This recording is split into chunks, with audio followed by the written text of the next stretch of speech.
on, boy. Go, DC. Ah!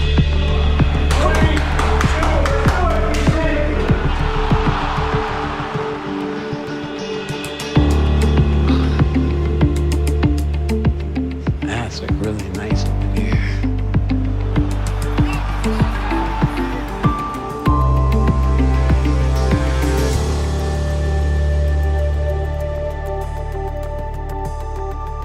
Let's go, DC.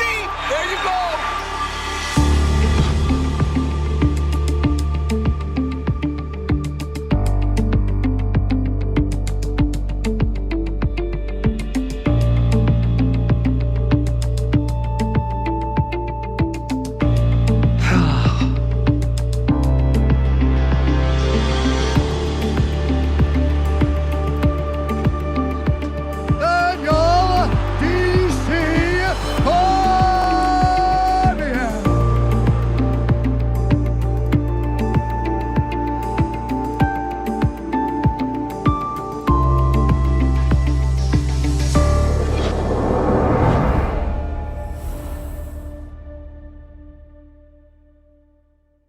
When I think about what my goals were when I started mixed martial arts, it was just to be the best fighter I possibly could.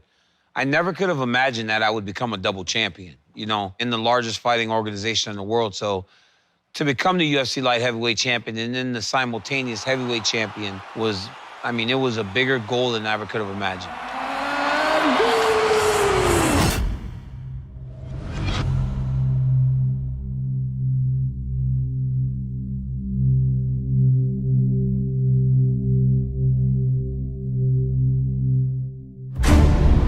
So the UFC's most heated rivalry finally gets its rematch. Daniel Cormier defending his light heavyweight crown against the only man to defeat him in the octagon, former champion Jon Bones Jones.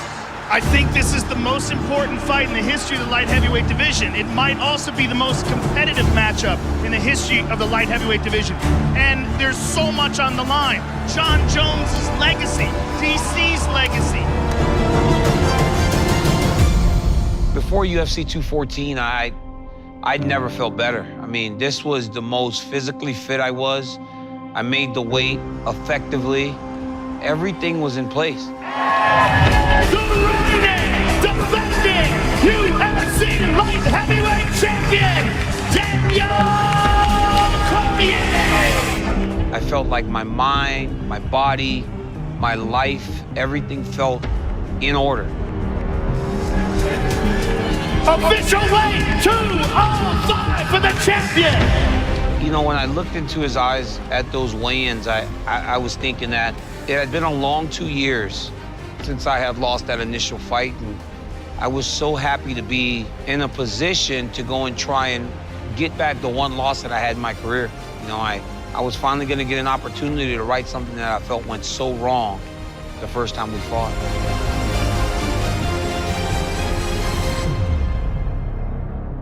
As I was excited about the fight, you could tell he felt the same way, because you had two guys that were at the very top of their game trying to find that special moment that would define our rivalry.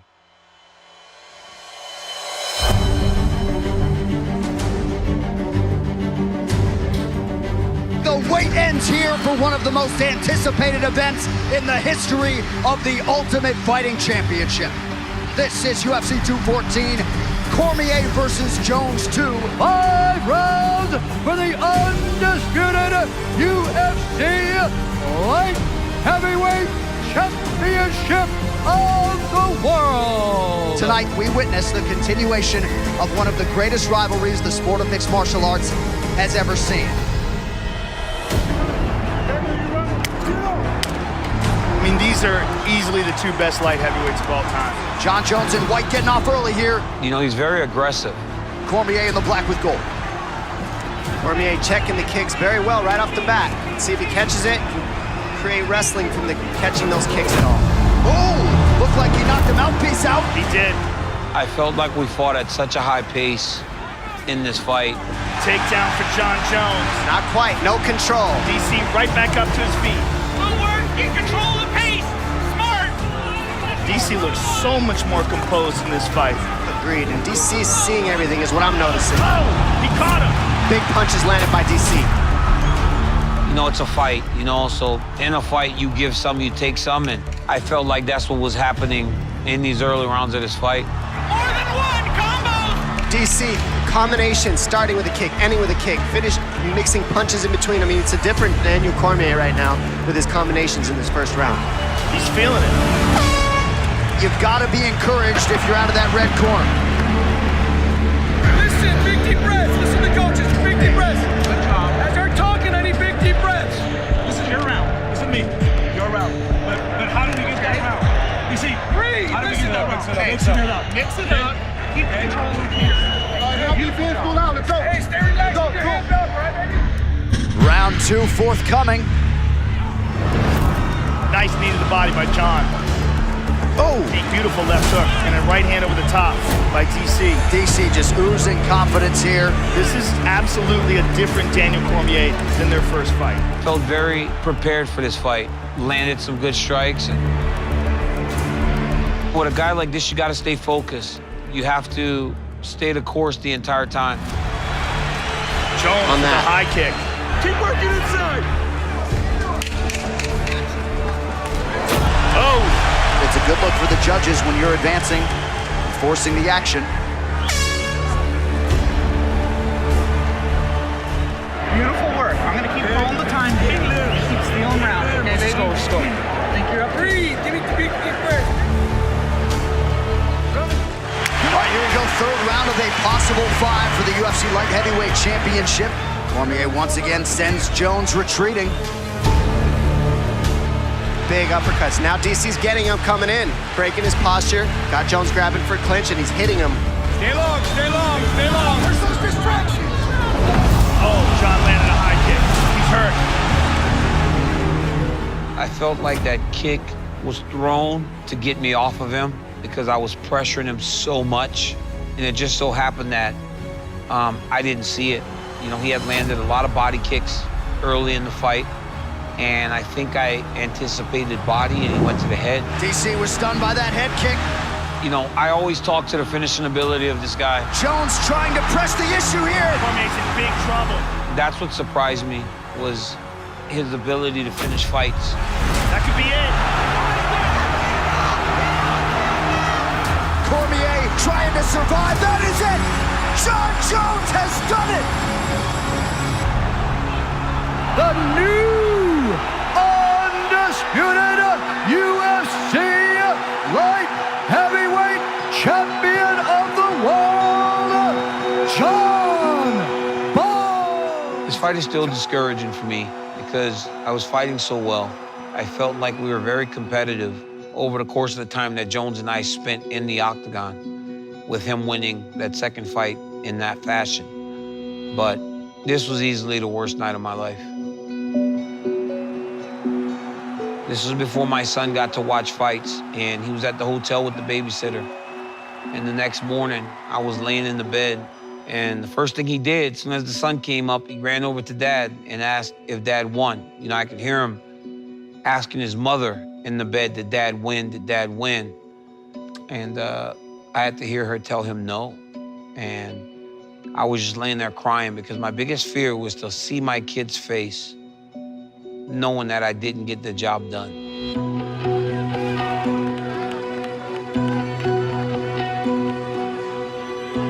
I try to let losses stick with me. I think the biggest mistake of fighters, and I think this is due to social media, everybody wants to rush to feel better. Like, everybody wants to go on the internet, oh, sorry everyone, tonight wasn't my night. You know, the problem with that is your fans and the people that care for you, they want you to feel better. So they tell you stuff like, you're still the champ in my book, and I didn't want to hear that. So I just isolated myself, and I felt sorry for letting the people that meant so much to me down. I felt hurt that I didn't do what I wanted to do for my child. I felt hurt that I didn't be the guy that I wanted to be so desperately. It was just all these emotions that I went through to try to understand how it went wrong again. I mean, it was honestly one of the more trying times in my entire life.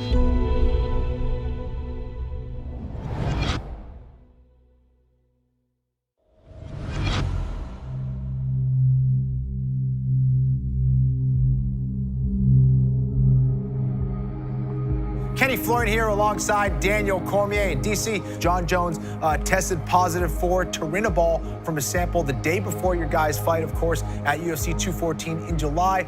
Jones will appeal the test results. In DC, you fought Jones. What do you make of all?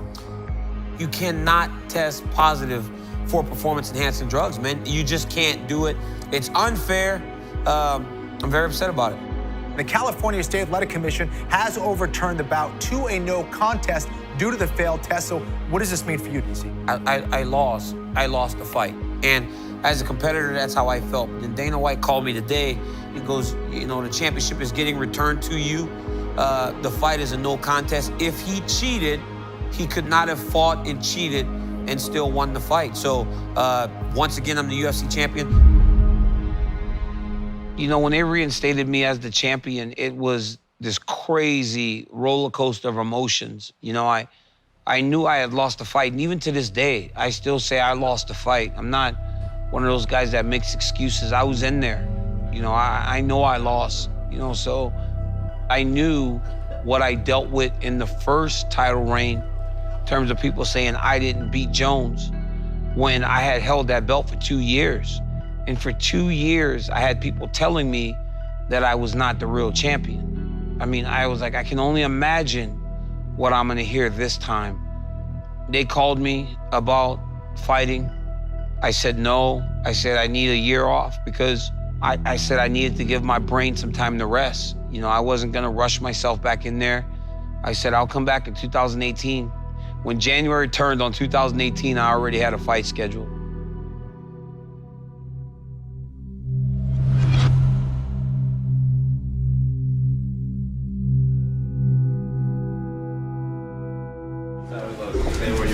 I feel great.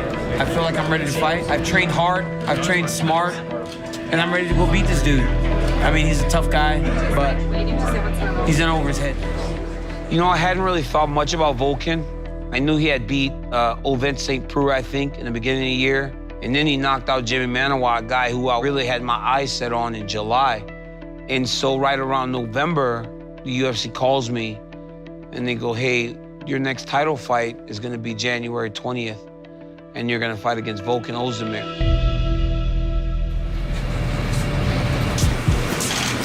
You know you're screwed, huh? Got your heels on today? No, but I'm taller than you anyway. Yeah? Yeah. That ain't gonna help you Saturday. I was playing Volkan like a fiddle, you know, from shaking his hand, challenging him to a push-up contest. I'm feeling better than you. No, you look like a zombie, man. Push-up contest.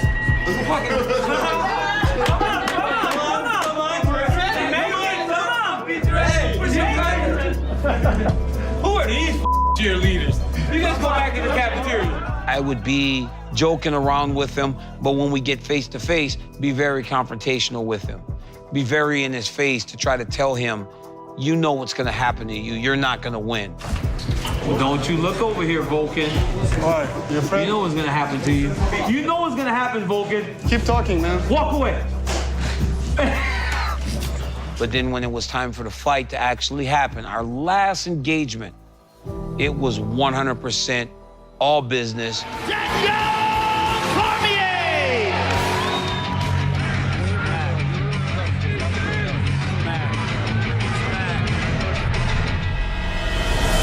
Live from a sold-out TD Garden in Boston, Massachusetts, USA. This is UFC 220. Co-main event tonight for the UFC Light Heavyweight Championship. Daniel Cormier versus Volkan Oezdemir. It's Daniel Cormier, a guy who's one of the best wrestlers to ever compete in the light heavyweight division. He thinks he's gonna use that skill set tonight and break Volkan Oezdemir, a man who's never seen this level. Volkan Oezdemir, Daniel Cormier. This is a very, very intriguing matchup.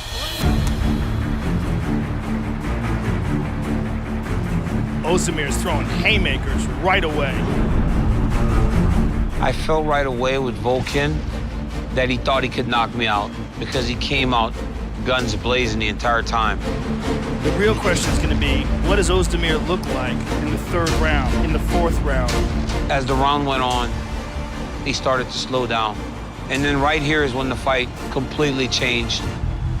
Oh, DC just stung him with that right hand. Left hook, right hand, 1-2-1, and then the left hook. Oh! And that right eye, problematic for Volkan Oezdemir. You see him trying to blink it out. Once his eye was marked up, I knew I had him. Oh! Oh, big right hand by DC. There's that single leg. He's gonna dump, and he gets it. Cormier pounded on Oezdemir here late in the first round. He's got the neck. He's got his neck. There's the horn. Wow! Saved by the buzzer. And I think at this point, Oezdemir understood that this was much different than anything he had experienced to that point in his career. Round two, fellas. By the second period, I knew it was over. So it is bite down on the mouthpiece time for Volkan Oezdemir. I got him backing up. I know that if I take him down, I can truly out-grapple him. Back to the single leg. Beautiful trip. DC's all over him. And once I got him down here, I knew it was pretty much the end of the fight. Domination on the ground by DC. I was able to get to this crucifix, and once his arm was stuck, it was just punch him, punch him, punch him. Warning from the referee, Kevin McDonald, for Oezdemir to get out of there. But he can't. And that is it. Daniel Cormier defends in style tonight.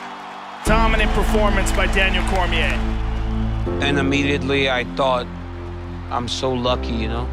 And still! You know, Bruce Buffer says, and still here. But like, I felt like I had won a vacant title. And it just felt good to get my hand raised again. I was supposed to be Volkan Oezdemir, but sometimes the hardest thing to do is what's expected. And had I lost that fight, man, it was all over. You know, there would be nothing else. You know, it was a lot of the opportunities that I've received would not have come to fruition if I didn't go into Boston on that night and win in the dominant way that I did. I took a lot of pride in being the UFC light heavyweight champion. And I fought and defended that belt with every bit of my being. And I figured after January 20th, somebody was going to separate themselves, and I was going to have to find a way to fend off the next guy.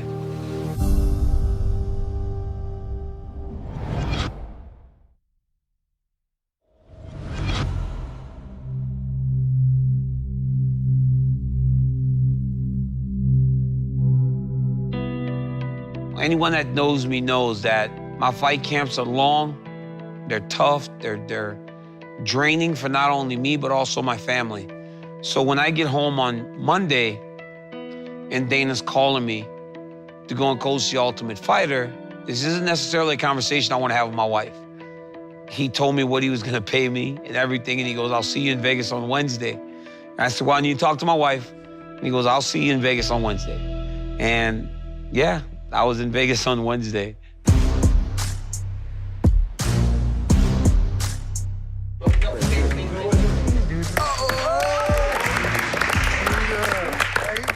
Gentlemen, only 2 of you will remain undefeated and win UFC contracts. The coaches, reigning champion Stipe Miocic, the baddest light heavyweight champion of all time, Daniel Cormier. You could not ask for 2 better mentors. When I got the opportunity to coach the Ultimate Fighter, I knew that I could do well. Not only the exposure of being on the show, but also taking a part in these young athletes' lives. I'm always thinking about what I can do for the people coming behind me. And I thought that being a coach on the Ultimate Fighter was the perfect opportunity for me to make a lasting impression on the next generation of fighters.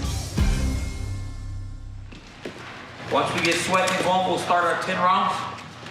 Right? Just 10 rounds. I was actually, when I met these kids, I knew that we had picked a better team. Daniel Cormier is the world champ, so him and all of his coaches know their stuff, and whatever they say goes. That's Joey G. None of them are the same. I think the key is the first moments, right? I really did take the Tyler Diamond right away because of his workability. And also, he's a young wrestler. You know, he's like, he reminded me of a lot of the kids that I coach. I'm excited. Hey, you're fine right there, Joe. Attack that. You got it. My man Joe Giannetti got that submission off right away. I was so happy for these guys. That's my boy. That's my boy. Like pure joy to watch them have success on this show. Because, you know, we're winning fights in front of 20,000 people. These kids, if they can just win a fight in the UFC's octagon, it means the world to them. And for me to play a part in that, it just felt special. I thought Stipe did a pretty good job of coaching. The whole time that we're on The Ultimate Fighter, I wanted to just beat him at everything. If you can't win any of the fights on the show, if you can't win a hockey challenge, if you can't win in so many things that are so in your favor, how are you supposed to win a fight, you know? I thought it would play a part in terms of who he is mentally when we competed against each other. So yeah, I sized him up the entire time. Incredible season, you two. Thank you so much. All right. Hey, listen, boys. Coach will give you that warm and fuzzy feeling come July 7th. Stipe, I didn't want to have to do it to you. Stipe, I didn't want to be the one when I came to Cleveland, but I got to.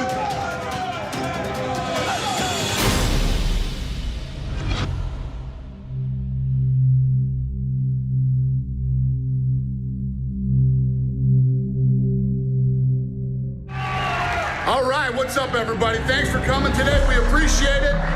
Welcome to International Fight Week. Let's get it started. Who's got the first question? DC, everyone always says the next fight is their biggest, but right here, right now, do you think this is the biggest one of your career? Yeah, this is the biggest fight of my career. I'm fighting the most successful UFC heavyweight champion of all time, the baddest man on the planet. So nothing I've done to this point is bigger than this. I've lived in these moments since I first started fighting. This is another fight to me. Saturday, I go fight Stipe.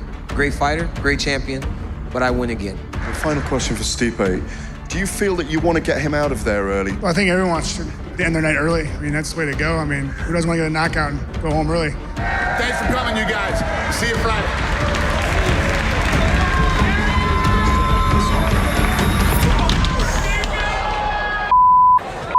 I tripped over that speaker and it hurt my knee a little bit, but I pretended it hurt a little bit more because I was just embarrassed. I can't believe I fell down in front of all those people. You know, you look at Dana and Dana's like, why would anyone do that? This did not just happen.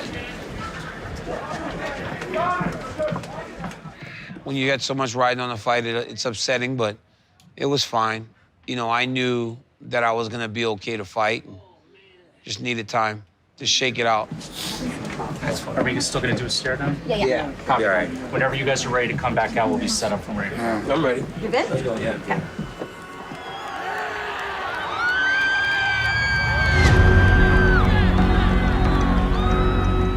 You know, these face-offs were always tough because you know how tough this guy's gonna be. But I knew, man, I was like, I'm set up for something really special tomorrow night. The stars have aligned for International Fight Week 2018, and now the super fight of all super fights, a clash of champion versus champion, Miocic versus Cormier. I could feel that this one, even to the Jones fights, I felt this one was the biggest thing I'd ever been associated with. Never before has a UFC light heavyweight champion moved up to challenge the active heavyweight champion. That is our reality here and now. And I always talk about how nervous I am before these fights, but when I'm there and I'm getting ready to compete, I understand that there's no place that I would rather be. Stipe Miocic on paper, Joe, this is the most accomplished UFC heavyweight champion this octagon has ever seen. Absolutely. I mean, the consensus best ever, really. I mean, you think about the guys he's beaten, what he's done, and the fact that he's the only guy to ever defend the title 3 times.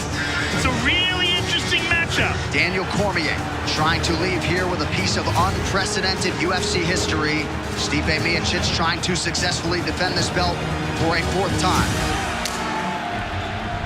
And then once we started fighting, I was like, you know, I figured I could compete with anyone, but You know, for all the power that he possessed, it wasn't as hard.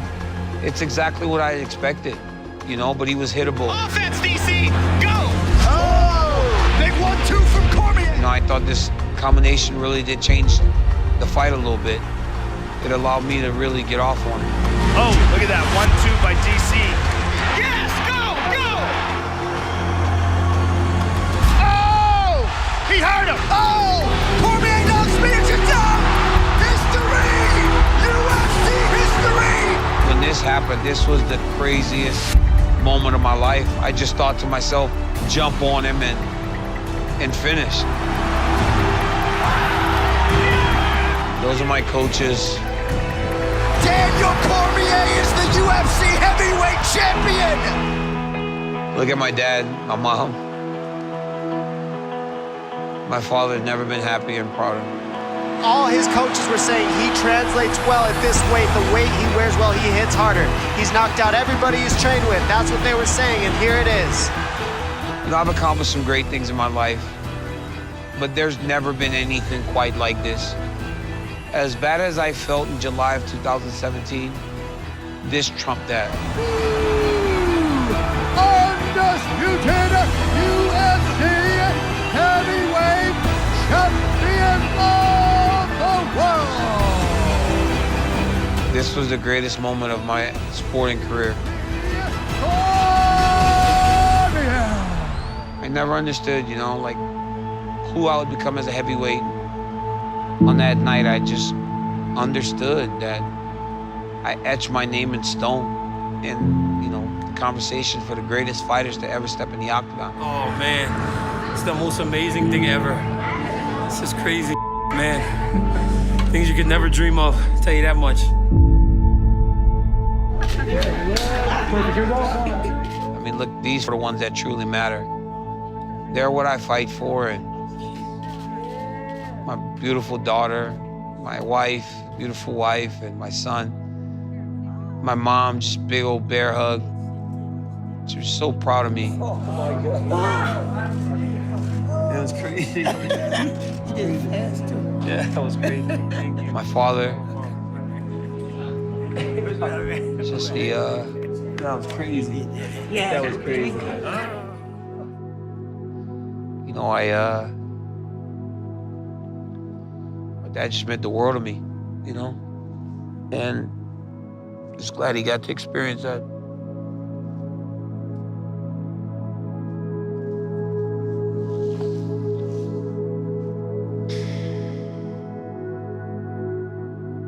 You know, I lost my father in August. So 12 months before, I gave him the greatest night of all time. He got to watch his kid become immortal. And when I look back on that year from 2017 in July to 2018, my parents had to deal with the lowest of lows to the highest of highs. And it was tough, you know. They saw some bad stuff. I'm happy that fast forward a year and they got to experience a high that they could never have imagined.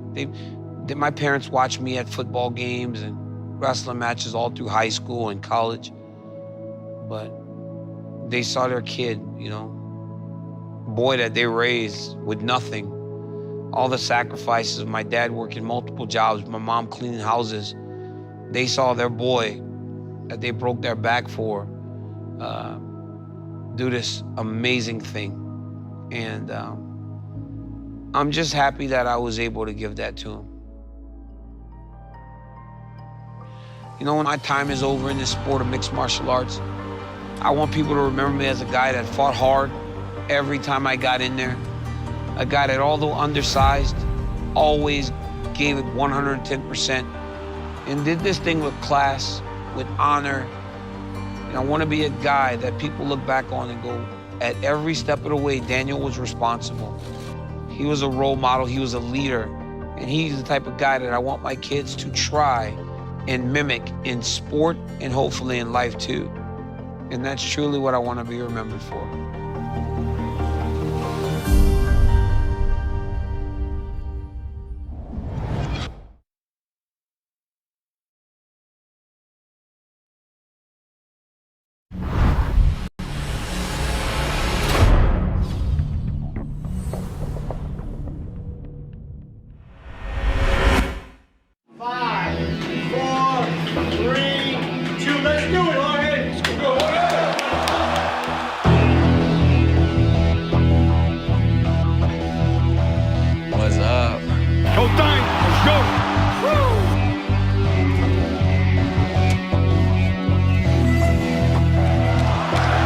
champion, boogeyman. There you go, baby. Nice.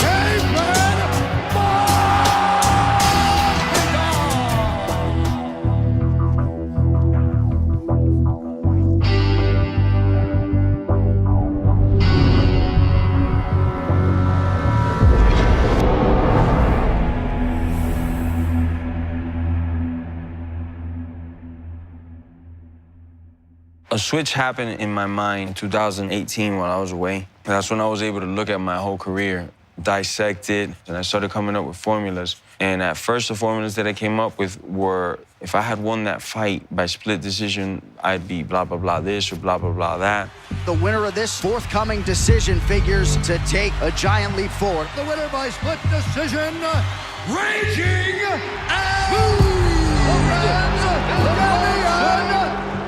And then I immediately put an end to that. I thought, man, that's been the problem, is that I've been thinking like a fucking peasant this whole time. How about if I knocked all those people out? It was like getting rebirthed again, you know, having this mentality. I hadn't fought in about a year already, and I was feeling better than ever, willing to take on any comers. And I got to prove to the world that I was who I said I was. The baddest motherfucker on the planet.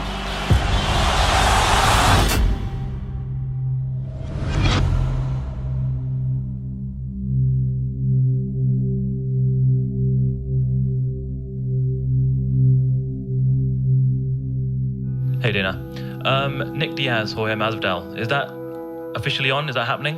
As far as I know, sitting right here, right now, that fight's on. Unless something happened while I've been here since Tuesday. Unless something happened since Tuesday, which is very possible, it's on. A fight against Nick Diaz was offered to me. Me and my management signed the contract, and then something happened with Nick. With negotiations, they fell through, you know, which ended up letting me fight somebody higher ranked anyway, so it was just a blessing in disguise. It was just, you know, God let one door close and like 5 windows open, you know?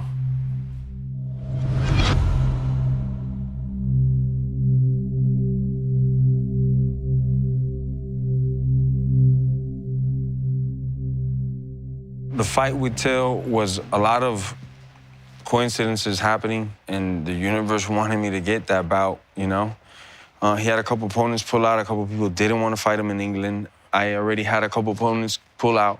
We both were having a tough time getting a matchup. So I think I said something in Twitter to the degree of, like, I heard you're having a tough time finding a dance partner. I'm here if you need me, or something like that. And Till answered back, and that's it. That's basically what made the fight happen, you know? A lot of people never want to fight somebody else in their home country, especially a dangerous guy like Till.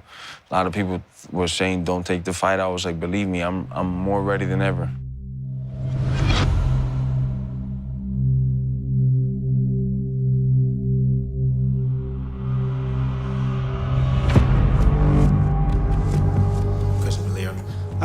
Great fight in a co-main, but there was a lot of talk early on of potentially you fighting Darren.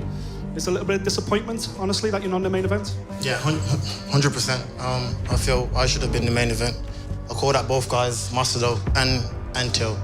Come on, son, let's have it right. Come on. Come on, Leon, don't kid yourself, brother. Come on. You know, you're not on my level, Till. What? You're not on my level. Shut the fuck up. No. That doesn't mean anything. Amateur. I box like an amateur? I'm fucking amateur. Okay, mate, we'll see when no, look, with the chilling when your time comes. Leon, your time's gonna come. Does anybody have the Wi-Fi password? No, I don't have it. Yeah, boredom had reached its peak there. I had reached to the cell phone device, you know, to like alleviate my mind of this fucking whatever I was hearing. Especially the guy to my left, Leon, I can't understand even a word he's saying sometimes, and he tries to be articulate. Just don't talk, just fight, man. And he's in my fucking ear. I couldn't. I was dying to get out of that moment or start fucking a riot already, you know? So I had to break that shit up already and, you know? Those are the things that I care less about fighting, like those press conferences and it's like that high school scenario where your mom's fat and your dad's stupid and you're going like that. Like, I care less for that, you know? Do that for the boys. Call me on fight day, I'll show up. I'll make sure I make weight and come to fight. That's what I'm here for.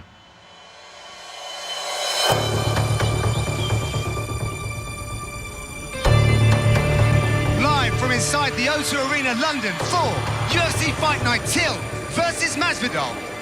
Tonight is quite possibly the best fight card the city has seen yet. I truly felt great to be there at that moment. I booed booze fighting, and I was away for so long, and I knew that I had so much good euphoria in me that the night was just gonna be great. It was just too much positive energy going through me. I was just gonna go out there and dominate one way or another. Making a sprint to the octagon, Jorge Masvidal. He took some time off, and I bet that's only made him hungrier to be here. And this is a dangerous fight to take coming off of a layoff. This could be his big ticket to the top.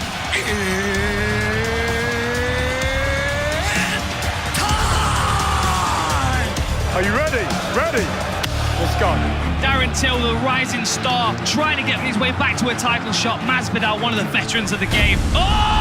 Early from Till, he floors Masvidal. First left hand landed by Darren Till, puts Masvidal on the canvas. I get dropped here, and this is where you gotta be a fighter. So this is when the fighter in you, the dog in you comes out, where you keep telling yourself, no, I know I'm gonna win. It's just a matter of time. Watch. What I told myself at that exact moment is, if this motherfucker lets me up, I'm gonna kill him. Masvidal getting back to his feet, but he's not out of pressure. Oh, nice left hook there from Masvidal. Around here, I was ready to go already. Now we see Masvidal moving forward. Oh! Till got clocked by 2 shots there. Oh, nice left hand. Yeah, Darren was tricky. He hit me a lot more than I've been hitting most of my fights, you know? Last few seconds, Masvidal finds his feet though. Good first round in our main event. Yogi, el primer round te sorprendió con la izquierda. So round number 2. I was gonna have to use a lot of my mind to be able to start hitting this kid, because he's a real talent, man. Masvidal gets right to work. Oh, nice takedown by Masvidal. Give him some of the wrestling, let him know, hey, I can take you down if I need to, you know? And just that's in his mind, just in case, you know, if I need to take him down again or fake a takedown or something like that, you know? Let's go! Oh, lovely work by Masvidal, catching Till on the attack. Here, I'm already synced in on his timing. His punching, I'm seeing it come. Is in the first round, I wasn't getting a good read on it. In the second round, I was locked and loaded. And boom. Oh! Oh! Oh my God! What a finish for Jorge Masvidal! Jorge Masvidal gets a massive knockout win here in London. He silences the crowd. What a huge statement for Masvidal. Man, I love fighting, man. It's such a violent sport, such a beautiful art form. The winner by knockout. So it's just to watch it done right, especially when you first seen it up here, and just like an architect would see it up here probably before he put it on pencil and then make the building. It's the same thing. I see it here. I go to the gym, I practice a particular move, and then I display it to the world, and it's so fulfilling. It feels great to see it come to life.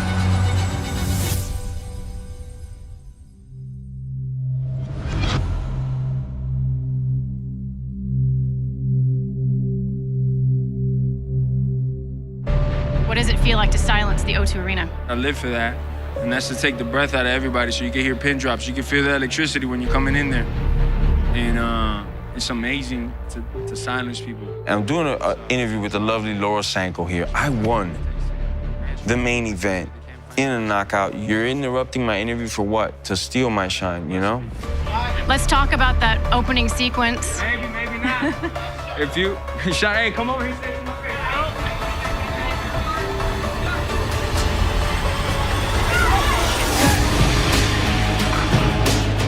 You're interrupting my interview to punk me out. That's my moment, you know? And then you're there with all your whoever they are, your friends, your teammates, whatever it is, you know?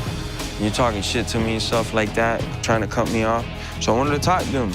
And as I got closer, I saw he had his hands up, so that's telling me it's go time. And he got hit with a 3-piece, and I saw that. And I don't care how many people you with, you're not gonna punk me.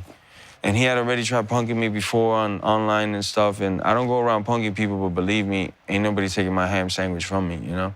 Nobody's taking nothing from me, especially if you cut my interview off after I got the main event. I gotta always put your ass in line, man. Those guys are betas.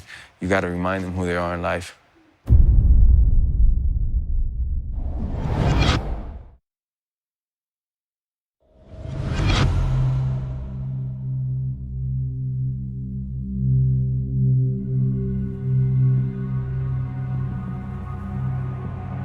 After the three-piece and the soda incident, was there any concern on your part that you weren't going to get this fight and it was going to go to Leon? No, I definitely thought that. I thought Leon was getting the fight for sure. And, you know, besides that, George was making excuses the whole week about why he didn't want to fight me. But George needs to know, I don't get full on a three-piece and a soda.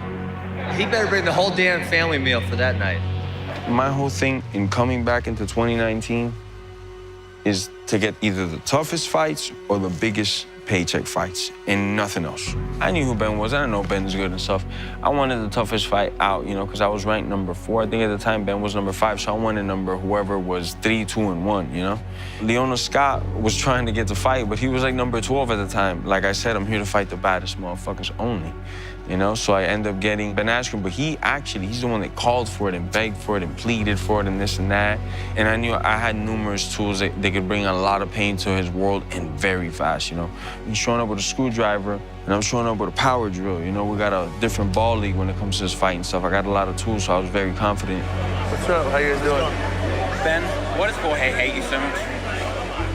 Yeah, that's a question for him, not a question for me. I don't know. Do you think it's anything you said, though?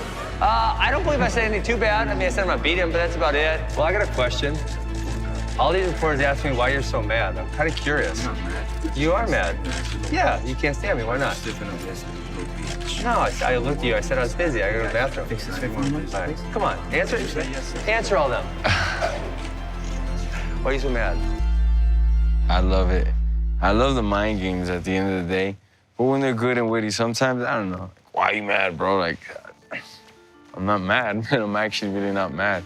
Maybe annoyed and stuff, you know? What's happening, Vegas? Welcome to the weigh-ins!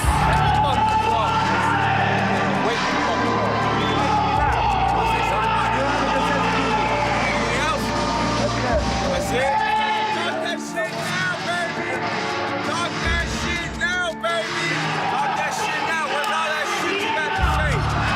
Ain't got nothing to say now. Ain't got nothing to say now. Because he loves to talk online, right? He loves to win the press conferences. Let's go, talk now. I'll show you you're a beta and you're not wittier than me and that's nothing. I can talk, I can be talking shit too, you know? I can do it when I need to. You didn't even fight. You stuck your face in crotches. Yeah, keep looking at me like this. The same Rich gonna beat them all, baby. You're gonna be looking up wondering what happened. 5 seconds. You got it. Here we go. My reading abilities on human beings are pretty spot on, you know? So I'm also doing this to get a lot of reads, you know? And I'm good at seeing what I might think might be a hint or not, you know?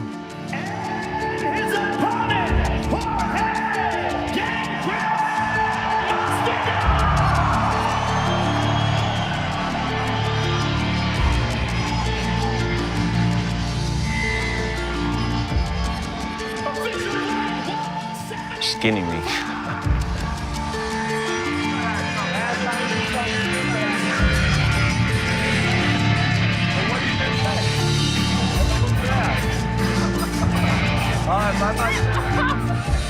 Just a little pumped at that moment.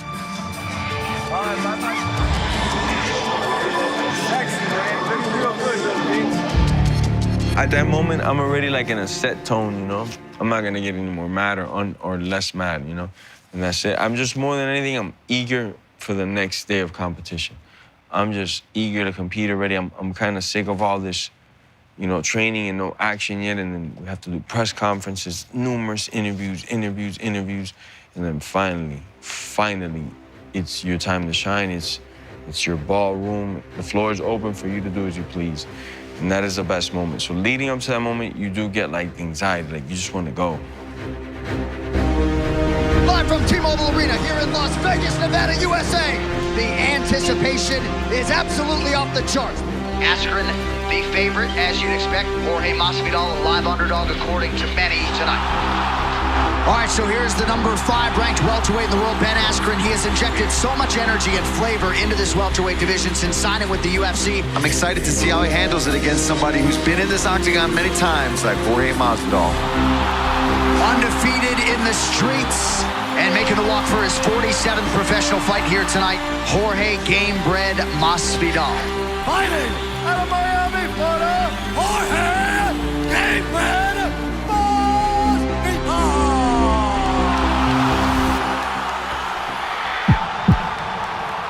And these guys just flapping gums at each other.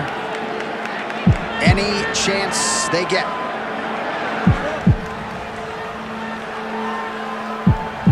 First round, buddy, you ready? Buddy, you ready? Strike!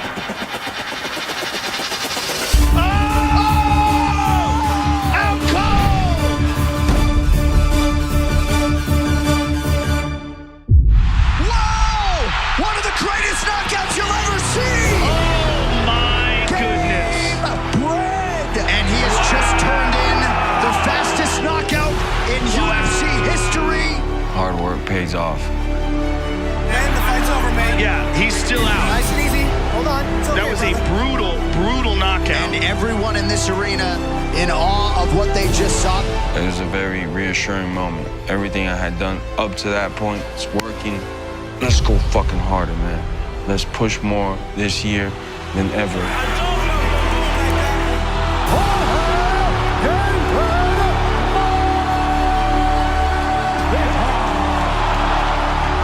That dude was talking wild, man. You know, I had to show him that there's consequences sometimes. There's some bad motherfuckers out there, and you don't want to wake them up. Congratulations, sir. You guys are welcome for ending that dude. Jorge Masvidal, ladies and gentlemen. When I get into the cage, I'm still making last-minute adjustments, seeing his body, I'm reading his body language, I'm watching him, pacing. I get a couple hints that to me are like, pull the trigger right now, first round. You can see like the little grin in my face where I'm like, I got you, man, I got you. It's gonna hurt, you know? And I just pulled the trigger in full commitment, you know? You can't half-ass a move like that because it might land and not with enough pop. Also, I'm kind of showing them all week, I've been walking around like this, kind of subconsciously telling them, safety, man. It's a safe zone for you. Wrong. I'm gonna end your ass as soon as they say, go.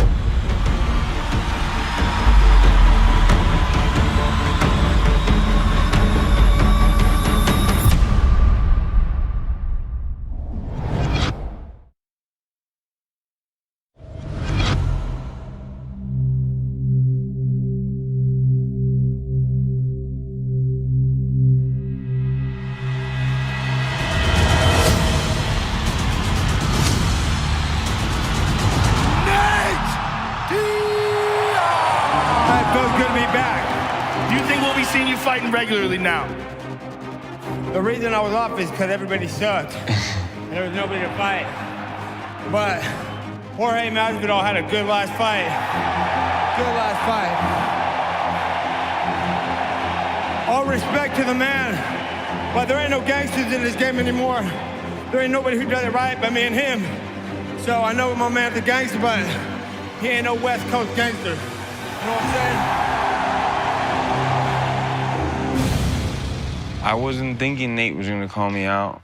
Never ruled it out of possibility because he is fighting at 170, he's fighting Pettis. I didn't think he'd call me out then. I really wasn't too sure what was gonna happen. Not only did he do it in a super respectful, cool way, but he's the definition of a fighter. A guy that just goes through the fatigue, through the pain, and just perseveres on. I got a lot of admiration for those guys as well, you know, not just the athletes or the guys that are very skilled, but the guys that are dogs, that are fighters, I truly love. So I definitely wanted to just be there. And I just so happened it made for perfect TV. Nate calls me out, I'm there in the stands. Bam.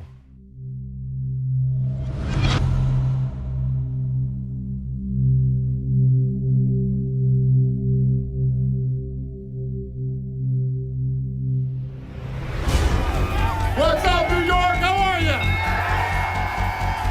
Here is the Savage from Miami, Jorge Gamebred Masvidal.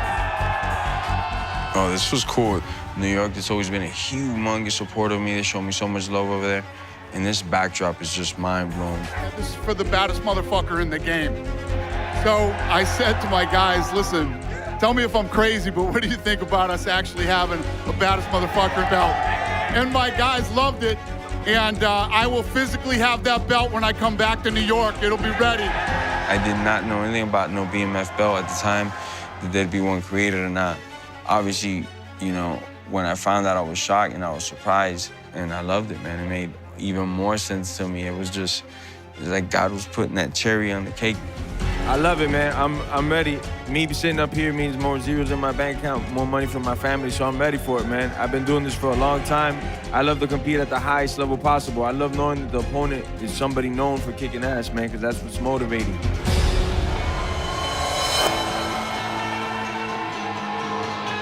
That suit though, huh? What's up? I had the Tony Montana suit on. Shout out to the 80s. I'm an 80s baby. So I love that 80s swag and shit, man. I love it to this day. To me, I think a lot of people that grew up in that era, all turbulence in Miami. The movie Scarface was very impactful. The Cocaine Cowboys era, all that stuff, you know? So I was a very young kid growing up through all that. So a lot of those scenes in the movie, it touches a lot of things, you know? Some a little close to heart. My dad got incarcerated, I was either 4 or like right under 4. And he got sentenced to 18 years. He didn't get released till, I don't know, 22, I think, something like this, 21. And I owed him this year. He was one of the pieces to my formula. When I came back, I expressed all these feelings that I had, and he was my biggest advocate. He was my biggest supporter, follower, backer up. He was like, I believe in everything you're telling me, son. Stay on track. We're gonna get to where we gotta go.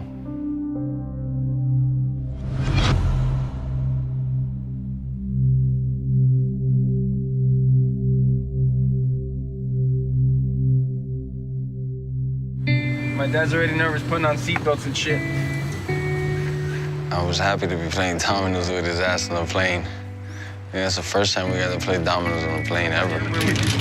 Stop playing. I was winning at that point when I let him loose. Taking over, man. One thing that's cool is that he feels like I became a better person, and he means it honestly. He's like, man, I think you're a better person now than you ever were, and it's a good thing to hear that from my dad, you know, because I already know I can kick ass. I already know I'm his favorite fighter, duh.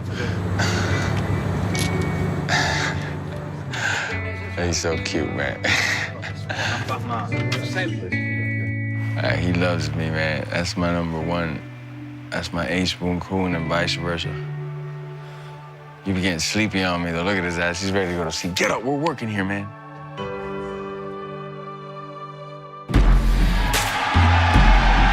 What's up, New York? Welcome to the weigh-ins. And introducing the man who's going to put the belt on the fighters, ladies and gentlemen, The Rock. In 2018, when I was coming back, I was gonna fight Nick Diaz, and then at the end of the year, I'm fighting Nate Diaz for the baddest motherfucker on the planet. So it felt great to be there at that moment. For the BMF Championship in the welterweight division, please welcome Jorge Masvidal. Official weight, 169.5.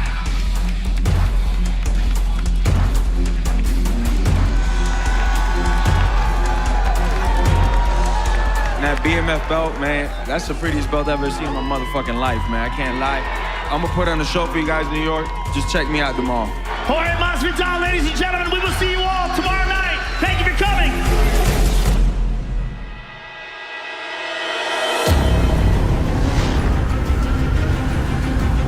Live from an electric Madison Square Garden in New York, USA.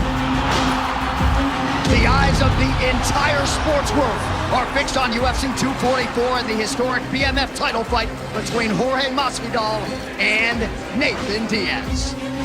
That was just nuts. That Rock, Robert Duran, that these individuals are gonna be in my fight. The moment has arrived. The BMF title is on the line, and here now the man charged with presenting that very belt.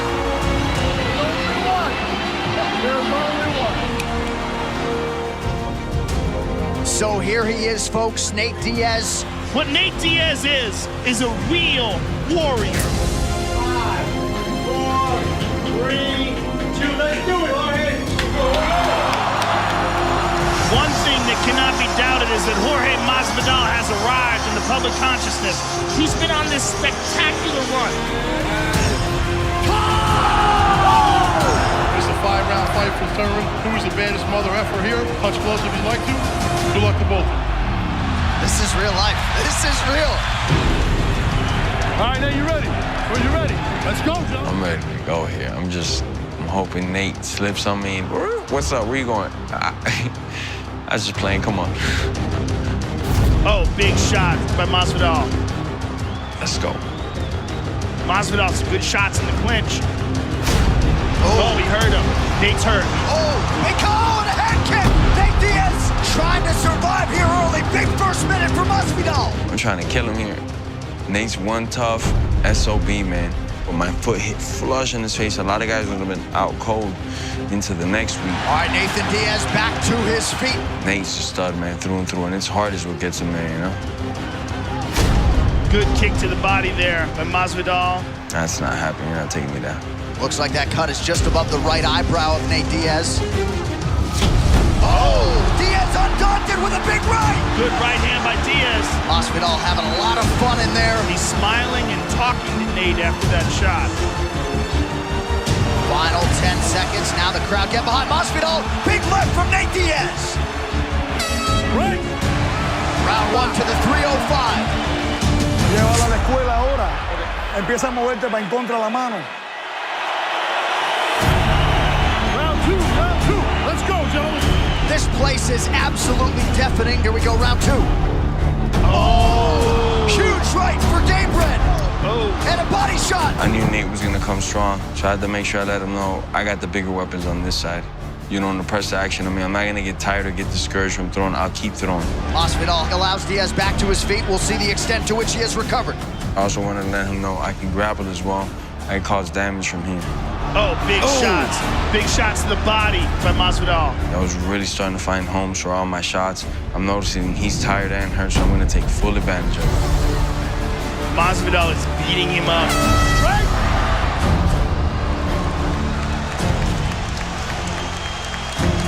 Vamos ahora a movernos para afuera, movernos. Si él viene, circulea y después empieza a atacarlo.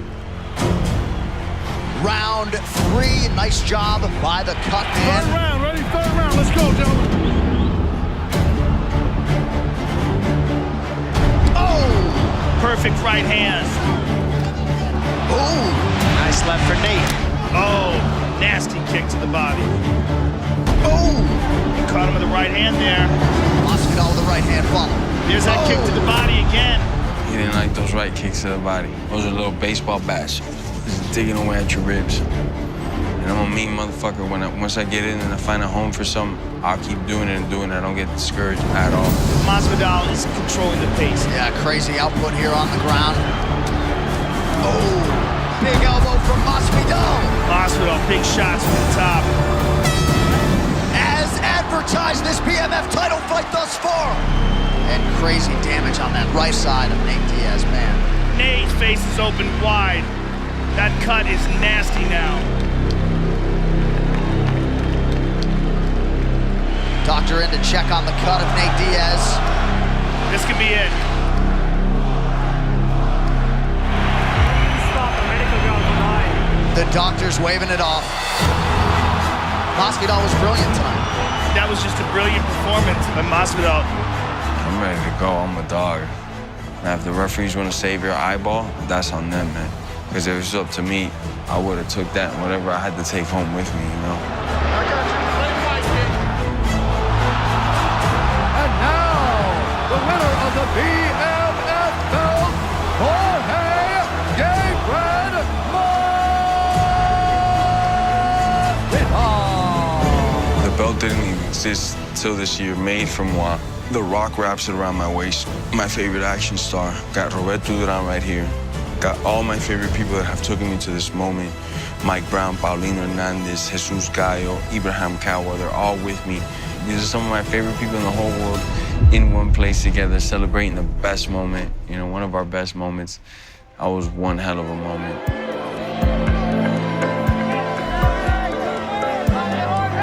And it's just letting me know, keep doing what you're doing. You know, we got a lot more work to do. But I'm in the right path, I'm in the right direction. Get a close-up of it. You ain't gonna see another one like No, you're not. ever in your motherfucking life. And I'm taking it all in, and all this craziness and sacrifice, not being with your family, you know, you get it paid back and then some in these moments.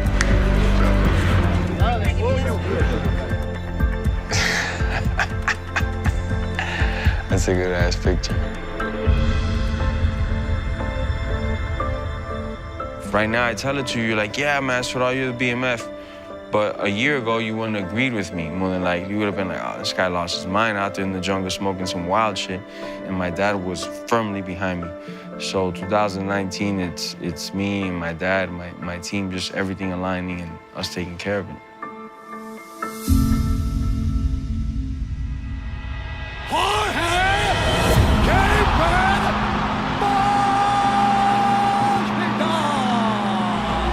I'm the baddest motherfucker without a doubt, but I knew that before I ever had that bout. Darren Till, Ben Askren, Nate Diaz, it just keeps telling me I do have the right formula, and it's amazing to see it fulfilled. It's amazing seeing years of work that I've been in this business come to me almost overnight. I have a lot of work to do. I still have a lot of ground to cover, but I'm headed down the right path. Because when I close the book on this chapter in my life, I will be the most violent combat athlete that ever walked on this earth.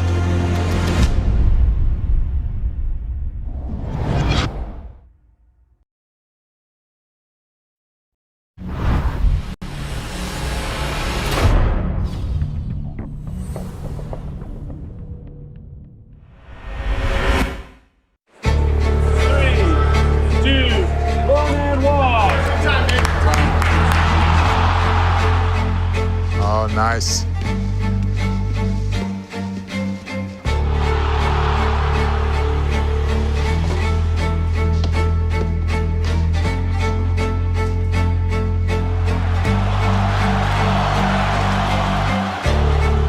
This place needs more pictures of me, I'll tell you what.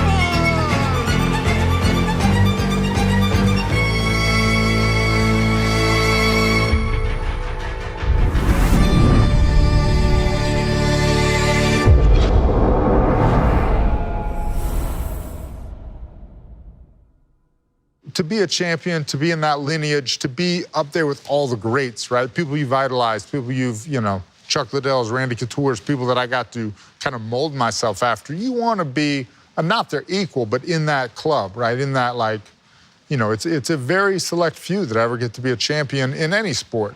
And I think UFC, it's probably the hardest sport to be a champion.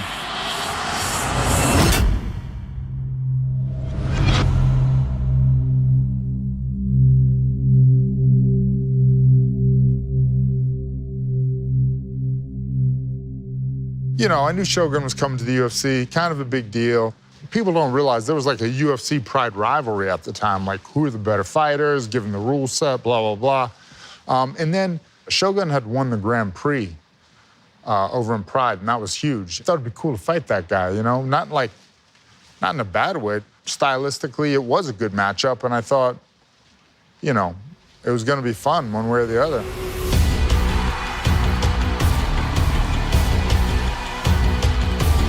There's many things that I love about Forrest Griffin, but there's a lot of guys at 205 he could have fought. A lot of guys. He picked Shogun. He's not looking for a walkover. He's not looking for an easy fight. He wants to fight the best guys, and he wants to fight guys who are going to bring it, that are going to fight and let it all hang out there. Shogun's got knockouts by knees, kicks, and punches, so He's pretty good with knees, kicks, and punches. So I should probably be on the lookout for knees, kicks, or punches. And he's got real good jiu-jitsu, and he's got a good over-under clinch, and he's got a good necktie. He's got pretty much everything you gotta watch out for. But let's do it. I'm ready. I wasn't convinced there. That I'm ready. There was hesitation right there. There's a little doubt in there, Mr. Forrest Griffin. For me, just getting to see Randy, one of my idols, you know, talking about me like that is one of the coolest things in my life. And one of the reasons why I did the show, The Ultimate Fighter, was not because I thought it would lead to anything, just because I didn't want to miss the opportunity to train with Randy Couture. Ironically, I ended up on Chuck Liddell's team, but that's kind of the way things go for me. So I'd been a huge Pride fan, no offense to UFC, but Shogun was the man. I mean, I love that he didn't look the part. He didn't look necessarily intimidating. He had dad bod at 23. I did feel underestimated going into the fight with Shogun, but I mean, I liked it because there was very little pressure, you know? I mean, you heard me talking about it. I was like, yeah, I'm gonna get beat up. He's good at everything. Other than everything, I'll be fine. Welcome inside the sold-out Honda Center. Oh, nice. Welcome to UFC 76. Mauricio Shogun Rua. He's just a bad dude. He is a bad dude. The winner of the Ultimate Fighter 1, Forrest Griffin, who helped redefine the modern day of the Ultimate Fighting Championship. Honda Center is sold out. Griffin wanted this fight. Now he's got it. I was a little tan for this fight. I went out, I saw the sun more than once for this fight. Steve Mazzagatti gets us started. We are underway. Good, good. I don't like a touch of gloves. Neither does he. Shogun comes out quickly. What am I doing? Shogun pushing forward. Good exchange, both men. Oh, nice. The old trip, he fell for like the old trip in the book, the mirror me thing. Forrest gets his back. Shogun's gonna try to roll for a knee bar. He likes to roll into guard. Good elbow from the bottom. It's nice, decent elbow there. So this is the thing. He's quicker and hits harder, but I'm still a little bigger and stronger. And then you combine that with some fatigue. Griffin gonna try to grab a hold of one of those legs and sweep to the side. Oh, come on, get in there, Forrest. What are you doing? Oh, that's lazy. Let Shogun up. Lazy. All four switches directions nicely. And the takedown by Rua. Forrest right back up. Shogun's got him down. Oh, that was pathetic. Pathetic. See, it's so much more energy to get up from here than if I would have just stopped the takedown initially. Oh, nice. That was decent. Now, see, I love a good scramble like that. That was always something I was pretty decent at. Get in there. Pass the half guard, you jerk face. What a start. See, that was key right there. That's what swelled his head up. It's just that last little punch. You know, we were both starting to rest a little bit, and I just passed and I hit him, and his head was. You're doing good when you're on top. You're beating him right now. Let's go. Mike, grab the stool. Yep, Randy telling me what's up. Wow, what a stud corner, man. Shogun's got his hands full, Joe. Man, I was in good shape back then. Round 2. I think we're seeing a Forrest that's coming into his own, and he realizes he belongs in here with the top fighters in this division. What a weird punch to start with. Leg kick by Shogun. Oh, good body shot. Forrest, good head movement, tucked under. Now Forrest with a couple of jabs. That's the one thing that he wanted to do, was utilize an active jab. Oh, nice. Oh, come on, Forrest. Guillotine, you know that's not there. That's garbage. That is lazy jiu-jitsu. So lazy, Forrest. And that was not a good shot on his part. Sorry, Shogun. Forrest is really doing an excellent job of avoiding damage in his full guard. And a lot of younger fighters can really learn from this example. He does a great job of protecting himself from hammer fist punches. He controls the posture. Just as Joe Rogan says, he does a great job of protecting himself. Oh, good right hand by Shogun. Oh, I knew it. I knew I was cut the second he did it. And I'm like, all right, we're getting up now. Get up, get up. Forrest Griffin's right back up. Forrest back to his feet. Oh, and he got bleeding bad. See, that's what I like to do. Just see, and that's what you do. I like that there. You go to the center, but don't give it. Make him take it from you. Shogun takes a deep breath. Forrest's gonna turn the heat up. See, and I'm not throwing big punches here. He's trying to hammer me. I'm just touching him. He's throwing hammers, and now you get that weight on top of you. That sucks. Forrest has got his back. Oh, come on, Forrest. Half guard. Go to half guard. There we go. That's what I'm talking about. Yeah, yes. That's nice. Just 10 seconds to go. He's going to try to turn it on now. Come on, Forrest. Come on. 10 seconds. Can he finish here? What a great finish to round 2 by the Ultimate Fighter. What an exciting fight.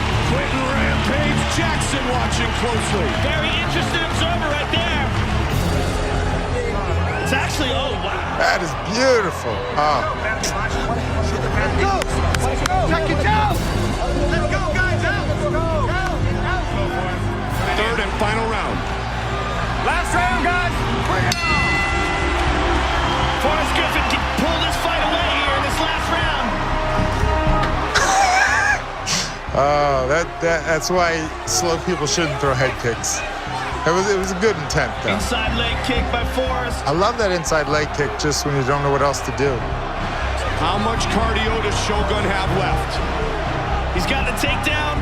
Oh, Forrest, don't be lazy. See, I was thinking triangle here, some garbage. Almost. Forrest grabbing a hold of the leg, looking for a triangle. Shogun trying to spin out a guard, can't do it. Oh, do you see that? Just laying down with your head on the mat, you lazy bum. There you go. That's what you do. Forrest going for the omoplata. Forrest has got it. Can he finish here, Joe? Yes, he can, and he can get the back as well. He's got the back now. Forrest reverses again. He's got the back. Forrest got his back. There you go. Boom. Big hips. 20 seconds remain. He's in deep trouble. Forrest got the rear naked choke. Forrest Griffin has defeated Shogun. I think we all need to take notes here as to how to properly celebrate a fight. That's how you celebrate a fight. Oh, man. Look at Stitch. Stitch was so excited. Stitch was awesome. Wow!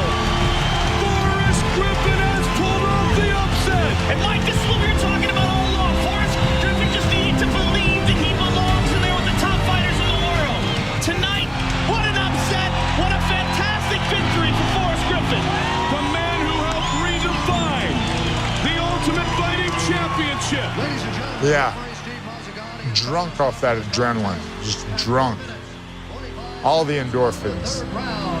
Declaring the winner by tap out due to a rear naked choke. Give Joe Rogan a hug. Oh, do we have to listen to me talk too? Forrest just wants to hug anybody who's around right now. What a win! You know, I'm sure it's not the way he wanted to start his career in UFC off, but, you know, all the love to him and his guys, even though they were mad dogging me all week. I got nothing but love for him. I'm sure he'll pick it back up. He is one of the best in the world. Well, congratulations. Now you are one of the best in the world. Welcome to the top of the food chain. Forrest Griffin, ladies and gentlemen. Hey, thank you again. And I said it every time. I ain't that great, but I will fight anybody. You are that great. You are that great. Ain't gonna fight, brother. You really can't judge what people say after a fight. There's a lot of crazy stuff going on in your head. All good, mostly good. But, I mean, Shogun was the legend. He was the Pride Grand Prix champion. He was coming over. You know, it was exciting for the UFC that they were getting this guy. And we thought, okay, Shogun, a new contender for the belt. Shogun, oh, that's right. He'd also beaten Quentin Jackson, who was the current champion, right? So everybody figured, you know, he's going to take the belt from him again. I think the great thing about the UFC and what I do tell fighters today is, you know, you can take a guy's spot just like that. I mean, you beat him and it's like, well, it should have been Shogun and Quentin, but now it's Forrest and Quentin. So, yeah, I mean, you jump the line pretty easily here.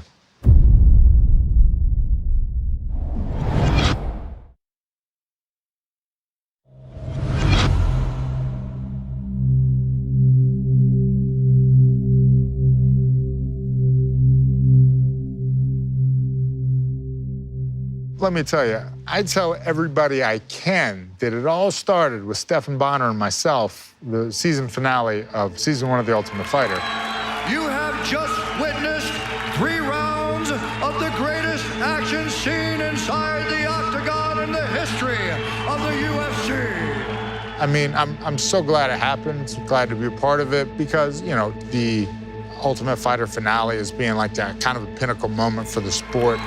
The winner, by unanimous decision,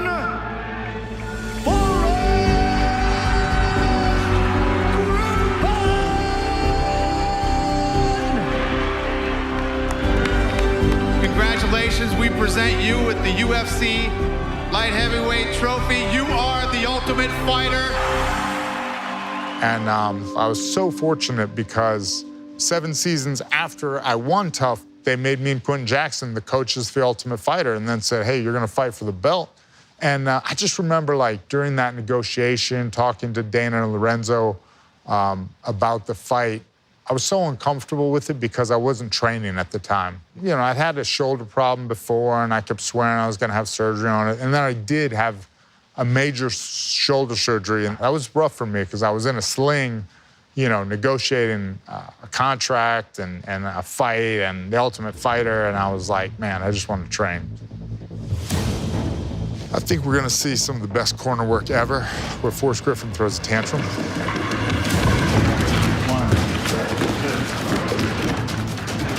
I knew when they asked me to be a coach that I wasn't the best coach in the world, and, you know, it's not something I ever plan on doing. I'll never be a coach, but I know how to run a training camp. All right, work out. Oh, yeah. Man, I really wish I'd have gone about the coaching aspect of it differently. I was never a coach or a leader. I worked, and I was the example for the rest of whoever was training, you know? And then I figured that I would just get in there and show them that I was, you know, that this is what you do if you want to get to this level. More is better, harder is better. That was kind of my philosophy. It turns out that's not a great philosophy. Punch, man! Come on, man! Yep, I figured this was coming. Come on! You know, I was frustrated. He looks just kind of lackadaisical. Your feet, Matt! Get on your damn feet! Come on! Show me that! And Matt was such a stud in training, and he just looked so blah out there, like gassed, tired. Matt! Damn it, Matt! What the fuck? In the end, I guess Matt Brown knew best because Jeremy did end up punching himself out. Yeah, it would have been great. Hey, Matt, next time there's a game plan, you could share it with me. It's that. If you lose this fight, I'll come to the house and shave my head. If I lose? Wait. I'm not supposed to want to lose. If you win the fight, then shave half my head if you win. It's gonna stay like that. So it's a deal then. You win the fight, I'll shave half of my head.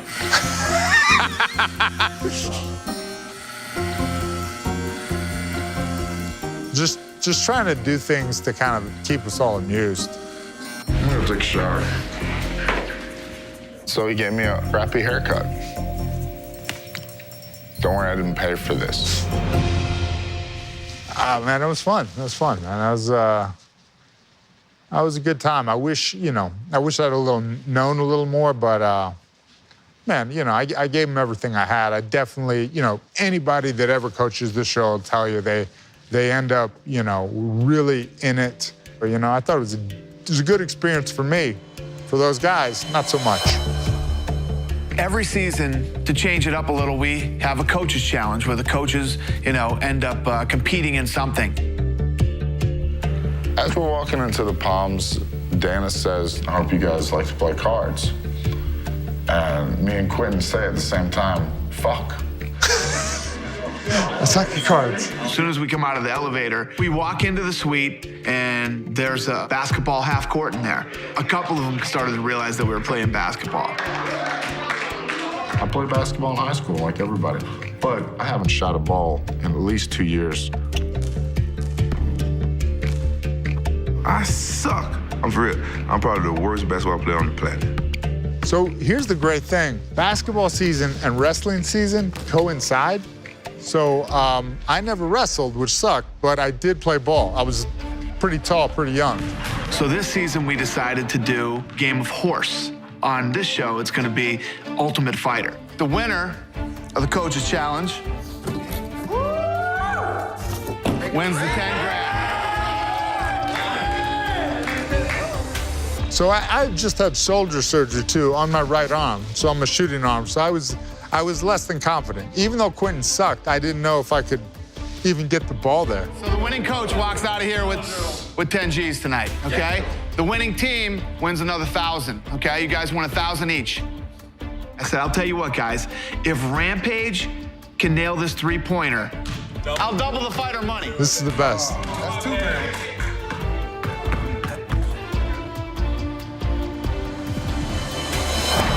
So ugly. And sure enough, he fucking does it. So we were excited until Forrest started shooting, and he looked like Larry Bird in his prime.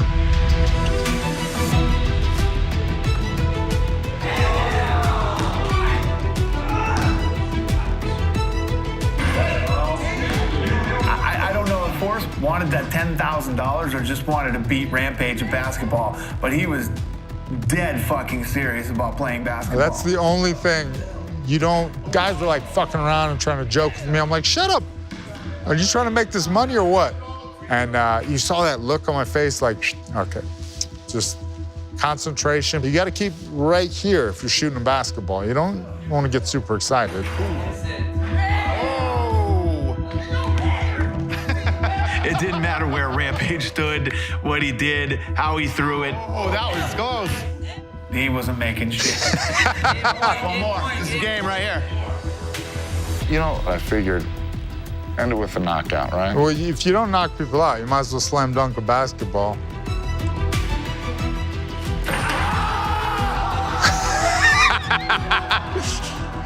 Oh, act like you're tough. You dunked a basketball. Shut up. Rampage better hold on to that title. It don't matter if I lose.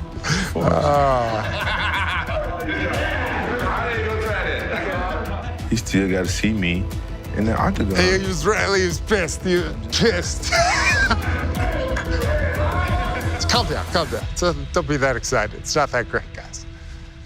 Wow, that was awesome. I mean, you saw the look on his face then. He was ready to smash me after that. I was trying to be nice and be, cordial about it. I think that's one of the things, like, different people function better in different environments. I think Quentin likes to dislike the person a little bit. Maybe, I don't know.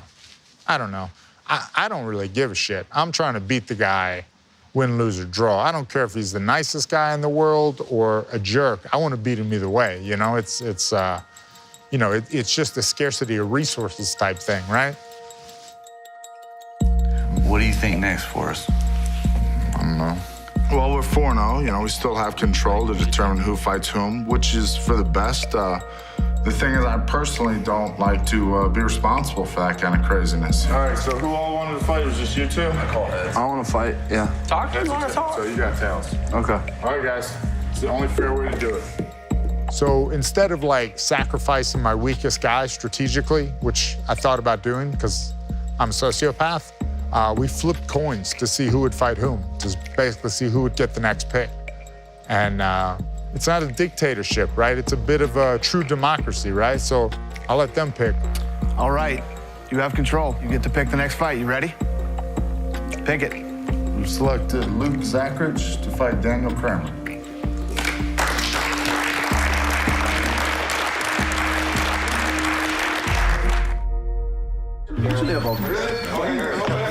Dude, all right. You'll see. Rampage is fucking baffled and wants to know, how is Forrest picking these fights? So how do you think we've really been choosing? I swear to God. He does not believe me. Nobody's ever flipped a coin and picked fights. He might be the luckiest fucking guy ever. Forrest said he's flipping coins to pick these fights. Why not? Keep flipping. Well, you're just saying that, whatever. Oh, yeah. But they've been some pretty good matchups. It really doesn't matter. They have been. And they've been winning them. So, damn, we got to win one soon. We will. Let's concentrate on tomorrow and try to get a win there. I'm starting to feel the tension between these two now. They're both you know, funny guys. They like to joke around a lot, but it's starting to get tense now. Rampage is not liking losing. I saw that. I ain't got time for this. What do we got?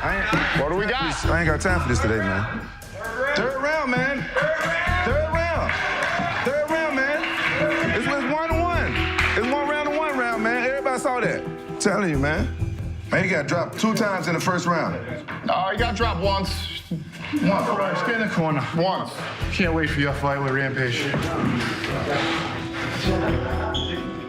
All right, the winner by majority decision, Kill y'all, bro. Yeah! I bet you our fight don't go to no decision. I bet you. Woo. I bet my whole purse on it. My wife still wants to know where that money is. When it started, you know, talking, saying our fight wasn't going to go down like that, of course I got mad, you know. This is the getting mad business, you know. Rampage is Rampage on temper tantrum, you know.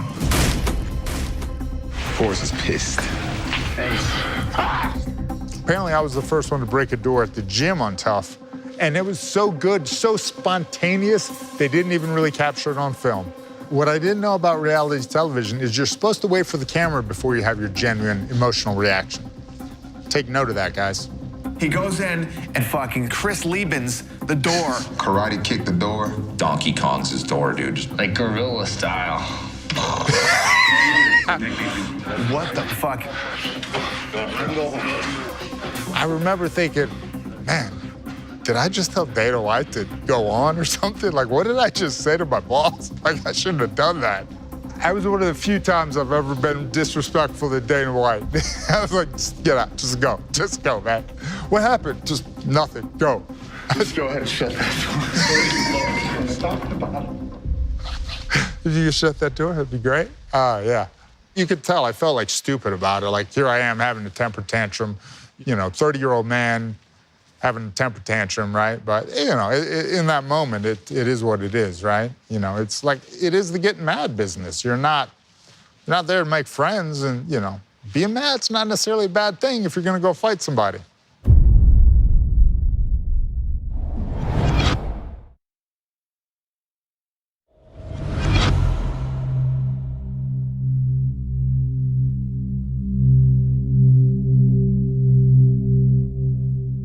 You go into the sport with the goal, and it's not something I vocalized, but I wanted to be the champion. You know, I just wanted to hold the belt.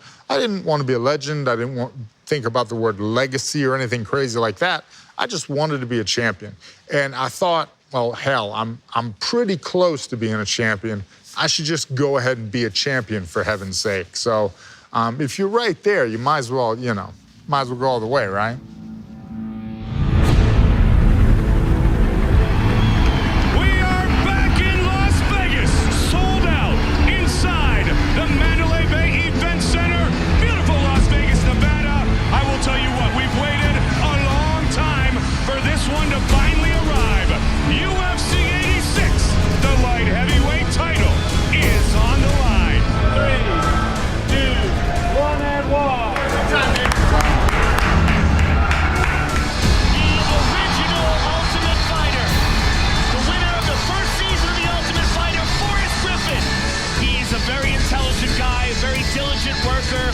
And this is a huge opportunity for him. This is the biggest moment of his life by far, for sure. No question about it. Quentin Rampage Jackson looking to defend his light heavyweight title.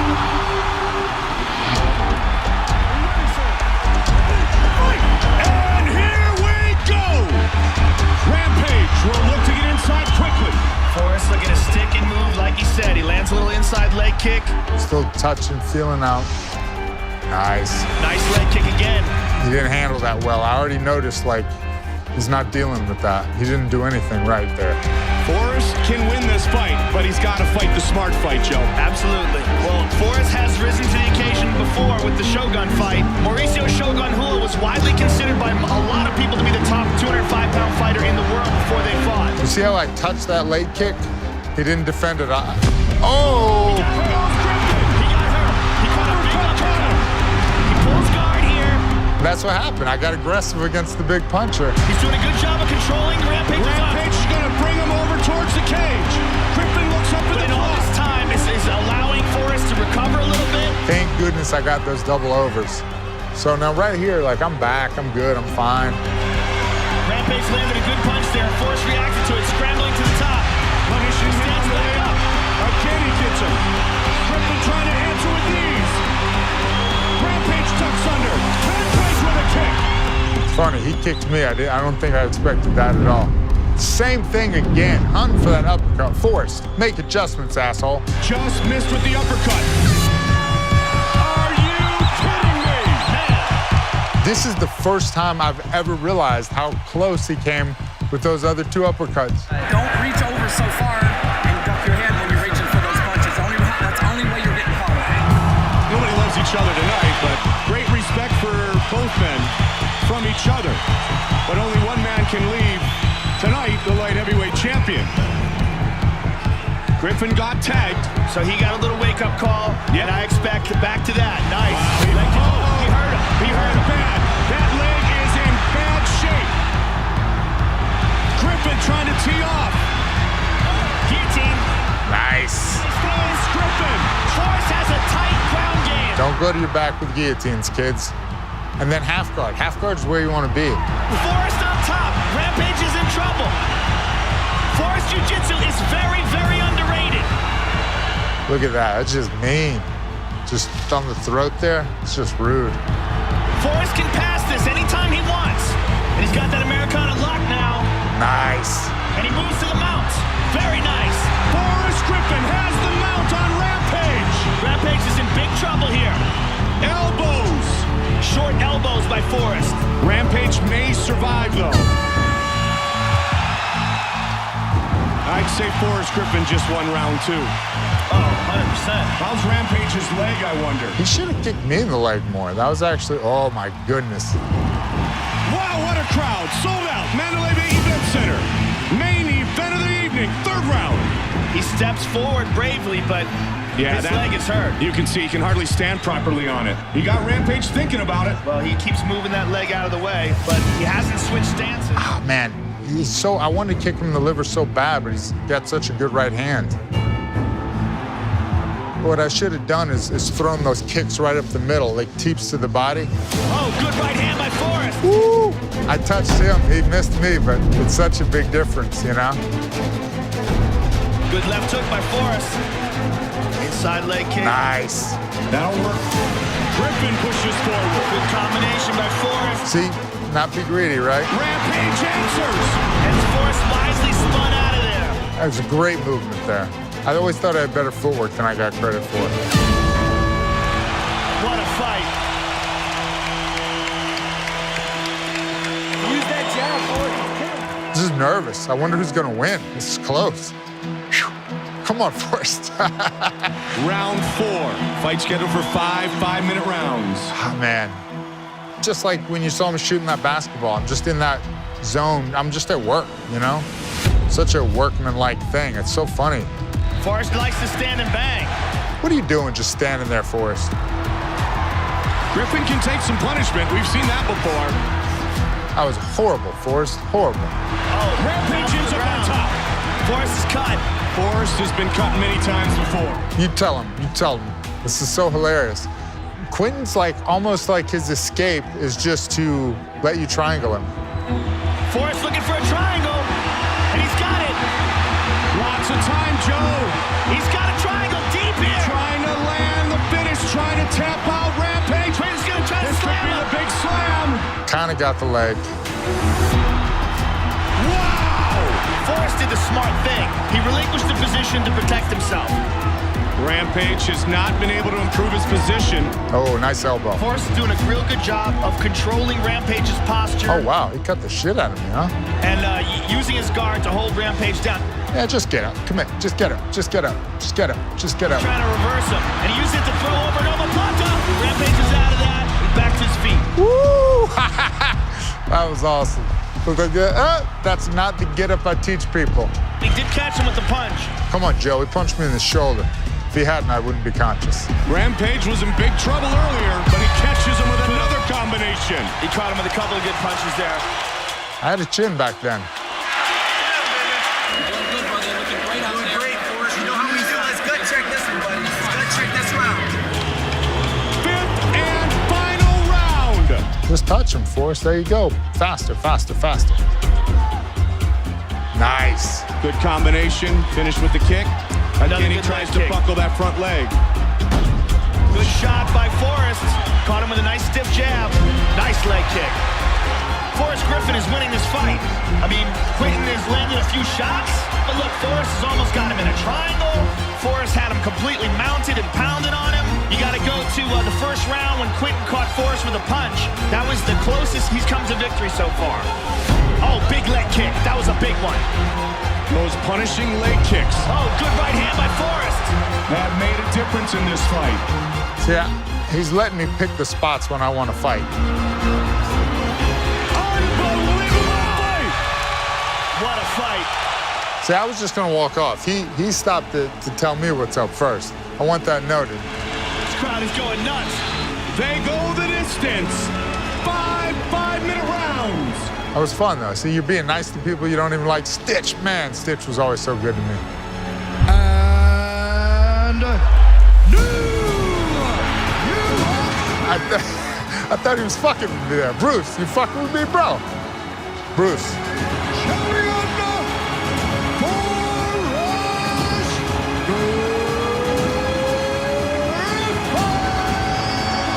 What an ugly shirt to wear for your title. The man who helped to bring us to where we are today is the new light heavyweight champion.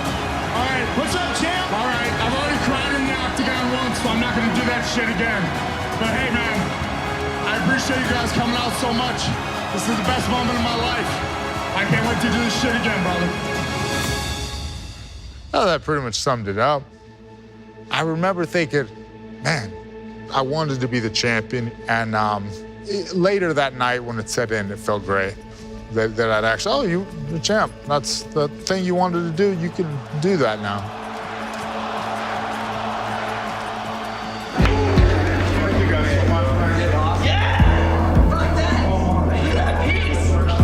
So fighting appealed to me initially because it's very individual sport. It's just you. And I never really liked the concept of team sports because I'm a weirdo. And then, you know, through the process of training and working with those guys and having those moments with those guys, I realized that, you know, MMA is a team sport. It takes a team to get you to the octagon. Thumbs up, I'm bringing back. One more. Congratulations. 49-46. Yeah, that was cool when he picked me up off the ground. I knew. I was feeling it too. I had it, and then I was like, oh. His leg is hooked. I'm like, oh, dude, that's awesome. Wow, that is huge. Holy fuck. I didn't notice that cut. Like, I really, that was like, oh, fuck, there's a hole in my face. That's why we got a stitch. Why did you guys let that happen? Might be gone when you come out. Why does Mike Pyle have his shirt off? What's going on? Yeah. Even in Anaheim. Wow. Do I don't even have clothes on? Jesus, that's weird. Oh my gosh, it's funny stuff.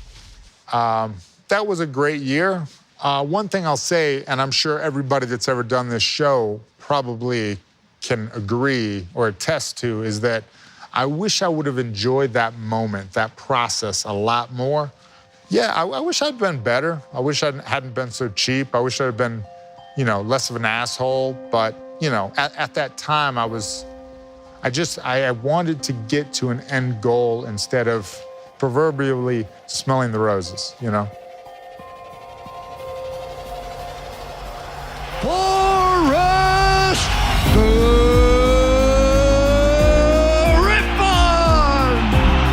2007 and 8, kind of a big deal for me. I got to fight Shogun, who was a legend in Pride. I got to upset him, thus having the upset of the year. Forrest Griffin! And then I got to coach Tough. 7 seasons after I won Tough, I got to coach Tough against Quinton Jackson, who I then later went on to win the light heavyweight title from. So, all in all, it's a pretty good year for me. I want to be remembered as a pretty average guy that made the best of his talents and tried to be good to everybody. I tried not to leave a big wake. I tried to leave things a little better than I found them, including the sport of mixed martial arts, you know? I wanted to be in a little better place than it was when I started it because of me, right? The sport has given me a ton. The sport's given me my life, my wife. Like, there's not really a me without the sport anymore. You become a part of it. So, I mean, you better be willing to give yourself over to that. And looking back, all the things that have happened to me, good or bad, have happened because of fighting. So, fighting's life. The end.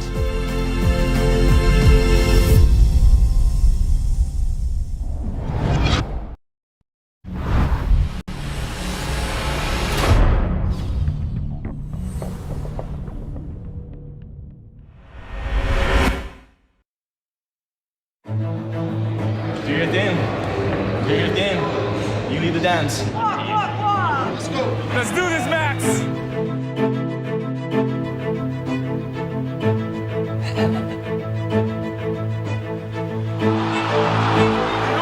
Let's go.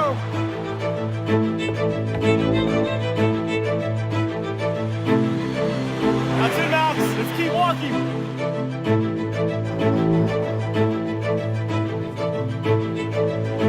Nice, Max. That's it, Max. Let's go.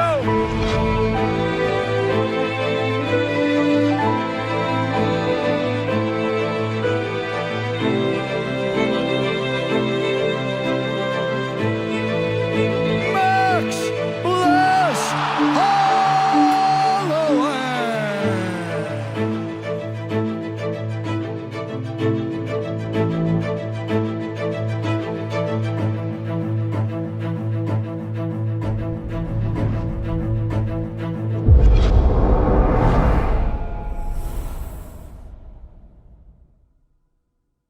Don't ever let someone tell you cannot do it, or the town you're from is nobody's, or you're not gonna ever be able to get there because you don't have the height, you don't have the speed, you don't have the stuff.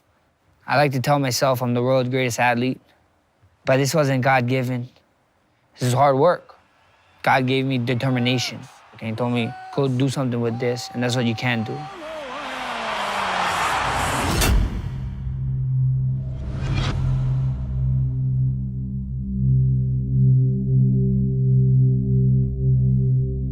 The featherweight division was really at a weird time at that time. You had a guy who was on a 9-fight win streak, not being able to fight for a title. You had all kind of domino effects happen. You had a former champ in Showtime Pettis that came down that was looking for a fight. So I was like, look, if I can't fight the champion of weight class, might as well fight a former one. So I tweeted 5 rounds, 5 rounds question mark.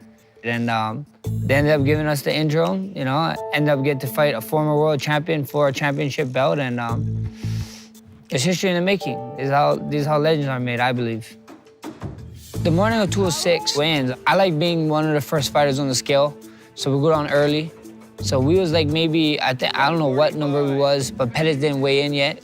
We went down, we beat him down, I made weight, and then I remember I was in my room, got a tweet saying that he was overweight by a couple pounds, and I told everybody it's time to flip the channel from Showtime to Cinemax, and that's what they just did.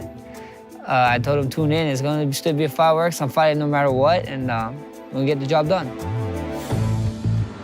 Let's go, Max. You got a Hawaiian out here waiting? You know how cold this is?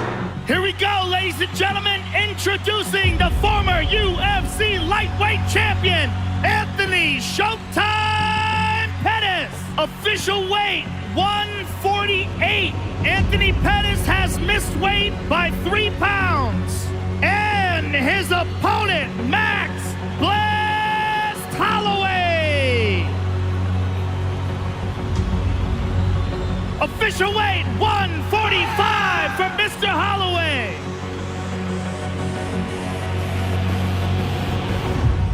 I just remember looking at him like, you're not ready for this. You need to make weight. Max, give us your thoughts on this opportunity tomorrow night. It is what it is.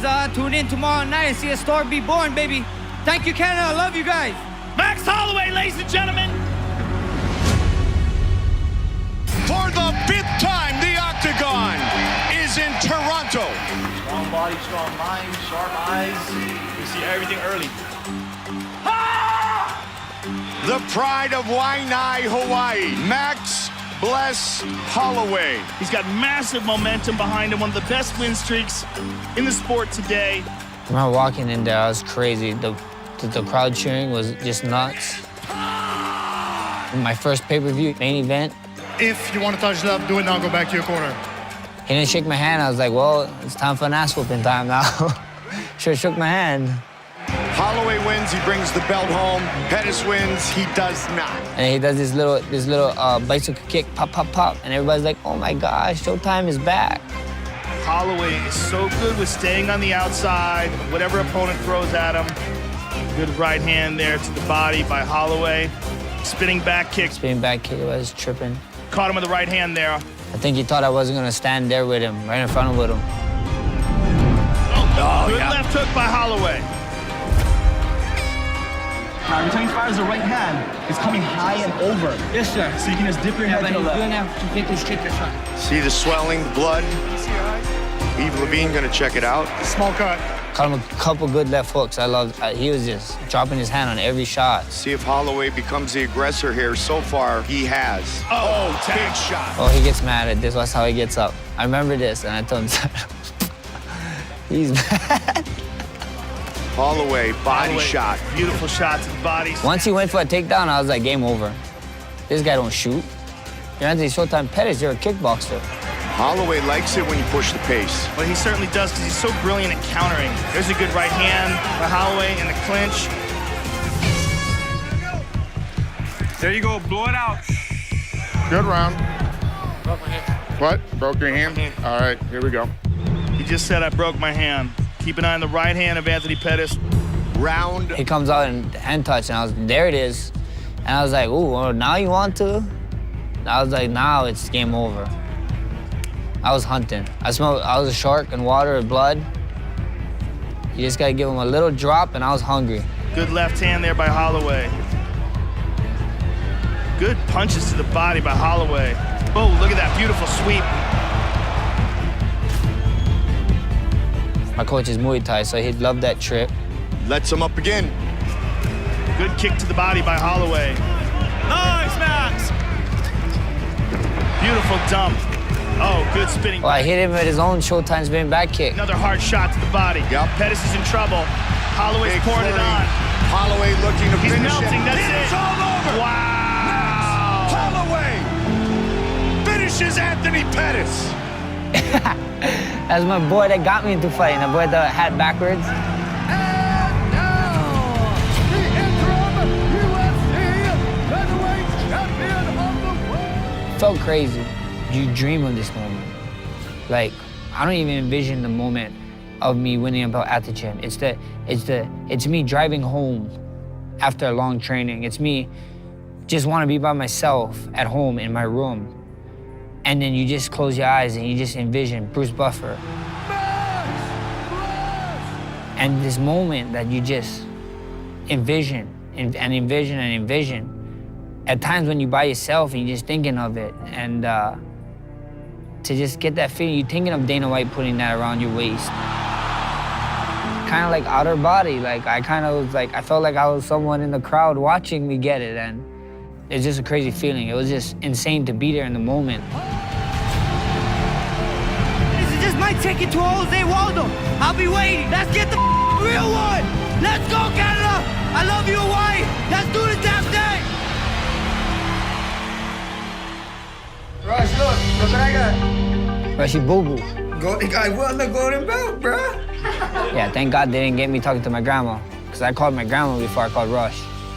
And yeah, it wasn't a congrats that came out of my mouth. She's like, why are you swearing? You better watch your mouth before I slap you. And you best believe interim champion of the world got slapped when he got home from his grandma.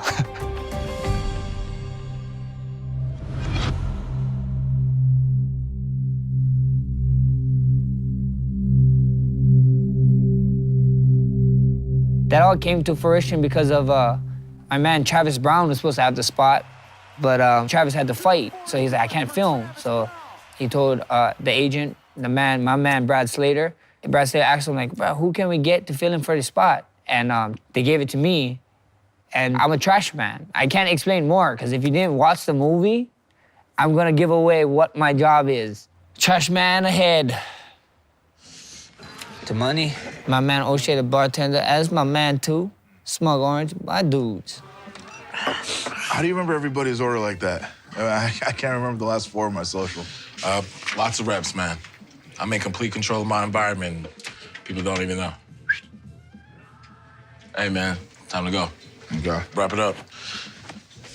Just a little bit. Yeah. Ziggy's gonna kill me. I gotta finish. A gift. How about a tip? Got you last time. Oh, yeah, you got me left. That's not how it works.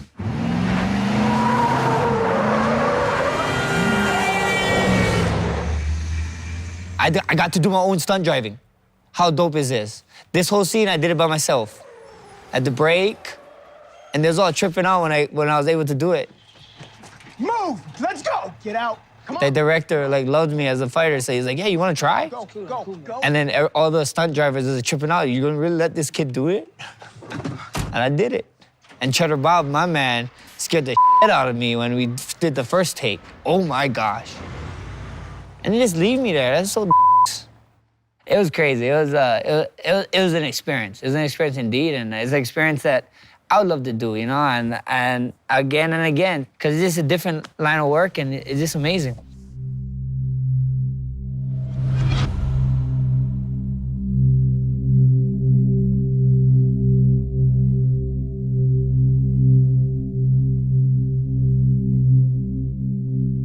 I was at the beach hanging out with my friends when I got the call that you're fighting Jose Aldo, June 3rd, in Brazil, in Rio. And the biggest smile came to my face. If this is not what legends are made of, I don't know what is. I told my manager, why are you talking to me? Why don't you just send the contract? I just couldn't wait. I think I ran 4 miles that night when I got home from the beach, just on a whole different high, a whole different level, and just ready to fight one of the greatest of all time athletes, not even mixed martial artists, athletes of all time, in his hometown, where they call this guy a king. So what better way to become a king is to go to another king's village and tell him, this is mine.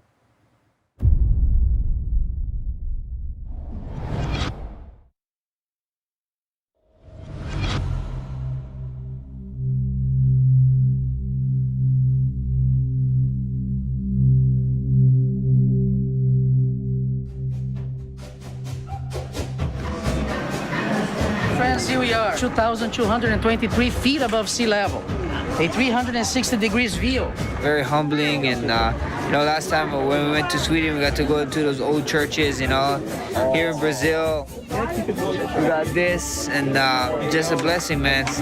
It's the nickname, man. Blessed, How the hell I'm gonna have a nickname named Blessed and not come here? This is beautiful. You just gotta take those moments in. I didn't even want to talk. You see sites like that on postcards. Now we have social media, you kind of can see it around all the time, but growing up as a kid, that's always one spot you want to go. Is like, oh my gosh, I need to see the statue. I need to see it. And I got to finally be there and experience and take it in. So beautiful. That was one of the most beautiful things I ever saw in my life. You can just feel the energy up there. It's just different. It's just different. And I remember one of the main things that stuck out to me was we did an open workout in this mall. And the mall was 3 levels. It was in an elevator on the 3rd level, it was coming down. It was a see-through elevator. And I could see outside where the stage was, packed. And I remember going out there and the chant in Portuguese, "You're gonna die."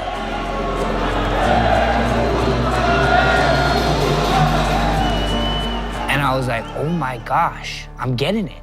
I'm getting this chant. This is, and all the other UFC fighters, this is what you live for. You know what I mean? You want to hear this, because people be talking about it all the time. I'm like, yes, this is it.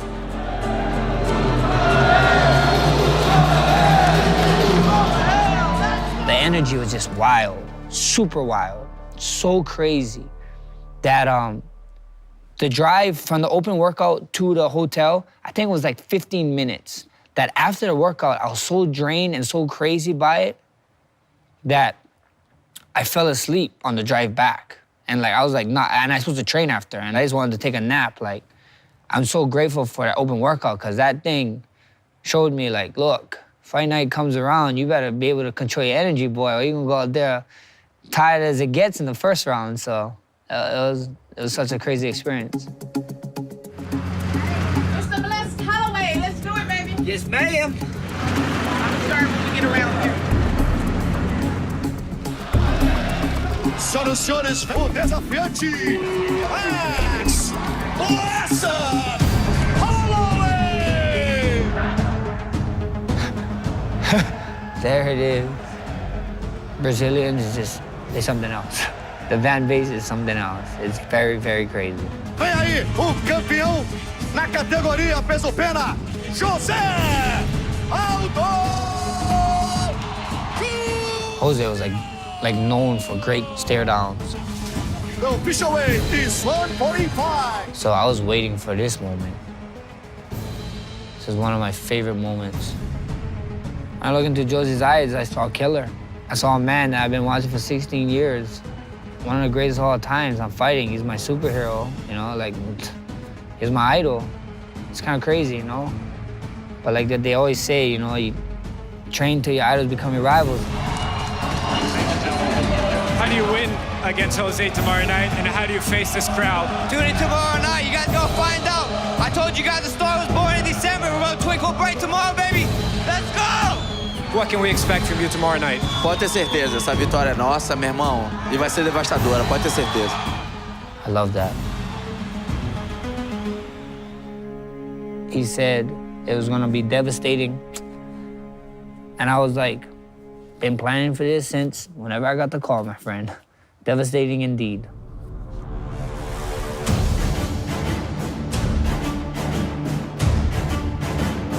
It is one of the biggest nights of the year in sports here in beautiful Rio de Janeiro, Brazil.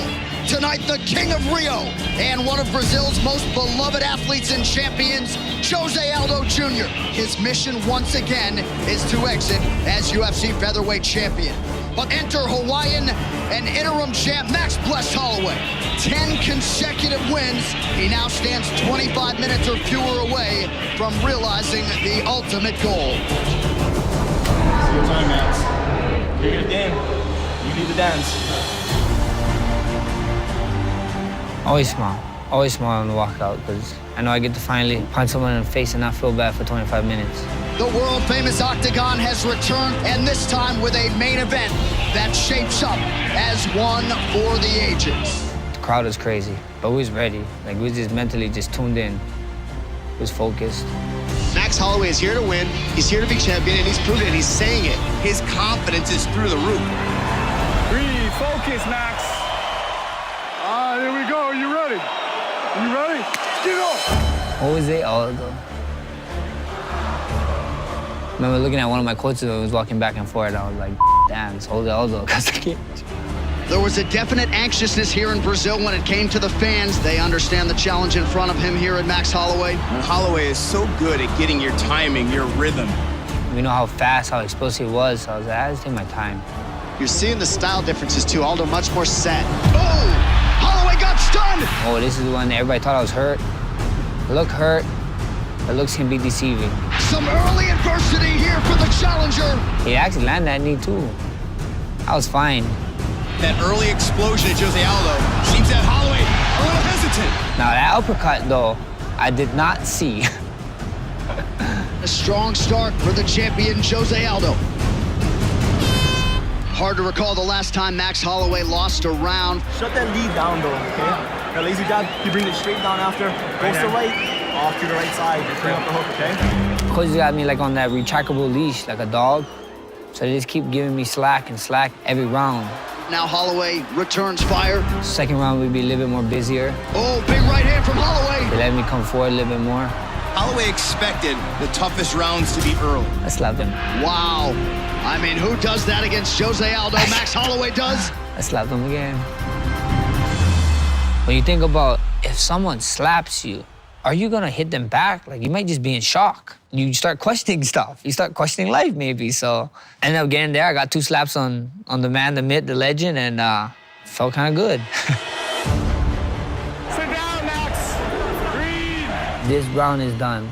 I was like, he's tired. Third round of a possible 5 here to determine the undisputed UFC featherweight champion. Yeah, when he started walking backwards, I was like, yes. Just gotta pick my shots. Big right hand over the top of the jab of Aldo. Holloway's starting to dictate the pace here. Pressure Aldo, and he's starting to get into a rhythm. And once he does, man, it is hard to break it.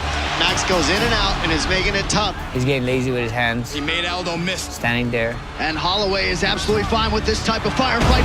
Ooh! Holloway cracks him with a right hand. Boom, boom, boom. Max Holloway knocks down Jose Aldo. And I cracked him with the 1-2, and then again, and then he fell down. I was like, oh my gosh, is this happening? The champ in recovery mode here. Remember my coach said, take your time, slow down. I was like, no. I am not. I remember telling John, come on. This guy not doing nothing, John. He's just covering up.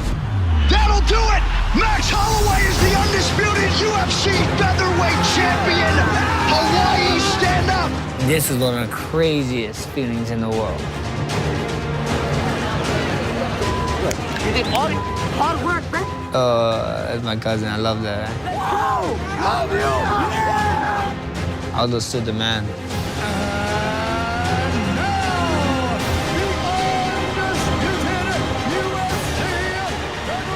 And I got a bone to pick with Bruce Buffer. When I fought Pettis and they wrapped the belt around me, he said, and now. And in this one, he said, and now again. So never really got an and new, Bruce.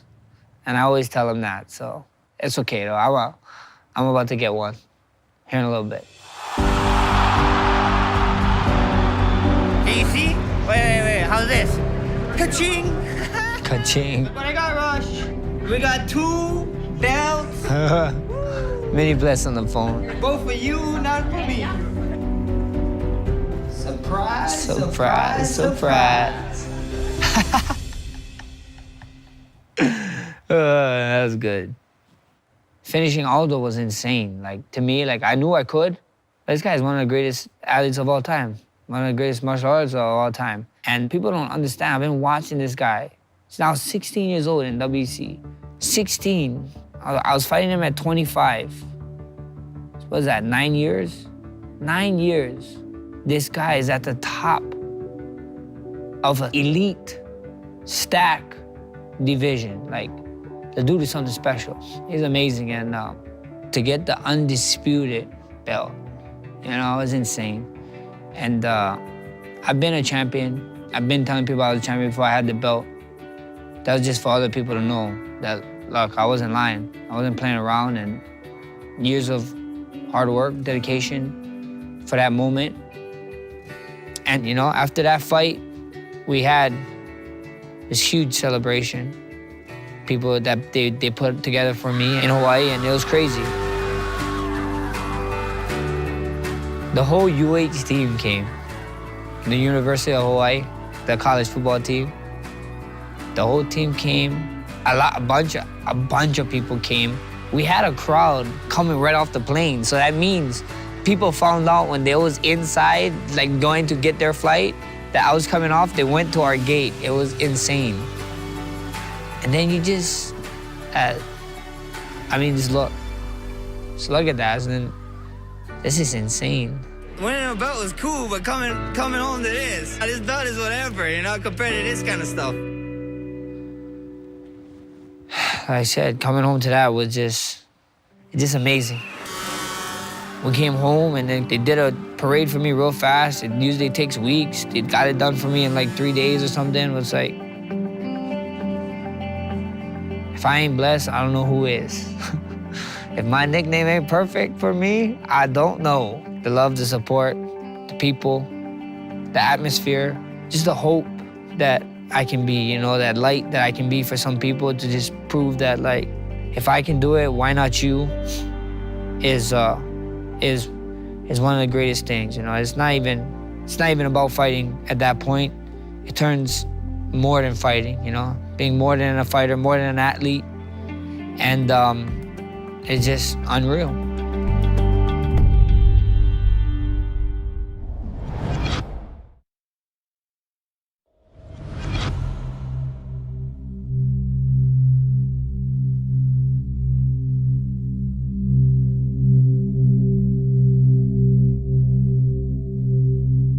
The first title defense was supposed to be Frankie to answer Edgar, another former 155 champ, a contender in any weight class he was ever in, always top 5 at least, and why not? I'm the guy, I don't pick and choose my fights, I never did. I'm a guy that stayed ready, so when fights dropped out, I could step in. That's why I got on a 10-fight win streak. That's why I got where I was. I told them, whoever you guys think is gonna make me leave a big legacy, send me the contract and signed it. That's my attitude with the UFC. But Frankie Edgar got injured a couple weeks before the fight, and then, like a true legend, he is. He's always ready to fight.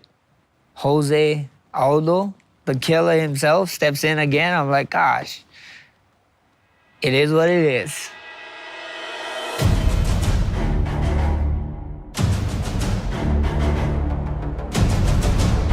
Live inside a sold-out Little Caesars Arena in Detroit, Michigan, USA. This is UFC 218, Holloway versus Aldo 2. Back in June, Max Holloway went into Jose Aldo's backyard. He left Rio de Janeiro emphatically as the new undisputed UFC champion. Let's go! Tonight, he embodies the fighting spirit of his home state of Hawaii, and with an 11-fight winning streak in tow, he is set for the first defense of his title. For the undisputed UFC Featherweight Championship of the world. This is crazy. This is nuts, fighting this guy again back to back. Time! All right, gentlemen, get over the rules. Let's have gloves, let's do this. Max Holloway, Jose Aldo. Fight. Take 2. He landed a couple hard shots there. I mean, these aren't technical punches he's throwing. He's throwing haymakers. He's busy, keep drawing it out of him.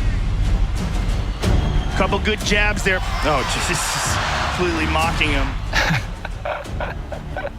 I complimented him his stuff. I was like, ooh, nice jab. Holloway, the busier man thus far. Right there, I'm talking to him right there. I was like, nice head movement, boy. Holloway walking forward, arms down. Loads up on that right hand. Aldo able to evade. Boom, he got me with the uppercut again. Ah, I was getting ready for that again. I was like, no way. That's how come I was clapping. I was like, good job. Holloway with a little taunt there at the end of round 1 after a big uppercut landed for Jose Aldo. He just said the man is tired. The man is tired. I told him, because he was. He's got time to make small talk with Joe Rogan after round 1. So we'll see the extent to which Jose Aldo is in fact tired here. There's a hard leg kick by Aldo. Nice leg kick. Max is showing no ill effects from those leg kicks. Or the uppercut or anything else. Let's go, Max, you lead the dance. You lead the dance, that's it. Oh, nice spinning back kick to the liver. Oh, nice 1-2. Get on him. I know he's tired. Right here, when he was slugging, I was like, that's slug. If you want to do this, let's go. Oh, flying knee for good measure. What a war. What an amazing fight. Everything that you want in a championship fight. 10 minutes in the can, and they got to get working on that right eye of Jose Aldo. The jab was getting him. When you swing that right hand, it's dipping every single time. This was the round in which Holloway stopped Aldo in the first meeting back in June. Time to turn it up. Aldo's got his mouth open, though, and he's breathing out of his mouth. But Holloway is not even breathing heavy. I mean, look at him. Look at him. He's talking to him. I was like, hit me. I was like, my hands are down. Beautiful, beautiful combination. And there it is, another slugfest. And what a punch he can take, too. I mean, it's almost like he's invulnerable. Max Holloway lured him into a slugfest, and Max Holloway came out of it completely unscathed, and now he's feeling loose. And he knows there's a lot of time left here. Oh! Aldo got tagged hard. Aldo landed on Holloway, and Holloway just walked right through it. Big overhand right. Aldo's fading badly. He's trying to tie up now. Oh, elbow from Holloway. Holloway coming on real strong, and Aldo fading real bad. He's tired, bro. Holloway right back to the body work, then back upstairs. Oh, Aldo is a shell of himself now. He lands the right hand, and Holloway walks through it like it's nothing. I was telling myself, he was looking tired. I was like, turn it up, turn it up. Knee him. Oh! Jaws are dropped throughout this arena. Nobody is sitting down. Aldo's face is open wide. That cut is nasty now. Pressure, pressure, pressure. Keep mixing it up. This fight's not gonna make it out of this round. I knew he was definitely tired when he did this. Look at this. Aldo goes for the takedown. He's really tired. He's shooting. You don't shoot, you're a striker. We'll see if Aldo can survive these final 40 seconds. Not a good spot here, Joe. It's 30 seconds to go. This could be it. Boom. Aldo desperately trying to survive. His face is a mask of blood. And Holloway all over him. Herb Dean getting in there. He might stop this thing soon. That'll do it. That's it. Max Holloway That's it. has defended his undisputed featherweight championship. Max blessed Holloway. The winning streak is a dozen. I was looking for Rush. Little man took Dana White's spot, though. It's not gonna find him. Max blessed Holloway with his family and friends. And look what he just did to the consensus greatest featherweight of all time. The way he did that tonight was just amazing.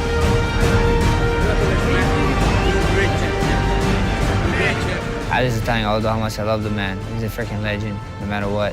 And still, the undisputed UFC featherweight champion of the world. The support to my coaches is crazy. I had zero money when I first met them. Let's start that. I couldn't pay them nothing, not a dime. They all took me under like I was their son, actually. Without them, you wouldn't see Max bless Holloway. And I truly believe that. I get to come in here in this octagon and get all the shine. But in all actuality, those guys deserve it. I talk about the Bless Express. Everybody think I'm the conductor. Y'all getting bamboozled. I'm grateful for every single dude that stands behind me and woman, and my family members and my family. Mini Bliss, that little booger. You know what he's doing. Dabbing on him. Well, how's it going, Rush? So how did it feel watching your dad fight today? And then when he won, how did you feel? Proud. Awesome.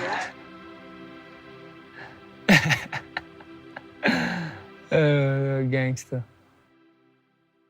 You know, I thought so fighting for myself and stuff was crazy. I thought I'd never ever be more motivated in my life to actually go get my own goals.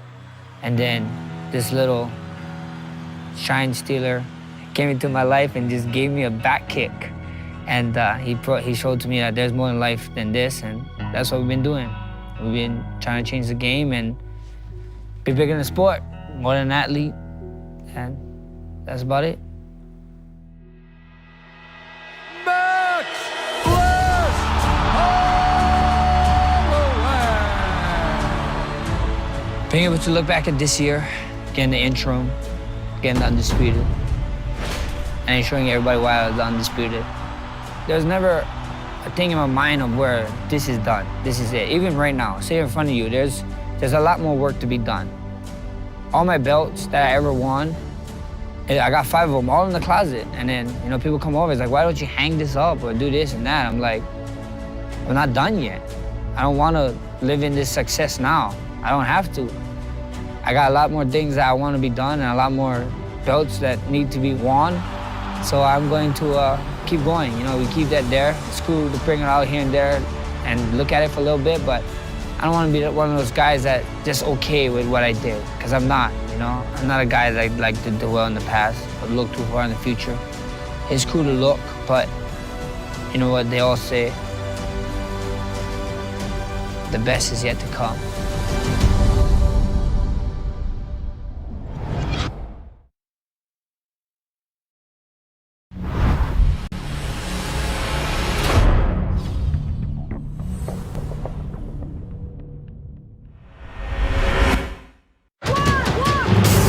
Let's go, Bob. Good luck, brother.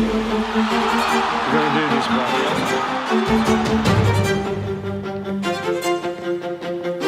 Let's go, Bob.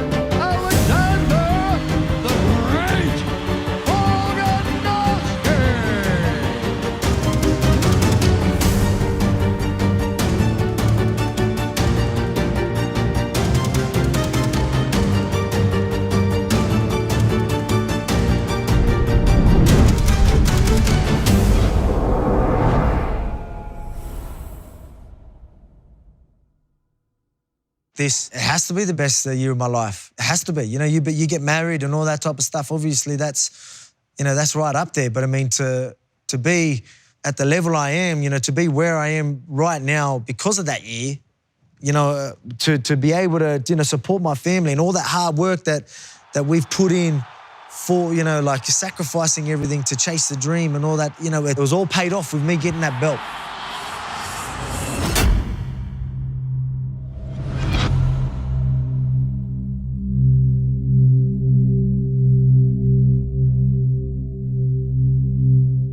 I always knew I was ready for the contenders. You know, who calls out Chad Mendes? You know, that was a fight that, you know, not many people thought was a good fight for me. But I mean, I knew if I asked for it, I'd get it.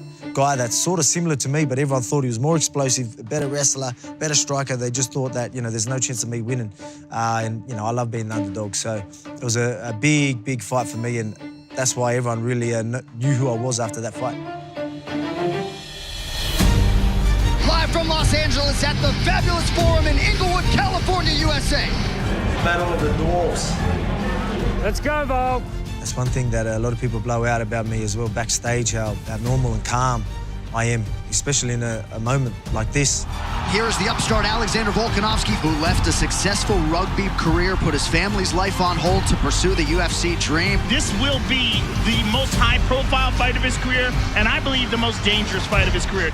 Chad Mendes, biggest fight of my life, but I was just calm, ready, and knew the job I had to do, and let's go. All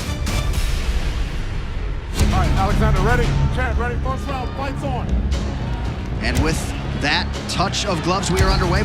Don't blink. Yeah, I do remember, you know, he had me on the back foot a little bit, because I knew he was he'd becoming aggressive, but I knew I'd get him on the back foot. Once I did, I knew I would get him tied pretty quick.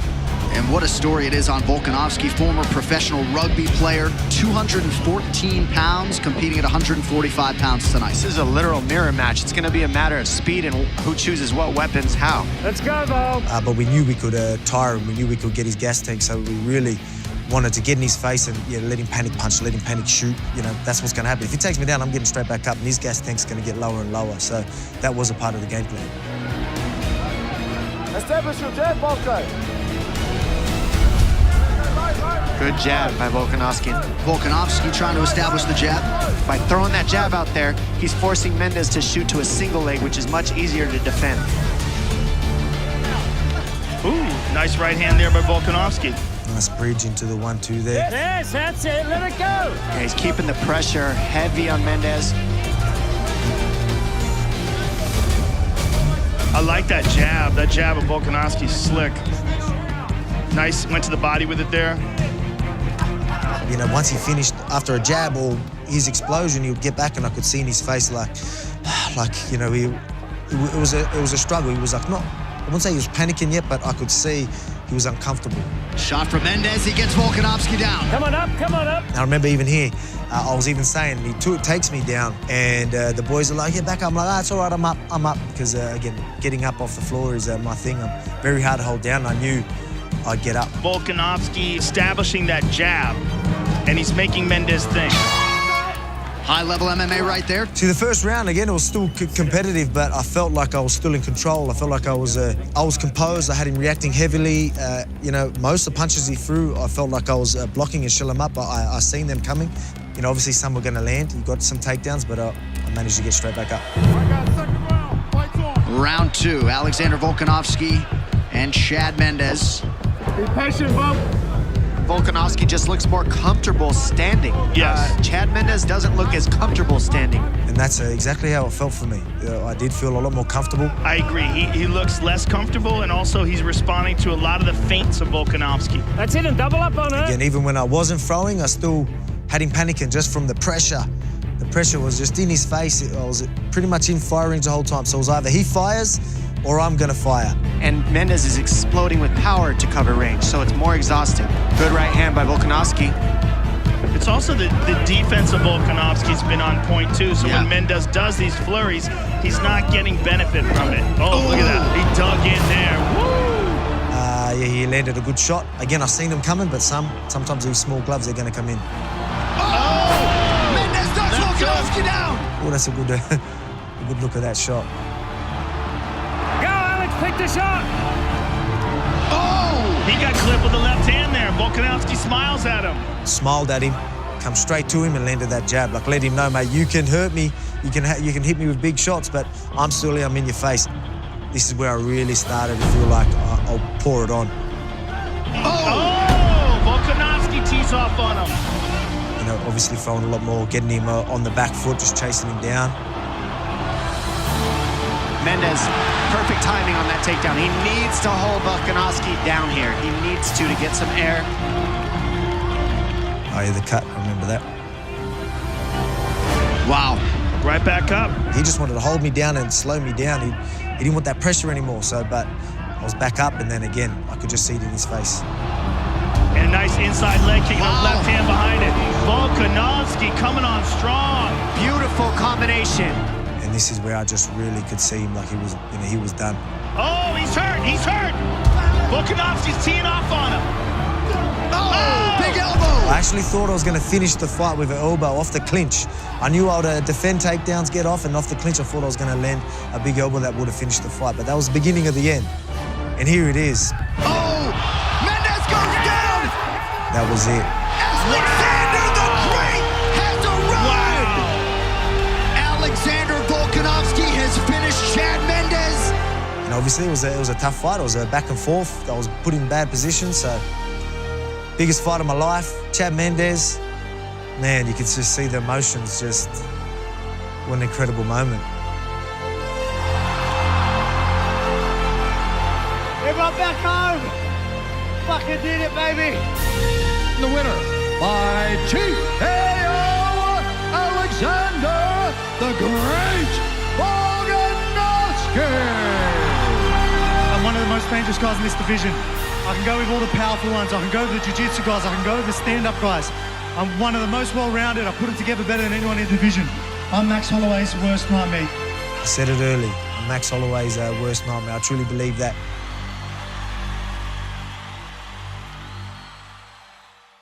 Man, I love that there was some angles there that I haven't seen before, some different replays that, yeah, I've watched that fight a few times, but to watch different angles of it, that was cool. Even when I knew I was smiling in his face after he was landing shots, to actually see it on camera, that was cool. It was an absolute great moment for me, and you could just see the emotions just in, you know, I was full of emotions there, man, because, again, I knew I could do it, but saying you're going to do it and actually doing it is completely different. But we did it. We said we're going to do it, we did it, and, mate, what a feeling.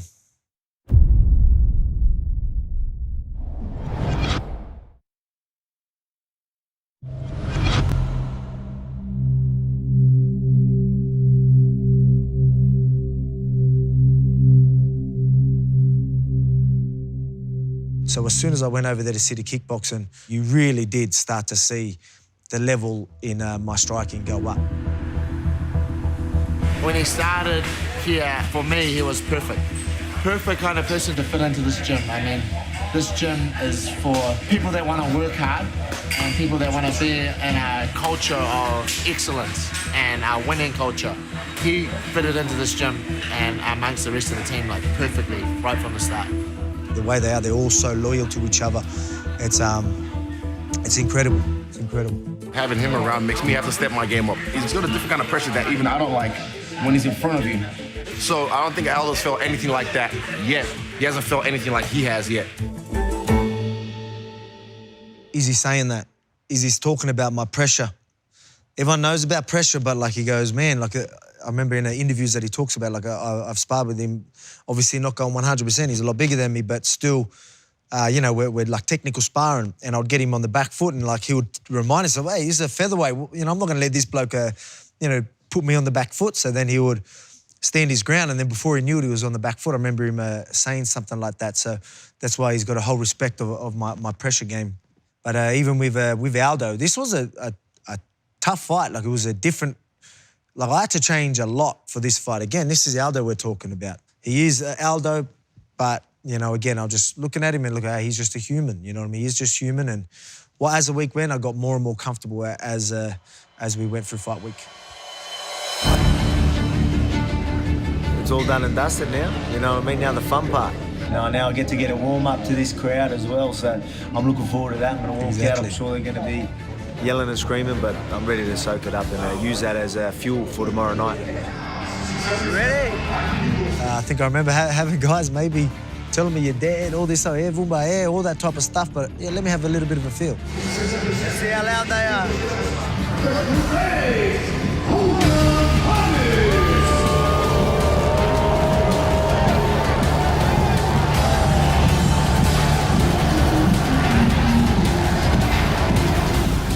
Cool in these situations. I'm calm, I'm composed.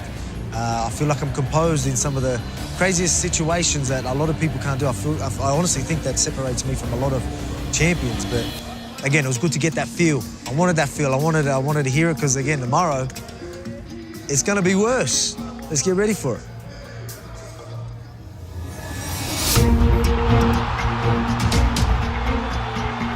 This is Aldo. The respect obviously was given by his crowd, but obviously I had that respect for him as well. And things like this, you know, even just getting a feel of Aldo, man, I've been watching this bloke for forever. A legend.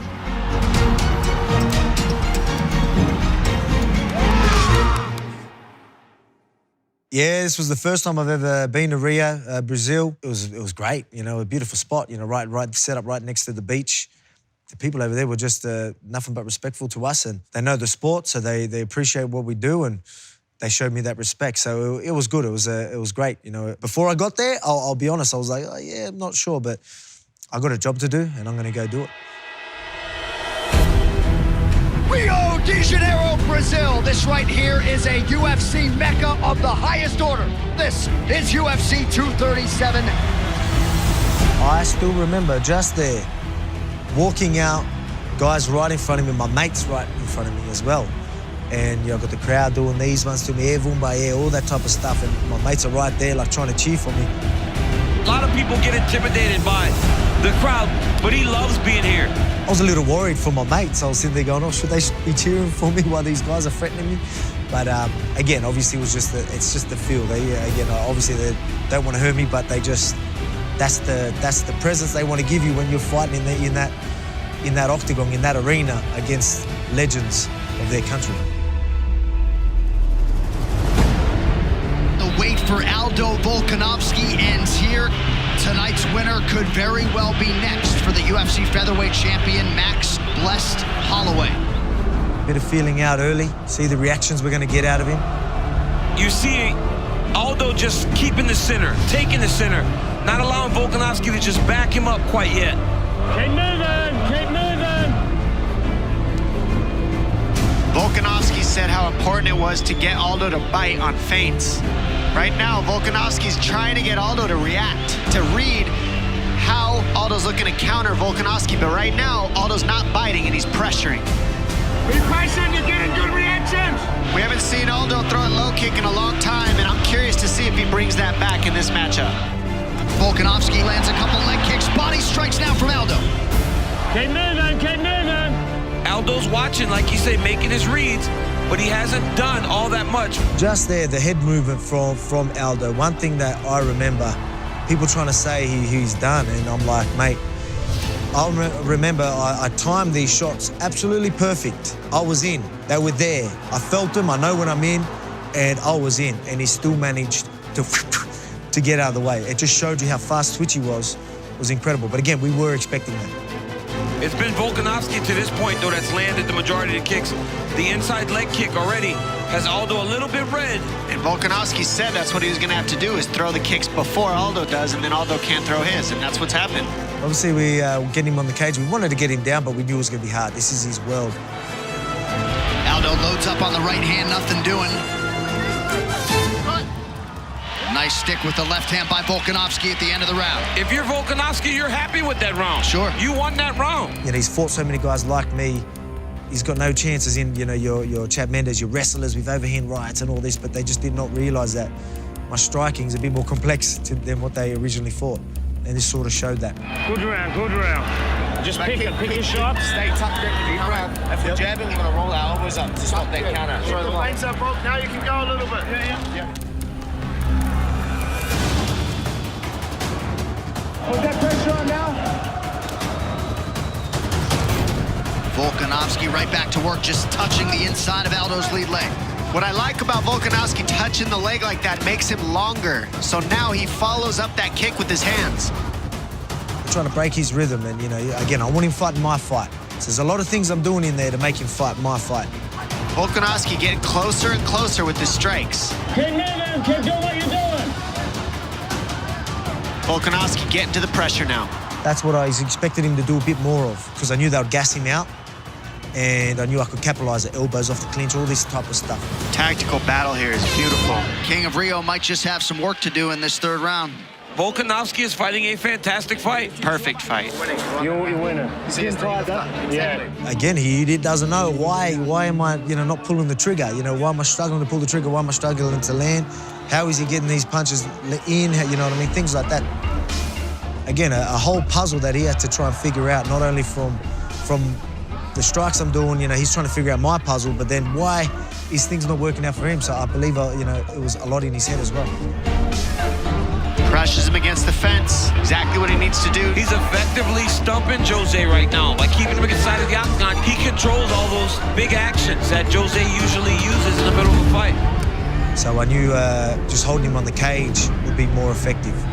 I just thought he was going to do more defensively, because I'm like, I'm winning here. You know, you improve your position, don't rely on me, you improve my position. So I was banking on him doing that so I could capitalize it. Nice head movement from Jose Aldo, but Volkanovski continues to throw offense his way. Jose slips in a knee.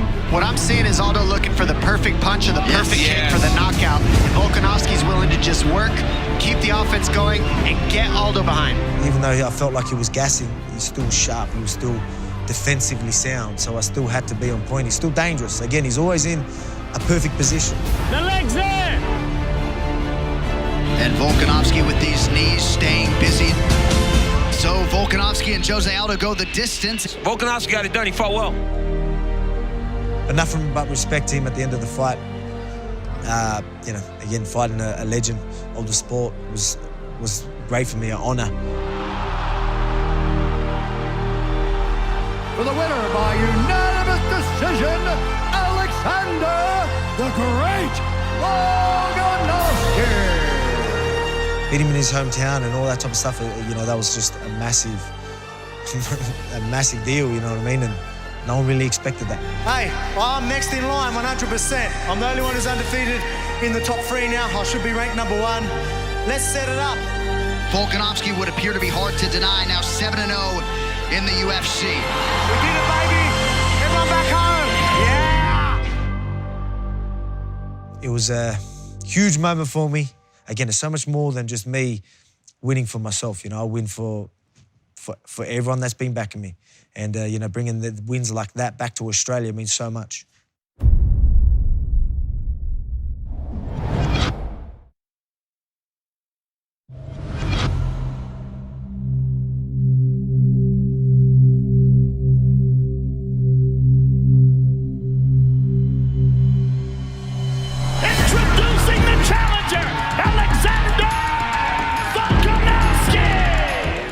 Preparing for Max, it's no joke. You know, his takedown defense is on point. He's well known for his cardio, his volume. There's so much things that he does well, so you need to be prepared. The reigning, defending, undisputed featherweight champion of the world,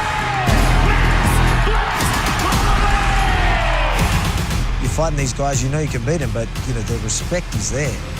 You know what a great fighter this is, and that's why you're going to train so hard for it. And we know that they're going to have a strategy to try and nullify what we're doing and things that they think that's going to work. This is the highest of levels we're talking, you know. This is the absolute chess match we knew it was going to be. Las Vegas, Nevada. It is the final UFC pay-per-view of the decade, and man is the MMA leader blowing it out tonight. As great as Max Holloway is, this, I believe, is his toughest challenge as featherweight champion. I'm always confident. I always say I'm not cocky, but I'm confident. But again, you're going to have doubts. What if you don't turn up that day? They land a lucky punch, you know what I mean? It's a crazy sport, a very, very unforgiving sport sometimes. So you need to respect that as well.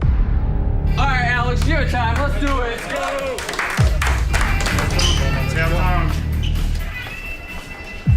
Let's do it.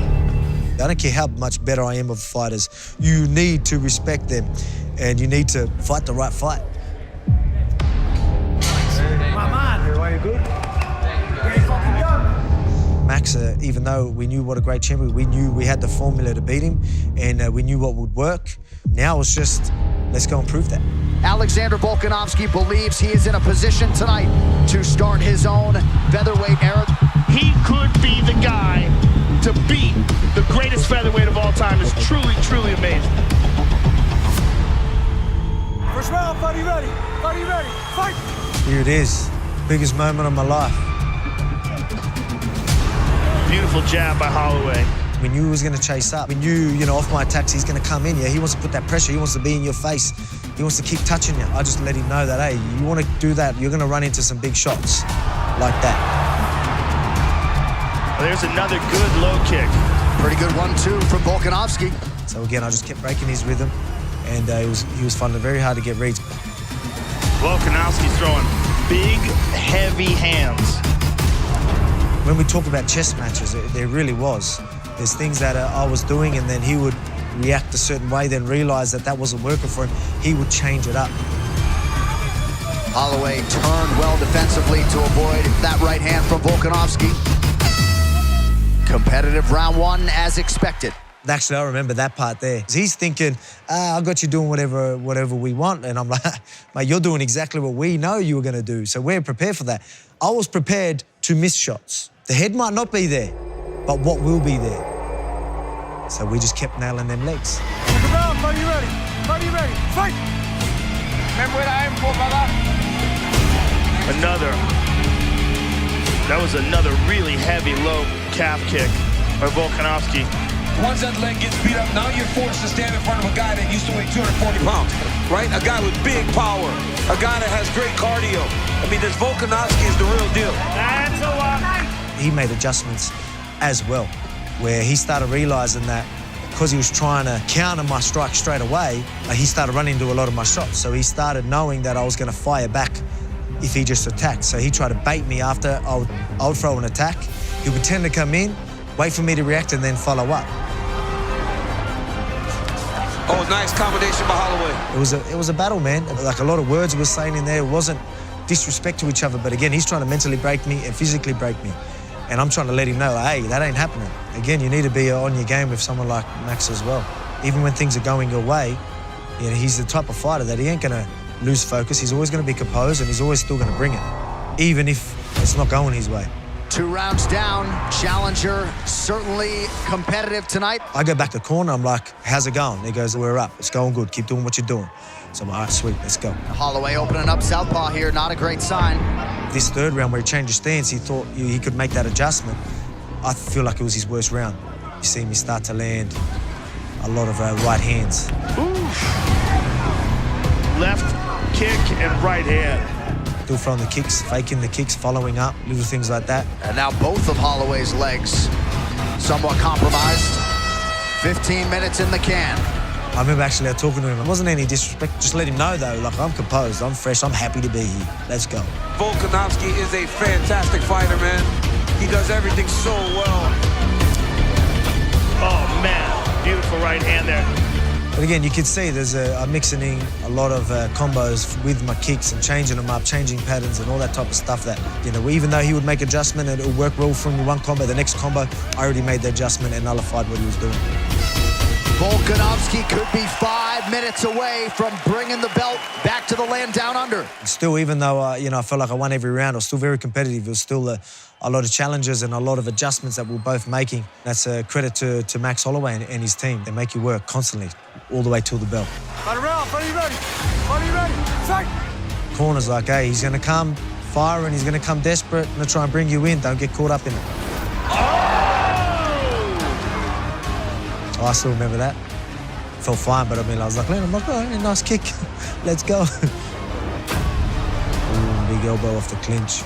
Again, there was times I think in this round he's like telling me like, let's go. Like he wanted to stand and bang. Oh! I just kept finishing with the last punch in them exchanges, but he's still like, no, it's good enough and let's go. Oh! Stay focused, let's finish! Corner's like, stay focused. We know he's gonna come careless. Holloway with a late flurry. Alexander Volkanovski and Max Holloway go the distance. Very competitive fight, great fight. It's still a chess match from start to finish. A lot of people didn't expect me to go out there and outstrike Max. Not with volume and then, you know, land the better shots and things like that. No one expected it. They can keep doubting me because I love proving people wrong. For the winner by unanimous decision,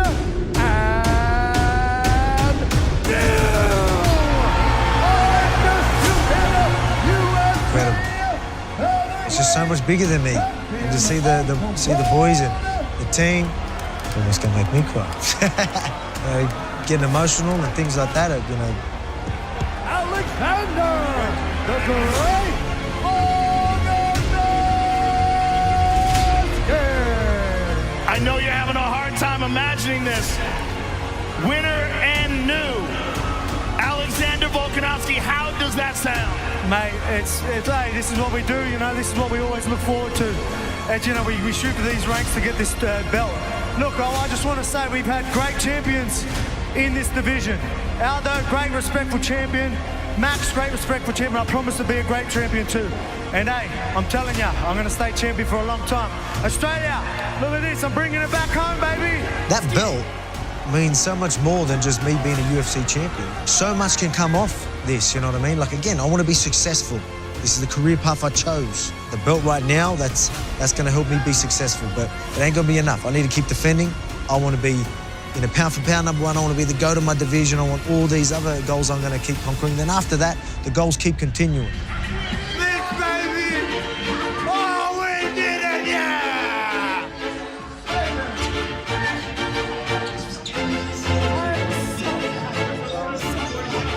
Lots about trains. 6-inch heels while I'm barefoot.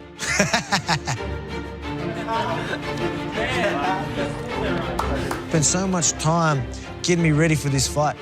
I had guys trying to give me the same look as Max Holloway, guys that were putting their body on the line like while I'm going through camp, and so much goes into it. We did it, baby! Yeah, the boys. Yes, boys. Thank you. It wasn't just me. Yeah, it's me in the cage, but there's so much more that happening behind the scenes that people don't understand and don't get. Fucking we done it! I really do appreciate what people do for me, and a good way to give back is bring the W back home, bring the gold back home. The greatest moment of my life was the fact that I got to bring that gold belt back to my family.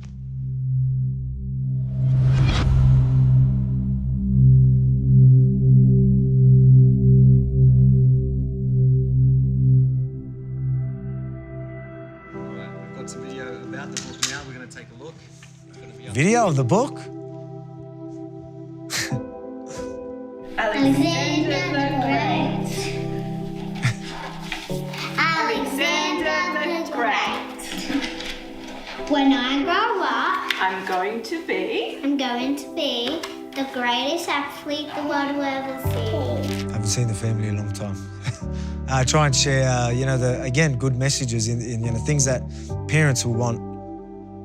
You know, they want their children to read. You know what I mean? Again, we want the right message and not only show a different side to the sport, but obviously share the right message for the younger generation.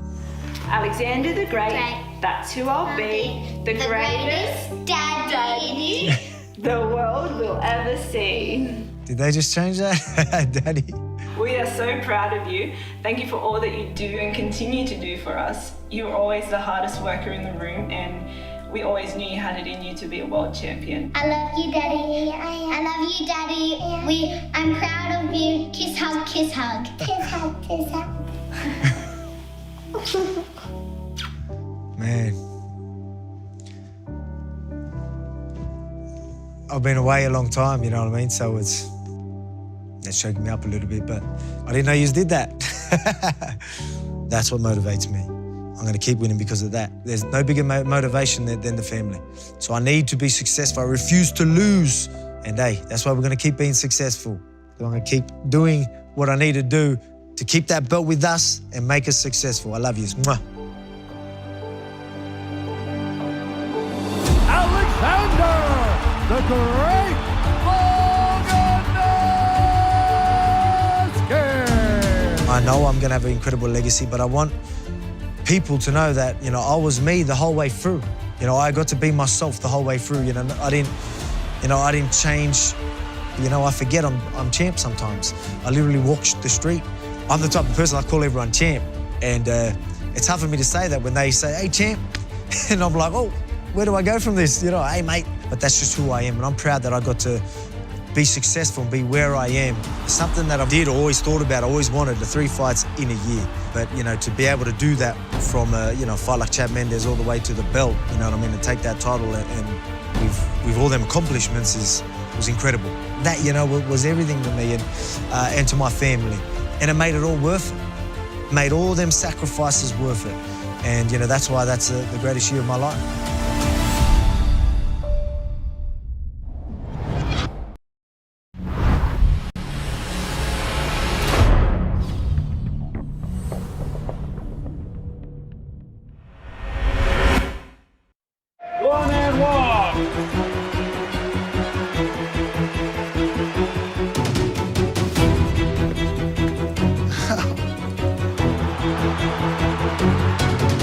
That's a familiar pick.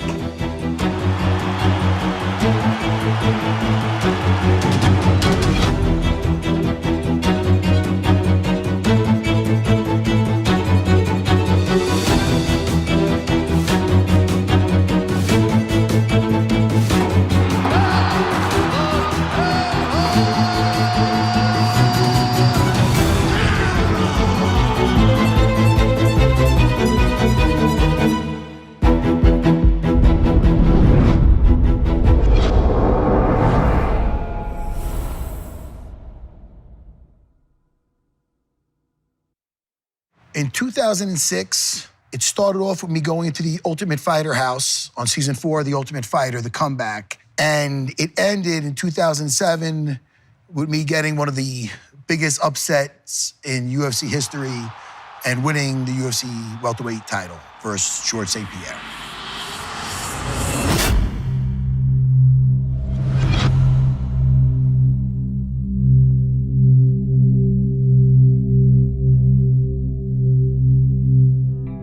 When I got approached with being on The Ultimate Fighter season 4, I fought on the card with guys that were on the season 1 of The Ultimate Fighter, with Diego Sanchez and some of these guys that were on there. And it was so, the crowd, the way they reacted to him, I knew that, man, these guys are just so popular that it's crazy that they're getting all this attention. I seen what this show did for those fighters. And I thought I missed the boat with it, to be honest. Come on. Oh, yeah?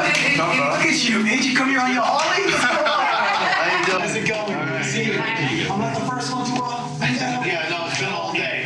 Craig's favorite subject. Yeah, it's been all day. Of course. Yeah, no, it's okay. You want to do the show? Yeah, man. You do? For sure. You seen it? Yeah, it's my favorite show. I'm not just kissing ass. I want to do this because, of course, good for you. But yeah, see what happens to the other guys. Yeah, man, and some of them do not that great, and they're still getting, you know, I'm walking in the lobby next to them, the guys coming up for an autograph, about to pose, they go right next to Josh Koscheck, whatever his name is. You know, you're fucking kidding me. I'm like, man, I've been in the game a while. What the, Diego, what are you saying? I don't understand a fucking word this guy said. I think you understand everything, and I think you're enjoying it. I think you're gonna tell all these people when I leave how much you enjoyed it. That's a home run right there. Hey, man, so you're the bad cop, and you guys are all the good cop. I knew I had him over there. This is a horrible interview on this guy. Let me tell you something. I seen some of the other guys in the medicals and stuff. It's like talking to a fucking plant. So trust me. Home run. Right, I'm making you a day right now. Home run. You ain't fooling me. Good. Good. All right, go back to going to sleep with the rest of the guys. Yeah. Yeah, I knew it went well. You know, I'm pretty good with the verbal jabs and whatnot. So I knew it went very well. I remember walking out of there feeling confident. That show, season 4 of The Ultimate Fighter, that show literally changed my life. So I'm happy that, you know, I was on that show.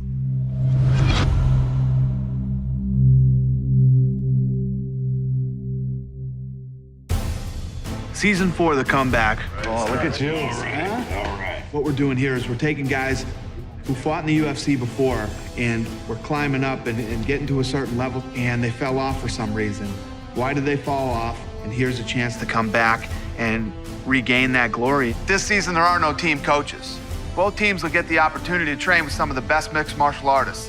Randy Couture, George St. Pierre, and Mark Delagrati. And these are just 3 of several mixed martial arts experts we're bringing in to help you. The 2 guys that walk away in their weight class, the winners, will get a shot at the title.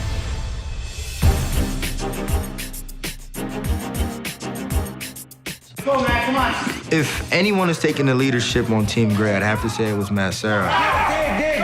He's got them leadership qualities, and I have no problem with Matt Serra taking control over the team. I met Matt before, and he brings a lot of energy to wherever he's at. Different style. Makes time go by quicker, and you don't think about what's going on. So, man, I'm glad he's on my team. And that's great, but I never tried to take that role. I believe we discussed everything with each other equally, you know, but I don't know, maybe I'm the loudest. That's what it is. What do we do when he has the arm, Shoney? Grab your bicep, put your knee up his nose, Shoney. We just went over it, Shone. Get that on the hook and let's circle away. I was excited when I found out that Shoney Carter was gonna be in the house. I was upset when he was on my team because I wanted to kind of fight him right away because he was, at that point, the only guy to ever finish me. I want you to listen to me, okay? Yes, sir. You gotta commit to your fucking hands. You commit to that shit, you're gonna be right in that clinch, and it's a dance. Once you did it, the one that we told you, the body lock, you put him on his ass. Could you do it again for me? He put me on that ass with the body lock. He's tired. Shoney, I need you to do it again. 10 seconds. 10 seconds, Shoney. Do it again, Shoney. Yeah, baby. Shoney Carter.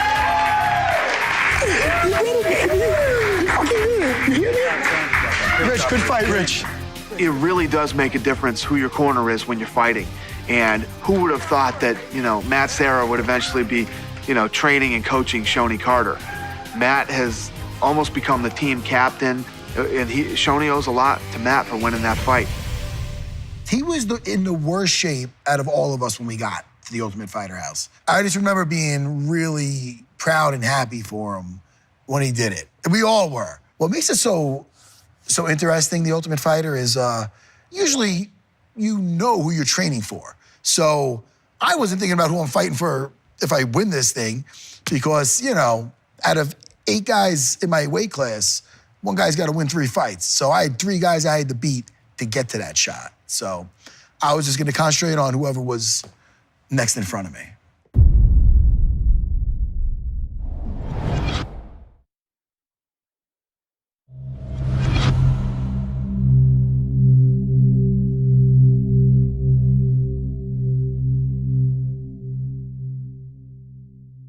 I knew fighting Pete Spratt in my first fight, out of all the other welterweights that I could face, I knew Pete was the most dangerous standing. He was extremely explosive.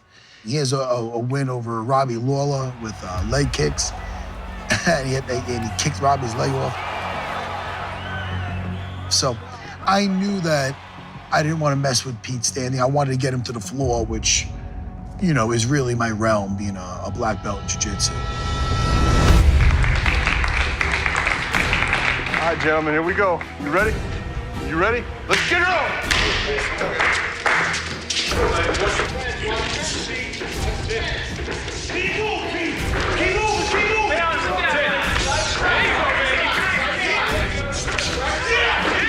If that knee was an inch to the right, it would have been square in my face, and who knows if I would have been able to, I might have been decapitated. Looking good. The mount, you gotta love jiu-jitsu.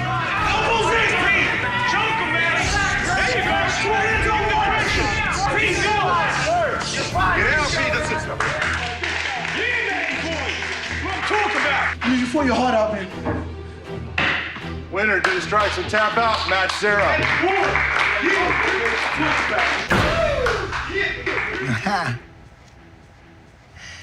I'm very fortunate to be sitting where I am right here and having the success I have in this sport, because if you zig when you should have zagged, it's a whole different fight. It's a whole different career in some instances. So, you know, I consider myself lucky in some circumstances, but I wasn't even thinking about who's next. I was just thinking this was a just fantastic day, and I was happy with the way the fight went.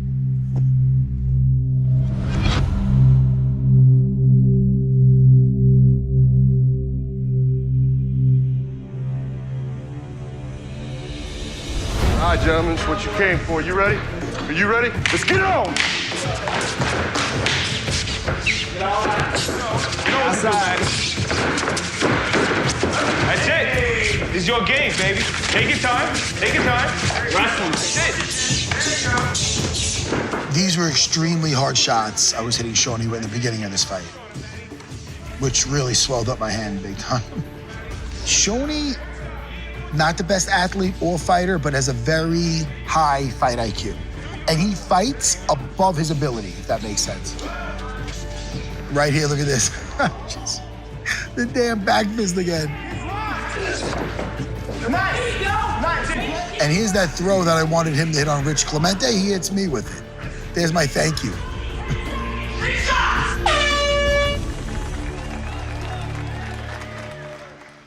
I thought I won the round, but it was close. Get it on! Come on, gentlemen, let's go. Yo, Matty. It'll change. It's so funny watching this fight because strategically now, I feel I would have just knocked him out if I would have believed in just my stand-up, like I did eventually for the title. But again, that's how you raise your fight IQ. You know what to do from here. There you go. You have time, man. So slippery, so slippery. Wow. My round. 5 more minutes and that's it. Get it on! Come on, guys. And what to do, Matty? Go for the pressure. There you go. There you go. You see, whenever I throw strikes, I was hitting him. I should have relied on those strikes more. There you go. Look good, Matty. Get on top. Get on top with it. At least I learned from my mistakes and didn't get taken down again. Matt Serra will move on to the finals and face Chris Lytle. I took it one fight at a time, and here I am, you know, one step away from getting that title shot. And I plan on doing it. Bring it back to Long Island, baby! Bring it back. Oh, that's nice. But at the time, it felt fantastic to get redemption with Shogun. And, you know, that first fight was a bitter pill to swallow where I was dominating and it was my debut and I never had a loss. And the way I lost was just rushing in and getting back fist. And so to get that redemption, it was fantastic. When I got home after season 4, it was about getting prepared to fight Chris Lytle in the finale. If you win this Ultimate Fighter, I remember like you get a shot at the title and you get some nice cash and you get a car. And if you lose, you don't, right? And even though I was one fight away from earning a title shot, I still wasn't thinking of the title shot. I was engaged at the time, right? And I remember I was doing this thing. To get married, you have to do pre-Cana. You have to do it through the church. Me and my wife, we'd go to these couples' house with a bunch of other couples and you talk about it. It sucks, right? But anyway, afterwards, me and my wife were at a diner and we're talking about our future and we were getting married and she really wanted to be a stay-at-home mom. And I just knew that I could make that happen if I win this fight versus Chris Lytle. I wasn't even thinking of the title shot. I was thinking if I win this fight, we could make it work. You know, mission accomplished so far. I was in the finale and we had just one fight left to win. We welcome you to Las Vegas, live inside the beautiful Hard Rock Hotel and Casino. This is the Ultimate Fighter finale. Well, one thing is for certain. Matt Serra became the leader of the Ultimate Fighter. Here's my wife. Absolutely tremendous matchup. The winner gets a title shot against George St. Pierre. Ready? Ready? And we are underway.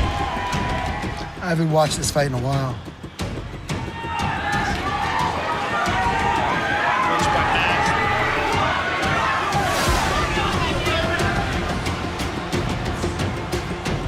Vicious foot stomps by Matt Serra.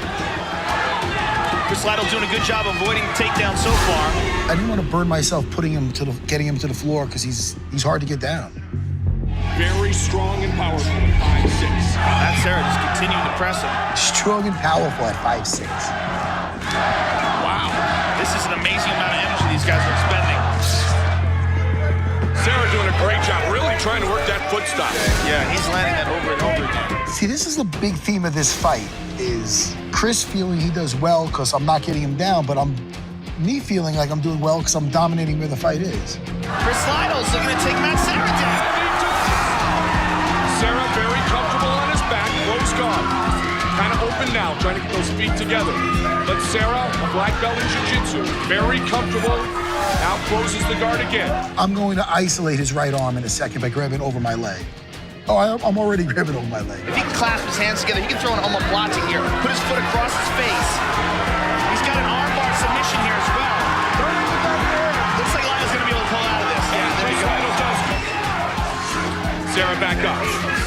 Sarah tried to come in with a Superman punch.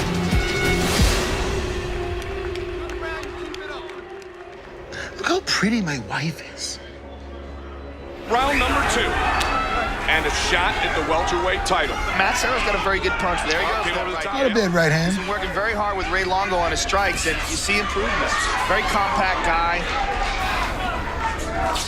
Oh, he's really trying to come with that right, isn't he? Good foot stop by Sarah, and again. Sarah's got a hold of Chris Lytle's right arm. I think he's going to try to distract him. Don't overlook the foot stomps. Game of control so far here in our welterweight finale. And then Matt goes for the takedown. It's a very strategic fight. I know it's not a barn burner, but it's a strategic fight. I knew that Chris Lytle was very well-rounded.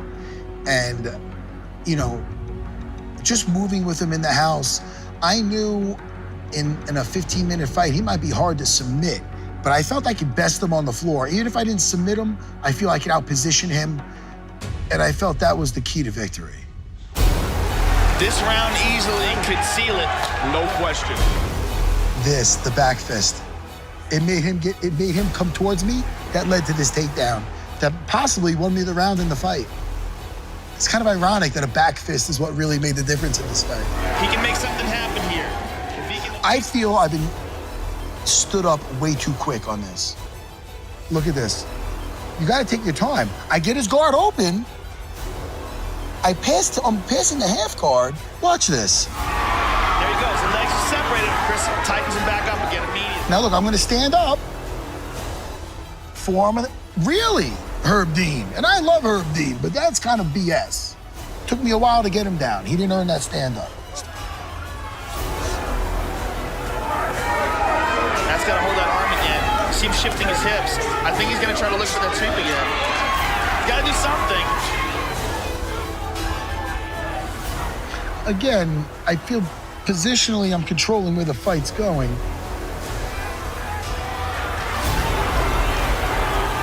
So much is on the line here. The two co-captains, if you will, of Team Mojo. Putting it all on the line here tonight. I definitely feel I should have got the nod, but it's interesting with the judging. Ladies and gentlemen, after 3 rounds, we go to the judges' scorecards for decision. Lester Griffin scores the bout 30-27, Sarah.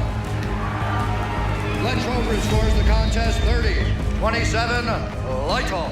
There's a picture when I win this with my hands up from a newspaper in my town. Decision, and now the welterweight winner of the ultimate finale, Matt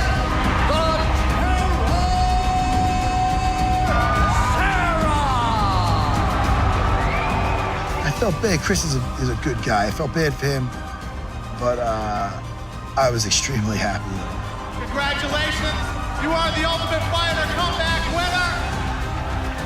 First of all, Chris is the man. You know, I respect him so much, and I just fought my hardest, you know. And, you know, I'm happy, brother. Matt Sarah, ladies and gentlemen.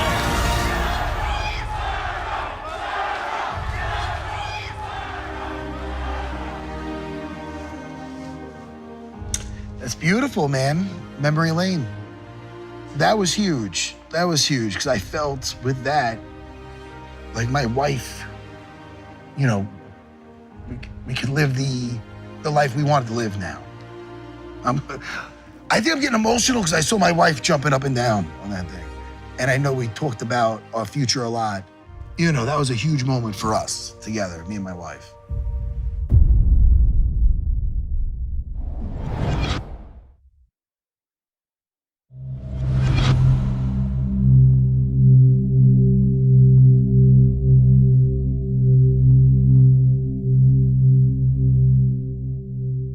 You know, I remember starting my camp with George, early, right away. I clocked in a lot of hours of sparring. I remember that. But smart sparring. Like, I remember Ray Longo, because we knew the game plan going in. We knew going into this fight that George St. Pierre fought better, not better fighters. I'm confident in my fighting ability, but better wrestlers. So for me to try to get George St. Pierre to the mat in a 5-round fight and keep him there and submit him, I knew was gonna be unlikely. So Ray Longo really made me believe in, hey man, we have to take our chances on our feet. And he's not gonna even see it coming. There's a funny thing that happens when Matt Serra gets in the ring. All of a sudden, you game plan what you think you're gonna do. He kind of does something, he has to have some little quality that changes it. You know, Lytle couldn't get to him, Carol Parisian stuck his head where it didn't belong. He got dropped with a right hand. BJ Penn ended up on the floor. So I think if George St. Pierre is gonna take Matt Serra light and he sticks his head where it doesn't belong or he gets a little greedy, I think Matt Serra is gonna take advantage of it. I see this fight going, I tell you, I think GSP is gonna come out, he's gonna get a little aggressive. He's going to test Matt to see where he's at, see if he's going to shoot on him. I think he's going to find Matt Serra very hard to hit. I think after, you know, Matt gets his offense going, I think GSP is actually going to look to take this fight to the floor. I think GSP's a guy who doesn't like to get hit at all. And I think if Matt hits you, he is going to hurt you. He hits a lot harder than people give him credit for. It will be the icing on the cake to a very nice journey, and it will be the greatest feeling in the world, walking out of that octagon with Matt Serra bringing the title back to Long Island. You know, again, the biggest thing with my camp, with training for George St. Pierre was I knew my game plan was gonna be a him or me. That was the mindset. The mindset was George St. Pierre or myself. One of us is getting taken out. So having that mentality going into it is very freeing because you don't have to worry about, did I win this round? Am I gonna? No, I knew I was going for broke. I personally loved being the underdog. I did. I grew up on, like, the Rocky movies are like, they're my movies. I loved the role of the underdog. I suit that role better than the dominant champion. It just is my role. I felt I was born for it. So for me to be the underdog in this role, I relished it. I loved that everybody thought I was gonna take a beating. And people were really scared for me. I mean, it really felt like us against the world, like my little team, myself, Ray Longo, Renzo Gracie, like our little team against the world, because I don't think anybody thought I had a chance to beat George.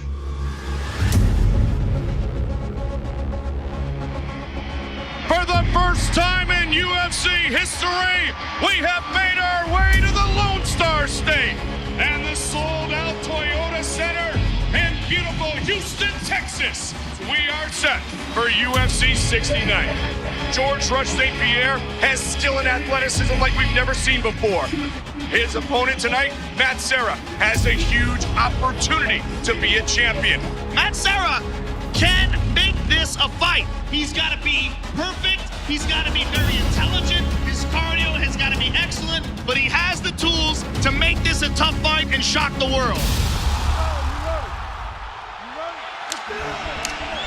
Will tonight be the defining moment of Matt Serra's career? Welterweight championship is on the line. Matt Serra does have some... I remember Ray Longo had me coming in on the taller opponents with double and triple jabs. And then when I did get to them, I would start on the body and end up on the head. He goes hard. He's got to get inside of St. Pierre, be careful of the kicks, the explosiveness. Also, Ray Longo had guys feeding the same kicks that George does. They had fighters feeding that to me over and over again. At one point in this fight, he kicks low, kicks high, kicks low, and it's like I seen it all coming. It was crazy. It's credit to Ray Longo as a trainer. It was just muscle memory when I was blocking these things. Looking, Matt, now he seems to be changing levels and throwing nice body shots. Nice big right hand, right hook to the body. Again with the body shot. Because of my height, guys kind of have to shoot like time uppercuts because they got to kind of punch down. So that's where the height helps. Nice leg kick. Saying, I'm ready, buddy. And we see Matt Serra. Body, body, body. Nice right hand by Matt Serra. Superman punch. Oh, I like that.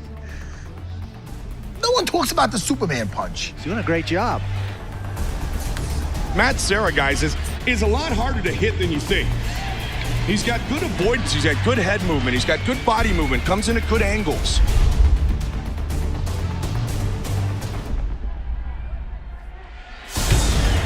Serra. There we go. Back to the head. That's right. That's Serra's doing a better. Oh, yeah. Serra. I remember when I heard him to stay on him. He hurt him again. He hurt him again. I lined this one up. Nice. To his credit, though, he's trying to get up. Serra buckles St. Pierre. Oh, St. Pierre down again. Serra's trying to upset St. Pierre. Good Lord. He's hurt him 3 times in the last 60 seconds. It is over. Unbelievable. Serra Unbelievable. That's wild. Champion of the world. That was incredible.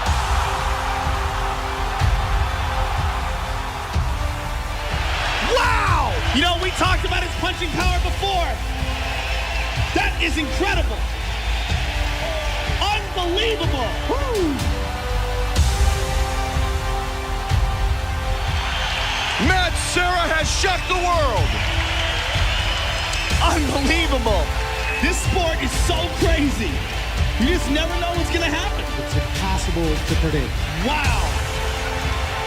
Speechless. Unbelievable. Ladies and gentlemen, declare the winner by TKO, Matt the Terror Serra.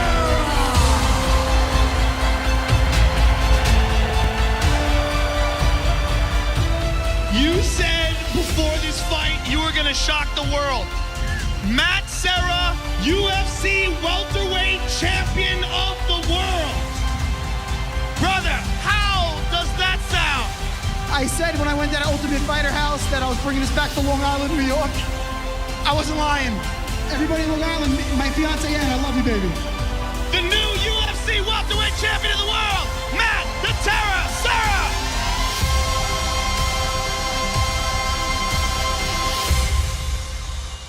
Well, that's what you call a good day in the office. I lived my Rocky movie right there, you know? And it was even better than Rocky, because Rocky went the distance.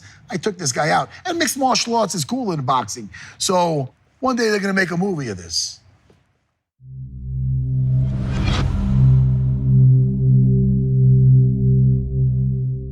So in this year, I ended up winning the Ultimate Fighter, getting the upset of the century versus George St. Pierre and winning the welterweight title. And then most importantly, getting married to the love of my life. Oh, did you get in touch with my wife for this? How did this happen? Babe, did you know about this? You're so pretty, honey. Oh, look at that guy.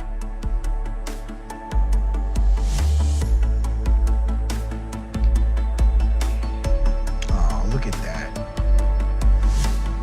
Ain't that cute?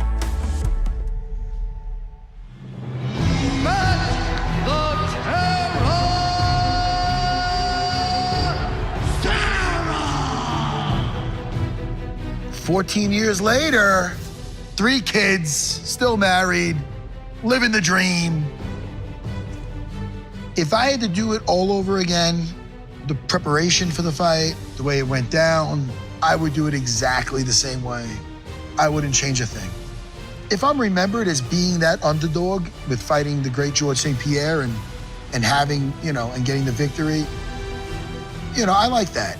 That's fine. Proving that, that you can defeat the odds.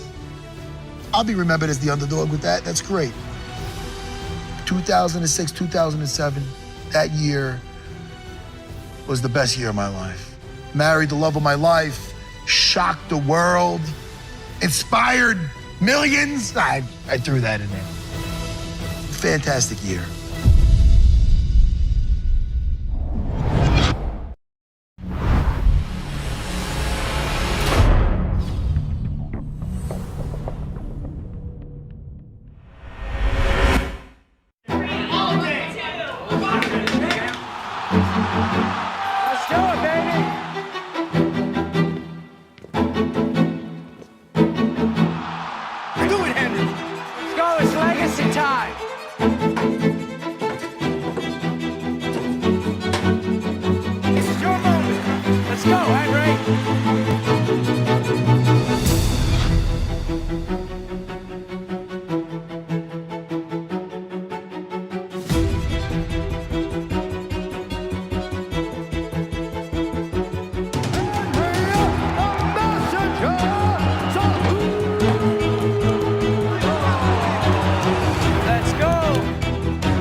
Within that year, I beat Demetrius Johnson on August 4th, TJ Dillashaw on January 19th of 2019, and eventually becoming the Triple C on June 8th of 2019, defeating Marlon Moraes.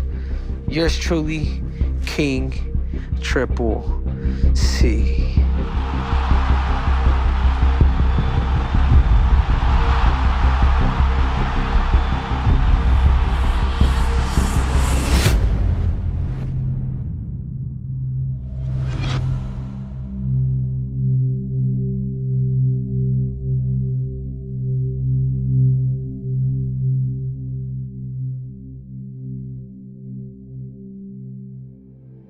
Losing to Demetrius Johnson the first time was a humbling experience for me. And there's nothing like being knocked out in front of 25,000 people and seeing Big John McCarthy wave his hands, knowing that you just lost and you pretty much, this man just broke you. It just put another chip on my shoulder like I've never had in my life. Any other fight, I would say it's because of the belt, but because of the way Demetrius Johnson grabbed a hold of me and the way he had his way with me, it was no longer about the belt, it was about him.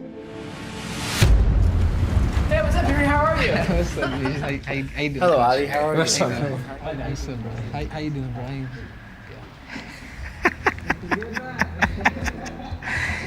It was a little awkward here because, you know, I'm getting ready to fight this dude, and, you know, Ali's always, you know, trying to stir up the pot a little bit. A friend of me, he's a friend of me. He wants to be my friend, but he's my enemy. Introducing Henry! Yeah, it was super cool because I had my coach come out with me, my childhood coach who knew how important this was for me, so he came out with me for this fight.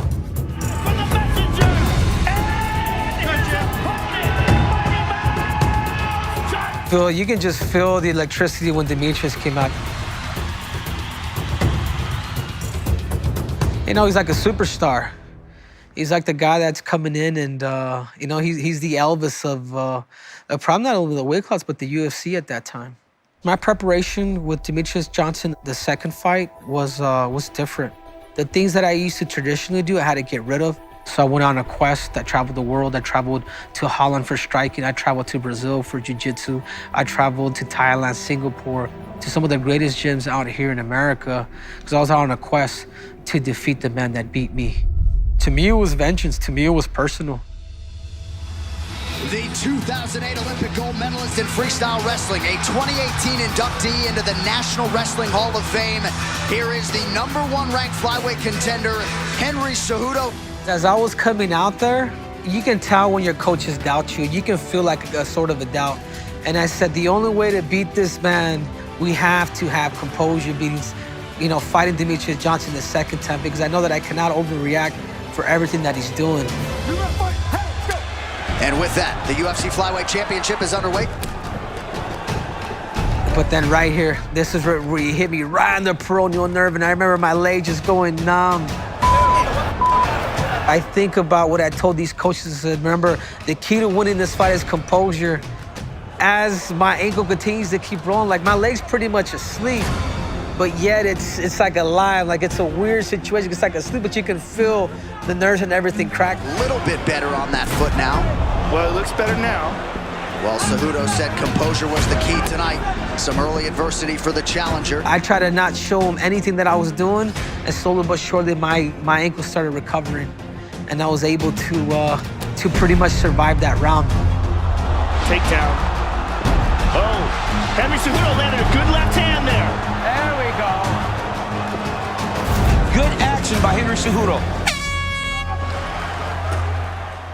Right in that second, I remember thinking to myself, how great is my story going to be when I defeat this man, literally. Just so many different techniques coming at you when you fight Demetrius Johnson. And Daniel's right. So much to worry about. It's not just kicks and punches. He's, even though I'm an Olympic gold medalist, I know Demetrius Johnson believes he could take me down. Beautiful trip. Inside out trip, that was nice. At this point, I gotta win the round. Like, this is all about control. Score, Henry! Score! Those knees that I'm throwing at his shoulders right now, that's what won me that second round. Yeah, we gotta fight. Let's pressure him, and about halfway through, let's start looking for the takedown. Yep. Let's go. Live for these moments, Henry. Yeah, you're right. I live for these moments. My coach said it right. Round 3, Cejudo came out southpaw. Now back to the orthodox stance, landed a sharp right to the body. And that's because DJ's fighting with a little more pressure now. He's going a lot more forward into Cejudo. My ankle is still not 100% recovered, you know what I'm saying? Even though I'm hurt, I cannot show this man anything. Oh! Cejudo did crack him. Oh, look at this, gets the clinch. Oh, nice Takes throw it by. back, beautiful. Nice throw This is by. the beauty about it, man. It's like I met my poison because as soon as I do a nice move, Demetrius Johnson has something to offer for. So I think it's cool when you realize you've met your match. Hard knee to the body. And look at this, rolls again. You see, beautiful takedown with the beautiful escape from Demetrius.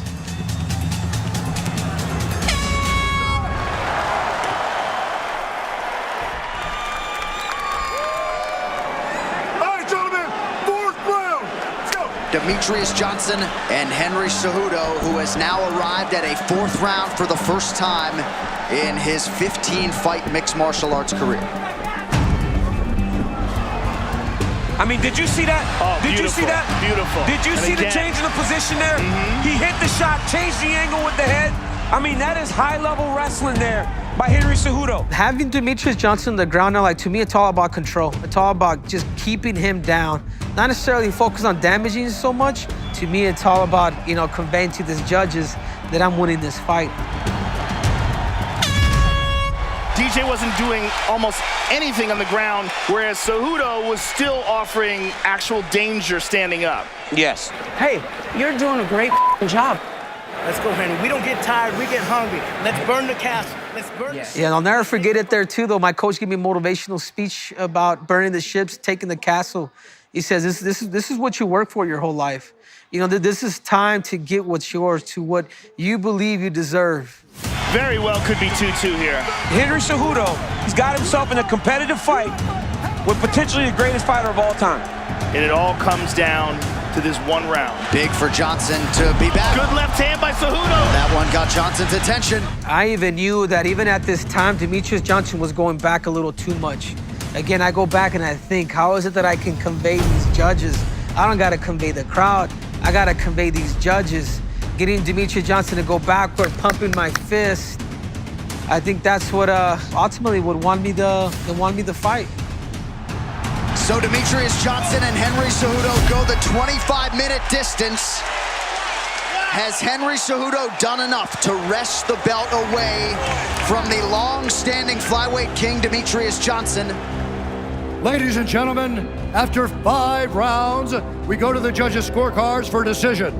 Ooh, I remember thinking to myself, I'm about to beat this dude. For the winner, and new undisputed. Jesus, man, I just got the chills just thinking about that. It wasn't just about, it was about dethroning the man, the boogeyman that I thought of ever since he beat me. Well, this was unquestionably the greatest flyweight championship bout in the history of the sport. Congratulations on an unbelievable, spectacular victory. The new champ, ladies and gentlemen, Henry Cejudo. To be able to hear and knew was, it was emotional. It was emotional because everybody was looking over me like I was a 5-1 underdog against Demetrius Johnson there. And the whole fight was, okay, we know TJ's gonna beat Cody, and we know that Demetrius Johnson's gonna beat, you know, Henry Cejudo, but I says, I'm gonna beat Demetrius Johnson, and then I'm gonna call out the winner of TJ and Cody, which I knew was gonna be TJ Dillashaw. And America's all about winners, Joe. And the winner of this next bout, Joe, I wanna fight that guy. I wanna fight the winner, 135 pounds. I deserve it. Yeah, it's just greed. That's it. I truly am a gold digger. And I think that was the biggest thing because the whole hype was always about Demetrius Johnson and TJ Dillashaw. Like, I was they completely wrote me off, like in whichever which way you want to cut it, slice it, and dice it. Thank you, man. There's a lot of admiration that I have for you, man. I just want to let you know, dude. Thanks, man. You've been a big inspiration, man. I said that during the video, man. So thanks, man. Any negative shit that you ever hear from me, dude. I don't worry about it, dude. Man, I look up to you, bro. Thanks, man. Appreciate it. Good job, buddy. Yeah, special, man. It was special because it's almost like, one, to make my call out with TJ Dillashaw, to be able to make history, but two, to be able to talk to Demetrius Johnson backstage. And man, I mean, I think that video says it all, man. I was just on cloud nine at that time.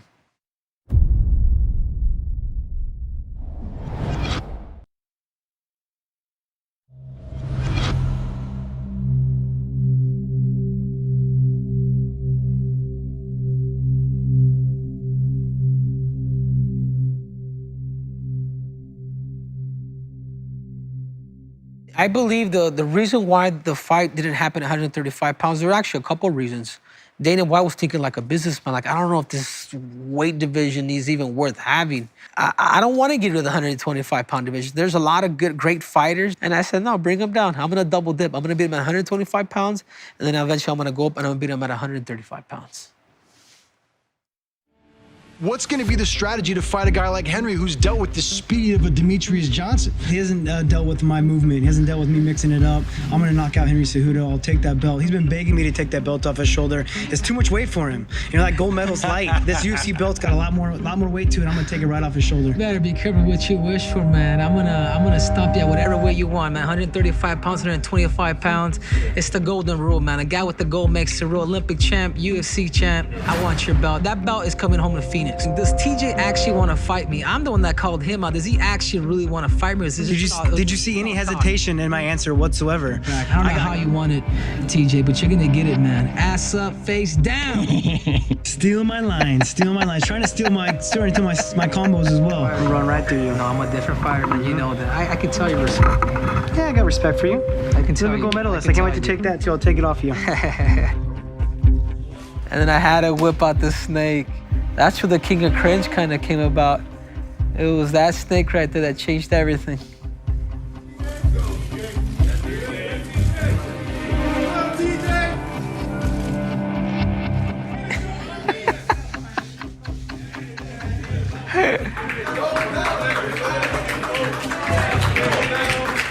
Yeah, and the same reason why I even started the persona and the character was because he knew, like, maliciously that if he was to beat me, that Dana White was gonna literally scratch the division because TJ wasn't planning on staying at 125 pounds.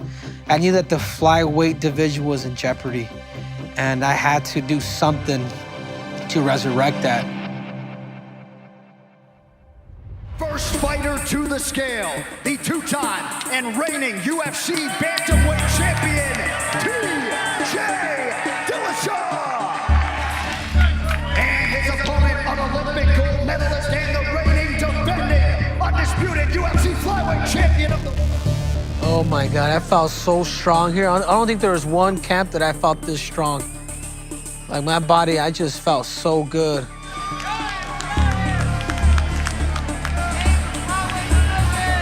He almost had a grin where he really wanted to laugh, and it was very sincere and genuine. But so was my stare down, because I knew that it was strictly business. I wanted to go out there and let him know that I ain't your friend, man. This is personal, and on Saturday night you're gonna see what's gonna happen. With a Brooklyn, New York backdrop, it is a historic night. Oh my God, this is one of my most favorite fights, honestly. Brooklyn was super cool, man. Fighting in New York City. Henry Cejudo's the American dream. This young man had to fight for everything that he has done, and look at where it's gotten him. When people think the hurdle's too high, Henry Cejudo stacks them on top of each other. And I grew out my beard for the first time. And that's kind of where the bad boy kind of started coming about. The super fight is upon us. Beautiful body kick and right hand for Henry Cejudo. But I pressed him right away. I did not let him load. Hey, there you go. Boom, that kick got to him. And that right hand, that first kick actually dazed him. He's a finisher. Cejudo's got him. Did you hear Daniel? Yeah, you got in trouble for that. Finish him. Big right from Cejudo. Now I'm just being patient, literally going after that chin. I didn't wind up my punches. I'm attacking that chin as much as I can. Oh, he got it bad. Henry Cejudo knocks TJ Dillashaw out round one. And God, it felt so good getting on top of that cage and say it's over. Whoa! The messenger message sent tonight. I haven't seen him compete this well since he won an Olympic gold medal. Unbelievable. Tied for the 5th fastest knockout in UFC championship history. And still, the undisputed UFC flyweight champion of the world. What was special about that fight, too, that was the first person to receive that UFC legacy belt. The new era of generation of fighters is what made that, what makes that belt special, because I was the first one to, to strut it. Demetrius Johnson in the rearview mirror, and tonight you make quick work of the UFC bantamweight champion TJ Dillashaw. This is one of the biggest singular wins in UFC history. This victory, and I said it before, it was much bigger than me. This victory was for the flyweights.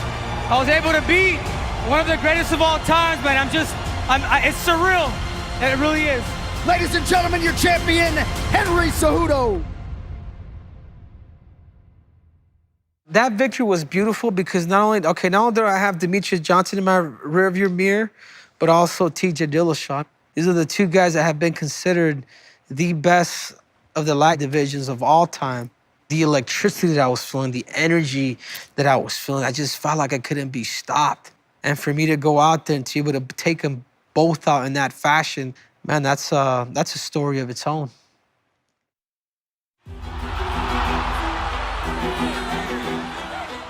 Ooh, I felt like Elvis, man. Elvis in the building. How does this feel right now, Henry? Surreal. But in reality, man, I work hard. I do a lot.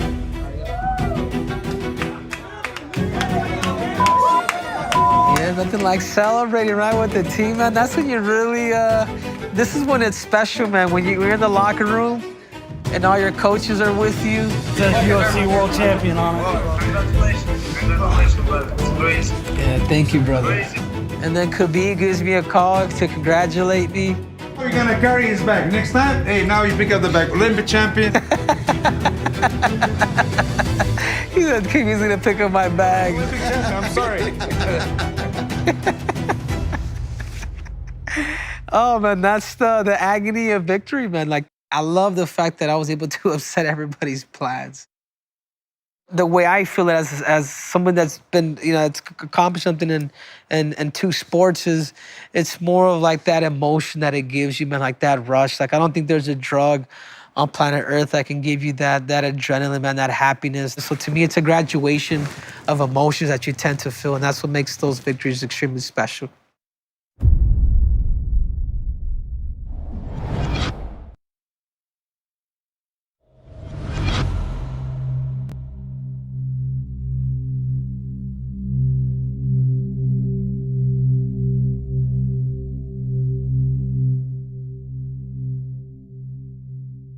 The first time that I found out that TJ, tested positive for EPOs, it was like, I was kind of sick to my stomach. This could have really sent me to the hospital. Like, we ain't hitting a baseball. This isn't football. We got pads. Like, we have a 4-ounce glove, and this dude literally has bad intentions. It took me a while for me to kind of get over it. It just felt like, hey, man, this isn't fair, man. There's a reason why people get suspended for things like that.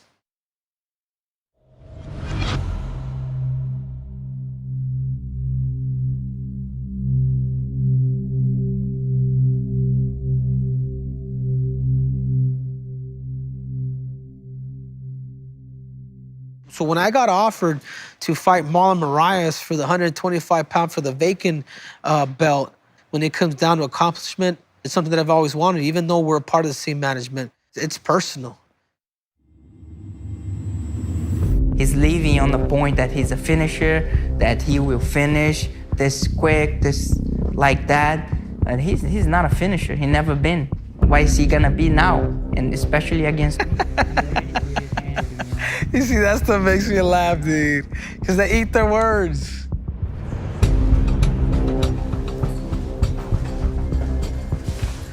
I mean, you guys have any idea what I'm going through, too? I got a cape. I got a crown. I mean, I'm getting ready to pop out all these props. So what I have in there, I have a mouse for Demetrius Johnson. I have a snake for TJ Dillashaw. And then I got a rabbit for Magic Marlon Moraes. Yeah, be ready. Be ready. To get on plane.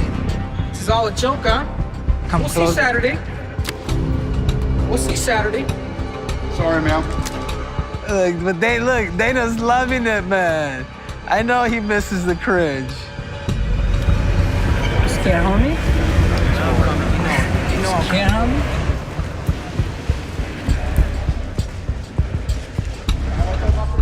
And then my main training partner, Bruno da Silva, he got into his skin. He said, "You're about to lose to a flyweight." Bicho, tá falando aí, tu é quem é tu, bicho? Mole, chega aí, chega aí. Se viva na merda. Cara, quem é esse cara, bicho? Just trying to warm you up.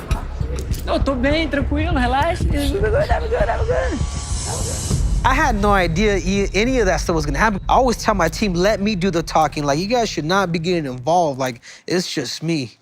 And, but that's just what friends do.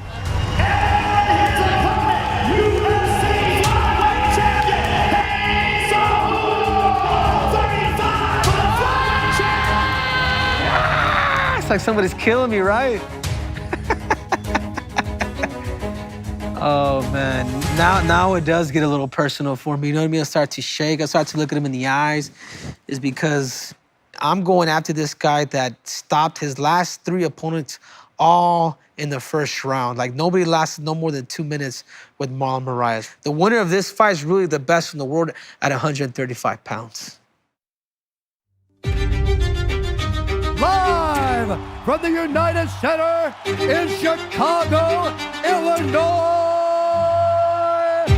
This is UFC 238, Cejudo versus Moraes. There's nothing like it being the main event, pay-per-view, Chicago, Illinois.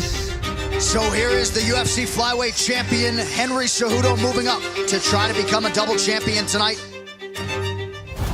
Ooh, that first kick. Oh my God, I was forced to switch stands. If you watch this whole first round, I almost went back and I thought about the Demetrius Johnson fight. Like, just his combinations alone, like with the power that he was throwing, like, he got my respect real quick. The speed with which he throws those legs is incredible. So he's already starting to feel the damage of the Moraes kicks. And a lot of people don't know this. In that first round, the last 36 seconds of this fight, I completely blew my shoulder out. See, I threw a jab, I missed a jab, and I completely blew it out. When you back up, you gotta meet him in the middle. When he throws, you throw. So now my coach is telling me, hey, you just gotta bring the fight, man, because they knew that I can't use my wrestling.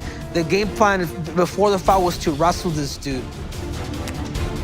We'll see if Cejudo can do what his coach has asked here early round 2. He's asking him to move into punching range, but the problem that I see is I don't think he has an advantage there either. Right now, I'm trying to keep my composure, but I'm really starting to get pissed off here. I'm really starting to get angry. Walk him down. March him down with your hands. Henry with a punch. Yep. Oh. And as soon as I catch him with that right hand, I knew that the game was about to change because he's letting me in on the fight. Tide's starting to turn a little bit here. That's Cejudo right. Good uppercut. Oh, head kick. Henry Cejudo has decided it's not going to be a slow pace. Big knees from Cejudo. Knees to the body, to the head. Like now I'm just like, okay, man, now it's my turn. Now it's my payback. Those are big knees by Henry. This is a total different round. Oh my goodness. This is how you answer if you're Henry Cejudo. Just make it a fight. Oh, big right hand by Moraes. Henry's a little hurt. People thought he hurt me. They was like, no, it was just a matter of me like releasing. You know, knowing that the round is over. But I'll tell you what, Henry Cejudo has a hell of a chin. Yeah, he's so tough, man. These Arizona boys are tough, but Ice loads up. A lot of power. Marlon is throwing a lot of power. And I knew you throw that much power and you're not accurate with it, you're gonna get burned. Cejudo unable to get Moraes down. Moraes greets him with a body shot. Oh, nice combination. I like to analyze a lot of fighters in the first round, like their facial expressions, and then within the second, third, and I knew Marlon wasn't okay, man. Now, because this is a very different Marlon Moraes in that first round, and he's eating some big knees to the body. I knew that I hit that kidney, and he just didn't want none no more. Oh, he's getting submitted. He's not even fighting the hands, though, Joe. But I also know this is a rest period for me right here. So even there, I'm gonna stay there. I'm gonna allow him to carry me a little bit. Marlon Moraes is exhausted. Moraes is a compromised fighter right now. He's getting beat up. But I know he's just got no energy left. Oh, big shots from Henry. He really can't do anything. He's exhausted.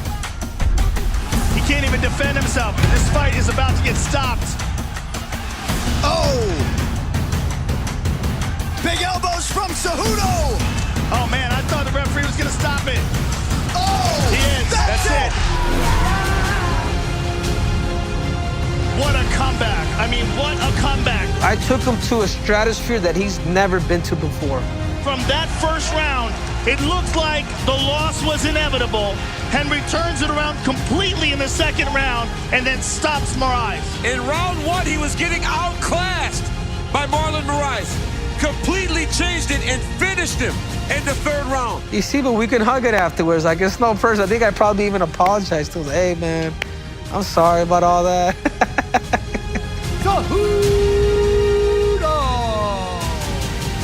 My name is Triple C, Olympic champion, flyweight champion of the world, and now bantamweight champion of the world. I am the greatest combat athlete of all time, and I just stole the title for the best pound-for-pound fighter too. Watching my fight with Marlon Moraes, it feels good because it really was, I was the underdog once again. I was the underdog with Demetrius. I was the underdog with TJ. And now I was the underdog with Marlon Moraes, which a lot of people expected him to knock me out. Get him a second belt! Henry Cejudo! Oh, look at Dana, man. Dana's struggling to hold those two belts. You did that with no legs. You got the legs and done. This was on Monday night that I rolled my ankle. So I literally had a high ankle sprain. And Marlon Moraes and their team happened to hear me scream, so they knew something was up. So I think the whole game plan for them was to kick my legs. This is what his ankle looks like. This guy overcame the shots. I don't know what he has inside his heart is just unmatchable. 2 belts on the damn table, people. He said in the presser that he's confirming flyweight is staying. Did you guys hear that? She said, Dana White just said the flyweight division stays, ladies and gentlemen. Flyweights don't die, baby, we multiply. Hey guys, we're coming for it. We got a couple guys in the flyweight division. Henry's teammates are in the flyweight division. It's good news. Yeah, but I'm a Hall of Famer, man. You've been a Hall of Famer, Carla. This is just more. This is just more gold. What you think, though? Dominic knows that's really well. I'm already, you see how I am? I'm already thinking of my next victim. He just became the greatest pound-for-pound fighter of all time, the only Olympic champ to win the flyweight title and beat the greatest of all time, beat TJ Dillashaw, and now he beat the most dangerous bantamweight to win the 135-pound and get that triple champ status. What I remember the most in that fight with Marlon Moraes is the fact that what I had to overcome to beat this damn tank that just wouldn't stop throwing power, wouldn't stop kicking my legs, you know? This is all a battle of will. It was the feeling of understanding what a near-death experience feels like, and then to eventually overcome it, man. If you have the true desire and the will, you will find a way to win. I've been Henry's right-hand man since 2004, the first day he touched down at the Olympic Training Center. Since the first day I met him, I knew he was special. His work ethic, his determination. While most people see chaos as a pit, Henry Cejudo sees chaos as a ladder. The road hasn't been easy, but the destination has always been the same. And Henry Cejudo never lost focus of that goal, to become the greatest combat athlete of all time. You guys already know he's a double UFC champ, gold medalist. He's a legend, but for me, man, he's my real brother, you know? That's everything for me. I really appreciate you, brother. You means a lot. Thanks so much. Henry, it's been a fun ride. Just winning state titles, national titles, Olympic gold medal to UFC titles. The path to everything you have done it's been a fun journey for me. Just want to say thank you. Thank you for everything. Hola Henry, mijo, te quiero mucho. Quiero decirte, estoy bien contenta contigo, bien feliz por todo lo que has hecho, mijo, porque sé todo lo que has hecho te ha costado. Has trabajado bien duro, mijo. Te deseo que seas feliz, mijo, y que sigas logrando muchas cosas mejor te vienen.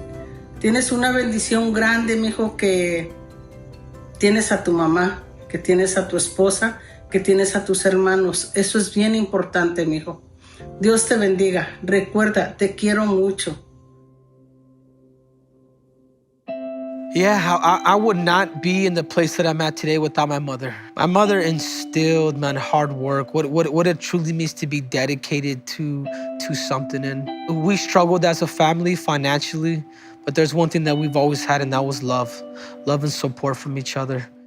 My support system is, it's second to none. So thank you to my mother, thank you to my fans, and thank you to my family and to my wife, Ana Carolina. I would not be able to do this without you guys. I am officially retired, but there is one fight that is calling my name, and that's to make history. Whomever has that bout at 145 pounds, like that's who I'm going to be after. I don't care if I'm 37, 38, I will find a way to get that belt.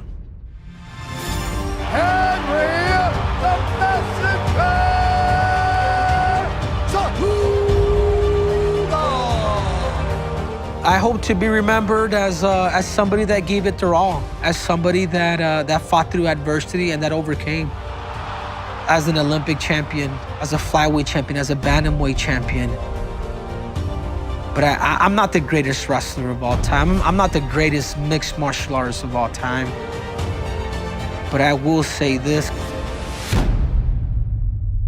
I am the greatest combat athlete of all time.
It's all up to you how dedicated you are. It doesn't matter if you want to be successful athlete, the UFC champion, actor, singer, or journalist. You have to love what you do in your life, because without love, you're not gonna make it, you know? And you have to sacrifice yourself, sacrifice your relationships, the time with the family, private life to reach the stars and make your dreams come true.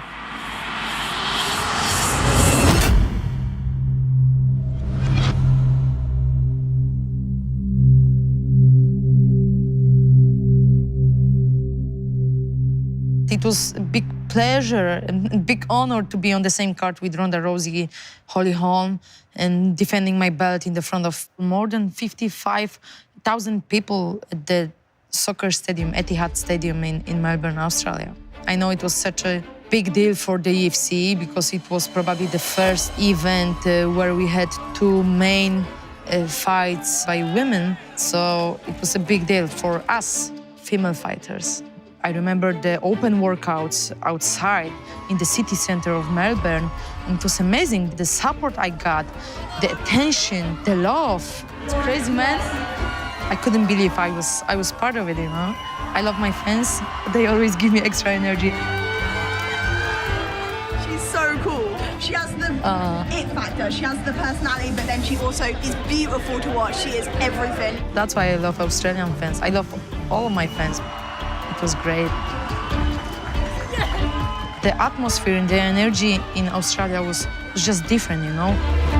Lots of love and good vibes only, and that's why I put on hell of a performance, because of the energy they gave me at the open workouts. You ready? I'm fucking ready. Yeah, I'm ready. I don't think so. It's going to be last fight. Your last fight. You're gonna retire. Yeah, I hope you believe your shit. I promise to you. Look at this. For the last time in your life. Sayonara. So mean. JJ. Ronda. Oh, we just love each other. Her last fight, you know. Ronda was looking at me weird. Is she crazy? This woman is crazy. I am. So awesome. Matter of fact, no more nice. Yeah, that's right. What's happening, Melbourne? Welcome to the weigh-in! I'm the best. I'm the #1. Guys, believe in yourself. If you talk, back it up. I always do that.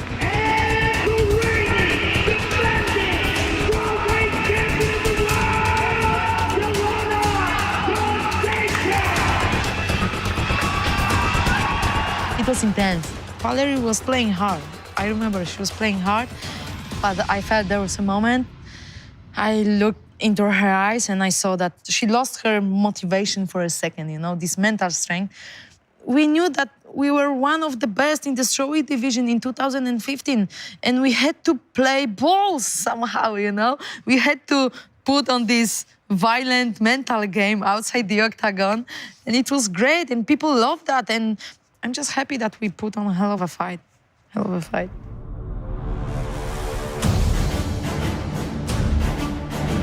UFC 193, here in beautiful Melbourne, Australia.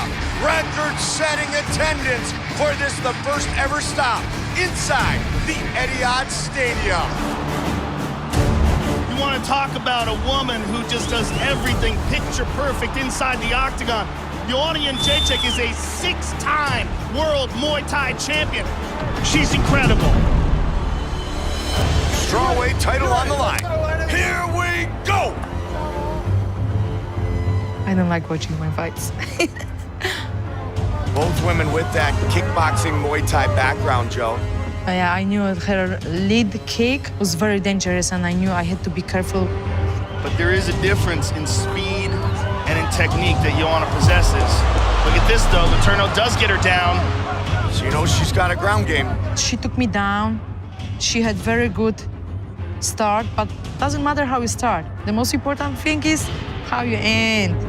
But Letourneau holding on to her here, and Letourneau muscling her, Mike. She's the bigger girl in there. Letourneau with the kick. I remember, yeah, this front kick changed the game. And that time I used to say, smell it, taste it. Front kick to the face. Letourneau's got to go into desperation mode. She wants to win this fight. There's really no other way. She took so many punches and kicks, but she was tough. She was tough. Got ourselves a fight. I took over after the first round. I was just getting better. I was doing more and more.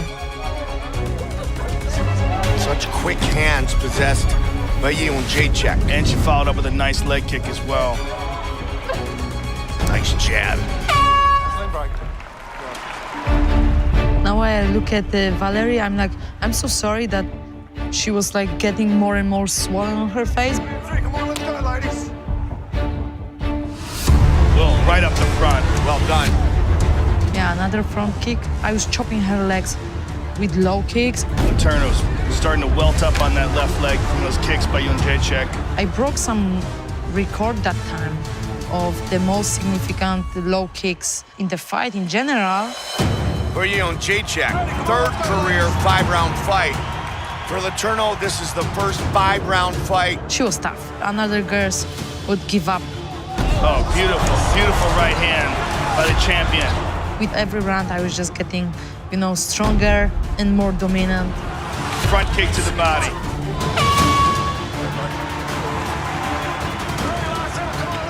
Fifth and final round. I love how the fans were reacting. They were enjoying the fight. Oh, man. They're going for it in this final round. So good with those elbows on the break. So effective with those damaging leg kicks. Yeah, she has devastated that left leg with Letourneau. Again, another hard one. I was winning the fight, but I had to give everything I had to prove to judges that I was clearly the winner, and I did that. They fight to the finish. It was a good fight. We ended up in the hospital, me and Valerie, but that's the price we pay for it, The judges score the contest 49-46, 49-46, and 50-45. For the winner by unanimous decision, and still the undisputed UFC strawweight champion of the world. I always get so emotional, after the fights because of the amount of work I put into every camp.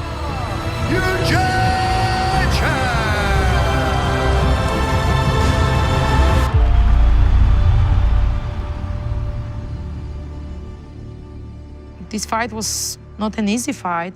Valerie was such a great opponent for me. She was my big challenge that time. She was very tough physically, mentally. We have such a good relationship right now because I moved to American top team a few years later. And that's the funniest thing, that we were such rivals, me and Valerie Letourneau. And now there was a time we were helping each other, preparing for our next fights. And this is what I love about this sport. Today we are rivals, and the next day we are teammates and friends. And we brought women's MMA and the strawweight division to different level, and I'm trying to do that with my every next fight. Just be better and bring it higher.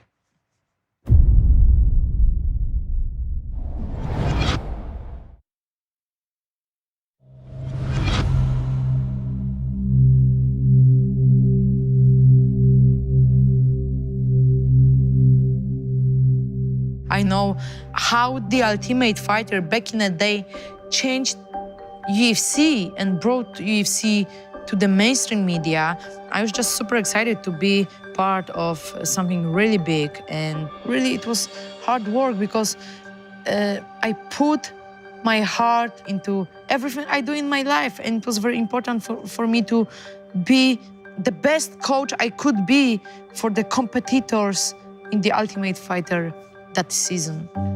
Wake up, guys. If you don't want to train hard, if you don't want to fight, just make a holiday here. Do some cardio. Yeah, I remember I was mad at them because they were lazy. You know how many people want to be here and prove that they're the best, that they can win? I love them, you know. I'm still in touch with them.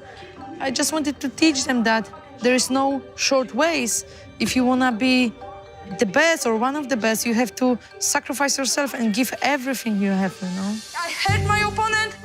1, 2. Finish with Denny. Boom. Oh, I love JJ, Helen. I love all of them. Most of them still fighting, and I'm proud of them. I support them every time. Go for takedown. But it was hard teaching to keep an eye on every single person, you know. But like I said, I always want to give as much time and attention and energy for every person. You cannot just, you know, standing here and keep on punching. You can teach people the techniques. You can show them the way. You can show them the door. But it's here and here. And it was really difficult because I saw in them that sometimes they didn't believe in themselves. I saw the future champions in every single person in my team. It was a great time. It was a great experience. And I would do that one more time, definitely.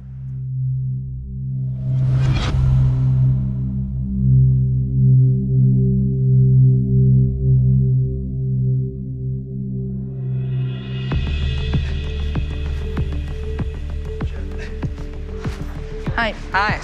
How are you today? I'm great. Look what I bring. Nice. I like that. Sure you do. She like that, you heard? You're never gonna be the champ. I played balls with her, you know? Claudia, I don't interrupt in your training, okay? So, could you move faster? Calm down. She was interrupting. She was taking much more time than she had. She was not cleaning. Move faster. Your time is over. You're too funny, man. Okay, go. Nope. You're too funny. Go. You're too funny. Go. I don't like when somebody is trying to get into my face too close or when someone is stepping on my toe. And definitely Gadea was pain in the ass. What Calm are down. you doing? Calm down. What? Calm Calm down. down what? More respect to the champion. More respect from me. Yeah? You should respect me. You've got enough respect. Go. You're so funny, man. Go. Respect is earned. Gadea. You make my life hard. Go home. Where? I'm gonna put you in shame. Do it.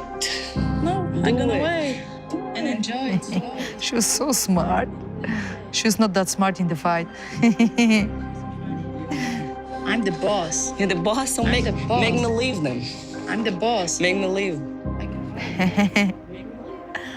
Go where? Go away. Go where? Go away. Go where? Go away. Go where? Go away. Go where? Such a bitch. Hey, don't push me. Don't push me. You did first. I did. You did first. I did. I'm not touching you. That's enough. Yeah. Let's go. Cala a boca, biscache. Biscache. She didn't know I was speaking Portuguese, but I have learned Portuguese especially for you, Gadea. That's perfect. That's perfect. That is perfect. That is perfect. Cool. Awesome. That time I knew already that I was the winner. And she won. Her team won. But I remember what I said to her after we were done shooting. We had the face-off, and I told her that, okay, maybe you won the season, but you are not going to win the fight. And mark my words, I will beat you up and prove you wrong, that you are not number one. You shouldn't be fighting for the belt, and you are not going to be the UFC champion Never, ever, ever.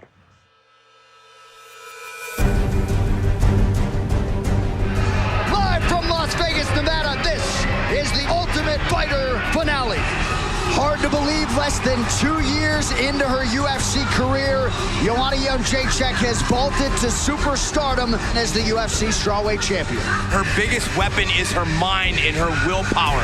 She is so determined. She talks like everybody she faces wants to steal her dreams, and she's got to defend them with her own life.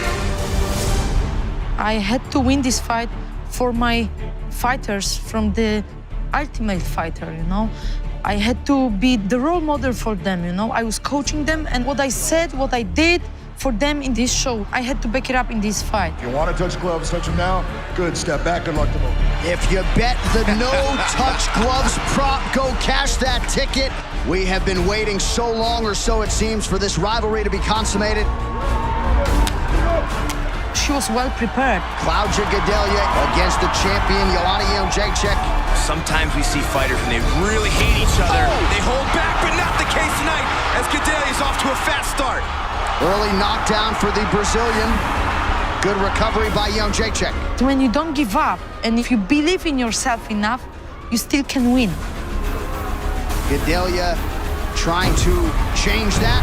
Good combination by Jędrzejczyk.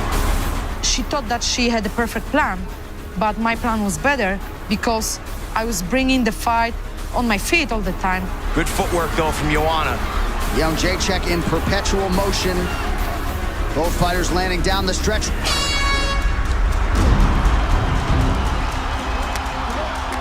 The champs start to get her rhythm, and she's come out fast and furious here in round 2. Stops the initial takedown attempt, but Gadelha has double underhooks. Nice clinch strikes here by Gadelha. Edge of your seat action as expected so far. Joanna's able to create some space. She drops her hips just in time. Pretty good elbow by Jędrzejczyk. I remember that the camp before this fight was very hard. I was training with so many stronger guys that were taking me down. I remember that my legs hurt me so bad because of the amount of work I was putting in. Battle for position here. Excellent work from the champ, who's now on top. Nice elbows landed by the champion. She wanted to be the champ, but she couldn't dethrone the queen. 10 minutes down. Middle round of a possible 5 here. 4th straight title fight for Jędrzejczyk. Watch me now. Jędrzejczyk snapping off the jab here. Ooh. Nice combination by the champion. As you can see, I was taking over, and I just knew that I had to do more. There was no time to play around or waste. Oh, another nice right-left combination from the champ. Gadelha covering up here, don't want to be... Oh! Sneaks an elbow from Gadelha! Knocks Jędrzejczyk down briefly. Great recovery there by the champion. Absolutely. Oh! The nice elbows from the champ. Oh! Returned by Gadelha. What a round. What a round. Oh, it's great to see people standing up after each round, actually, after every round. It means that I like it, and I was doing a good job. You see why the champion is undefeated. Even while experiencing adversity tonight, you do feel like she's in control of the fight. Man. Vicious combo there. Round 4, and this woman looks like she's just getting warmed up. I like the way I was using my jab and just stopping her, you know. She didn't know what to do. And you just have to wonder if Gadelha has it in the gas tank. Poor girl. Don't know if she's got any more in her. And now Gadelha's just eating punches left and right. The champion here trying to work into striking range. Still fresh as a daisy. I'm real 5-rounder, you know, and after 5 rounds I can do another 5 on highest level. And Gadelha wanted to be the champ, but if you want to be the champ, you have to be ready for 5 rounds of real war. Well, what has been an epic championship fight so far has arrived at a 5th and final round. An appreciative crowd here in Las Vegas. Jędrzejczyk going over, being a good sport there. She didn't want to shake hands before the final round. But yeah. Gadelha says, let's hold off on that maybe until these final 5 minutes are in the books. We'll see if Gadelha can get the takedown heading into this 5th and final round. And she's got to dig deep. powerful combination for the champion while she's backing up. She was really trying, but she couldn't keep the pace. Neither one of these fighters has ever been finished. Gadelha showing off quite a chin. Huge right, followed by a left. You're seeing the entire arsenal of Joanna Jędrzejczyk tonight. Blood makes me more violent, you know. I like to make my opponents tired. Oh, beautiful elbow. Good defense here for the champion, and stand up and cheer. But okay, Claudia, I forgive you. It's all behind, and I'm honest. I love you, girl. I wish you all the best. What a title fight turned in by the two best strawweights in the world. And still, the undisputed UFC strawweight champion of the world,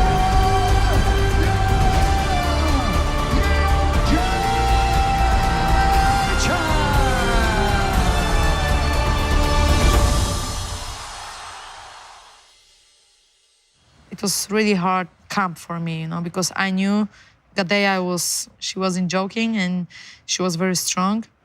But, you know, I was the champ for a reason.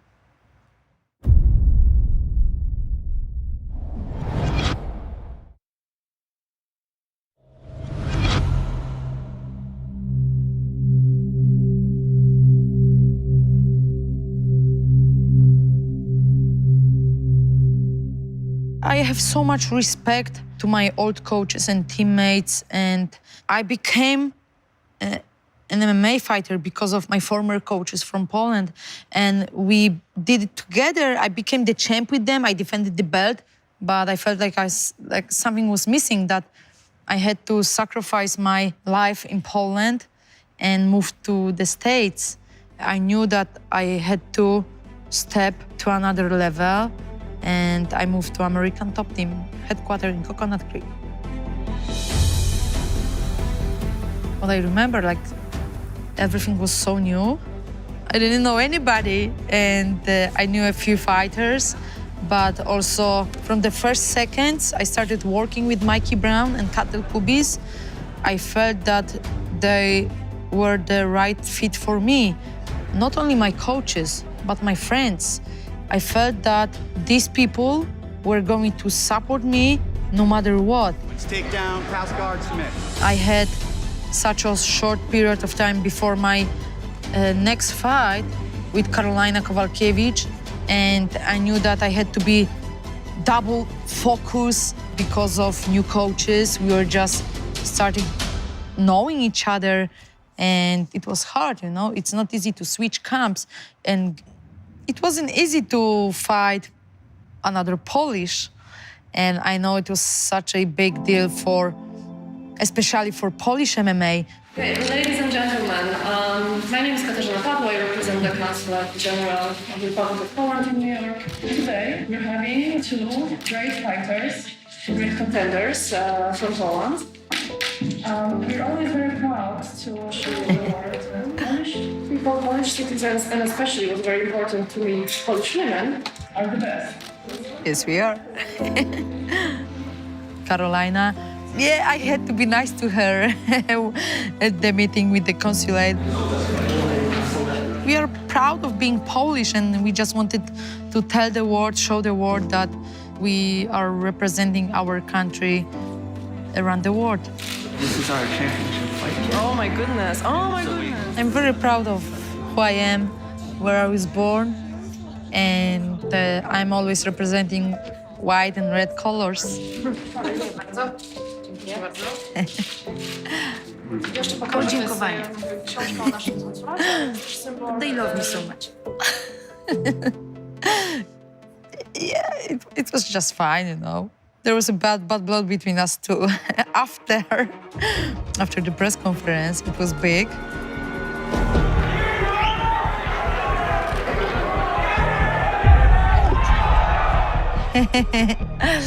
You know what's funny thing? Like on this video, you can see that she touched my nose, you know? She touched the forehead. It looks like I started and I bumped her, but she started. Wiesz o tym? To się liczy. To się liczy. Trzeba być prawdziwym i trzeba mieć charakter i przede wszystkim osobowość. She was always playing like super nice girl, that she's super like right, but she showed me finger. Właśnie pokazujesz, kim jesteś, także mam nadzieję, że to pokażą i zobaczą, kim tak naprawdę jest Karolina Kowalkiewicz, nie? You can curse at me, but when you show me the finger, I go after you, you know? Słyszałam, że już chora byłaś z bakteriami jakimiś, także trzymaj się. And what happened behind the scenes made me more violent, more aggressive, and I wanted to win this fight even more than before, you know?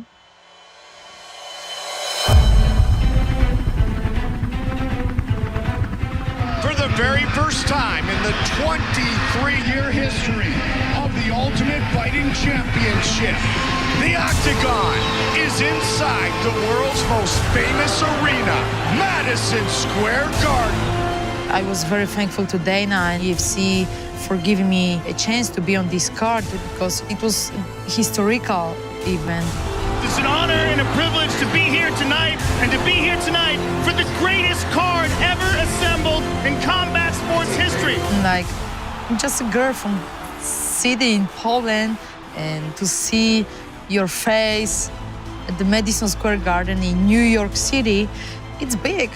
It means a lot to me, you know? Like, I like to be part of big things, and I like to break barriers, I like to break limits and hit another record. So I was happy to be part of it, you know? Joanna Jędrzejczyk is so intense, so driven, and so ferocious inside the octagon. She is easily one of the most dominant and terrifying champions in MMA today. Here we go! Kowalkiewicz in the white, Jędrzejczyk in the black. Both of these women, lifelong martial artists. They are Poland's best. Karolina, very confident, pressing forward here. Joanna, so calm, remarkably so, and very skillful, and you're seeing that here now, avoiding the punches, sliding just out of range, constantly switching stances. I was controlling this fight. Good inside leg kick. She took so many punches and kicks. Oh, beautiful combination there with the left hook to the right leg kick. Classic combination. Great crowd tonight here inside Madison Square Garden. Every time Karolina gets in range, Joanna's been tagging her. Right there, beautiful combination. They clinch. And this is where Karolina should shine. She's very strong. Yeah, she was very strong. And Joanna turns her around nicely. You want to land a good knee to the body there. And another, trying to get that right arm free, and she eats an elbow. Nicely done. Kowalkiewicz yet to really let go and engage. Good start for the champion.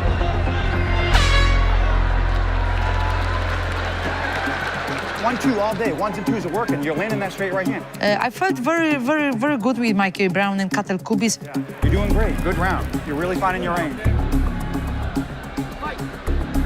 See what Kowalkiewicz can do here in round two. She is more limited in her movement, and Joanna is being more effective in finishing these combinations well with kicks. There's another one to the body there, and Karolina grabbing a hold of the leg. She caught me when I was throwing the middle kick. Definitely more aggressive in closing the distance here. There's a good elbow on the break there by Joanna. Beautiful leg kick.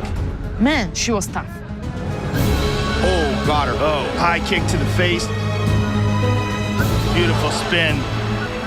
An inside leg kick as well. Great round, great round, great round. Hey, you're doing great. I felt that I was going to control this fight, and I put on a really good camp, and I was not wrong. Well, what happens is when you have a dominant champion, the young fighters come up with a very high benchmark to aspire to. And that's what you have in this strawweight division. It's not as if Karolina Kowalkiewicz is incapable of making this a fight. It's just a matter of if she can find that opening, get a big punch, and change the momentum. Thus far, the answer is no. Yeah, but again, it just doesn't seem like she's at the same level. The champion is well in control. I felt like, she was the challenger, so definitely she deserved to fight for the belt. But I showed her that I was the champ for a reason. She's really dropping her hands now a lot. Over the top right hand is there. Fight. Championship rounds. Round 4. Look at that, boom, boom, inside, outside again. She's got Karolina reaching down to try to stop those kicks because they're hurting her legs. She's got to be careful about that because she'll switch it up and go high. Karolina's teeing off there. Yep, nicely done. It's the best flurry turned in by the challenger, for sure. Beautiful elbow on the break there. Oh, she gets tagged! Big right hand! Oh yeah, I was trying to cut her with an elbow. Kowalkiewicz moving forward! Can she finish here? Wow, was close. Kowalkiewicz plowing forward. In the UFC octagon, anything and everything can happen, and one punch can finish the fight. There's that one big punch. Oh, and she just got head kicked. It's a bad moment in this fight for me, but I finished this round very good as a champ. What a crazy fight this is turning out to be. Joanna with beautiful knee work. Oh, excellent combination. Best 5 minutes of your life. Yeah, coming. Hey, this is all yours. Stay sharp, stay smart. Don't give a shit. 5th and final round. Kowalkiewicz will be ultra aggressive here, Joe. She's got to know she needs to finish. Yeah, no question about it. She had her moment in the 4th round, but the 5th round was my round. Beautiful elbow on the break. Oh, man. Beautiful front kick. Yep, and a right hand on the chin of Kowalkiewicz. Karolina presses forward again. She knew it was last round and she was losing the fight, so she gave her best and she risked somehow, Ooh. Kick on the break. Fighting to the finish. Poland's finest go the distance, and they put on quite a show. What a fight. This is what makes this sport beautiful, The respect we show to each other after the fights. You know what's funny thing? Just a few weeks ago, I was training with Karolina, and people were commenting, "Oh, we thought you hate each other." And same what happened with Valerie, We were rivals, we became friends and teammates. The women put on a show here in the Mecca. Madison Square Garden. Wow.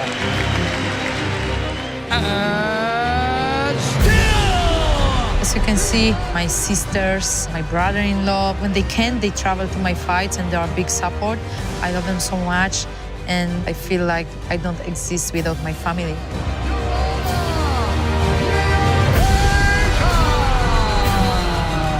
Thank you for the support.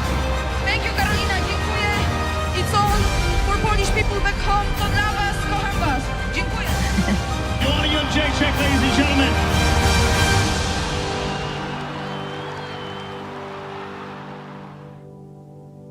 I'm very proud of myself. I was always focused on my fighting career, that I wanted to fight for the best organization in the world, became the challenger, became the champ, defend the belt. And that time I was working really hard and I was able to defend my belt. And it wasn't easy. There were bumps, upside downs. But that time it was the most important thing for me, I want to become the UFC strawweight champion one more time in my life. And I know I'm on a mission, and I feel like I'm getting closer.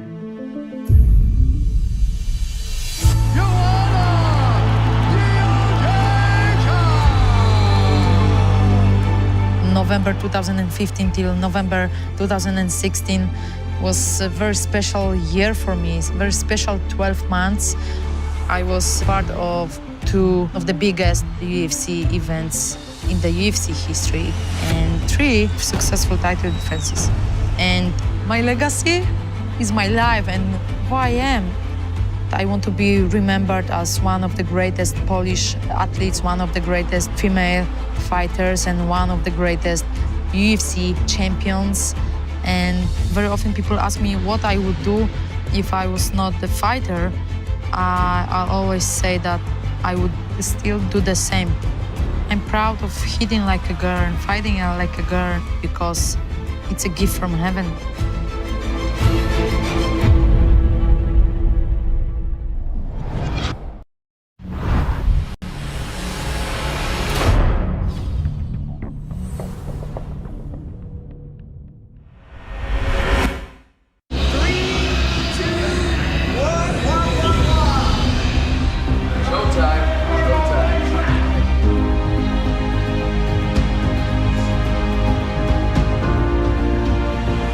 Stay relaxed, stay focused in there, Mikey.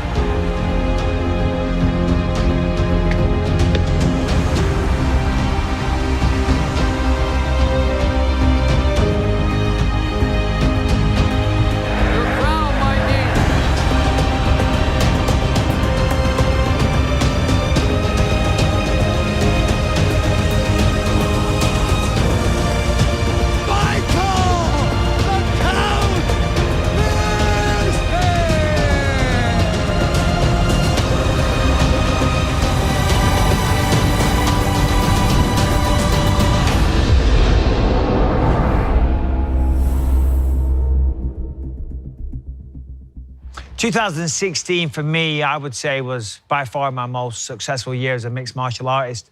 Obviously, I took on Anderson Silva, then I won the belt, and then I defended the belt in my hometown. So, yeah, you know, it doesn't get better than that.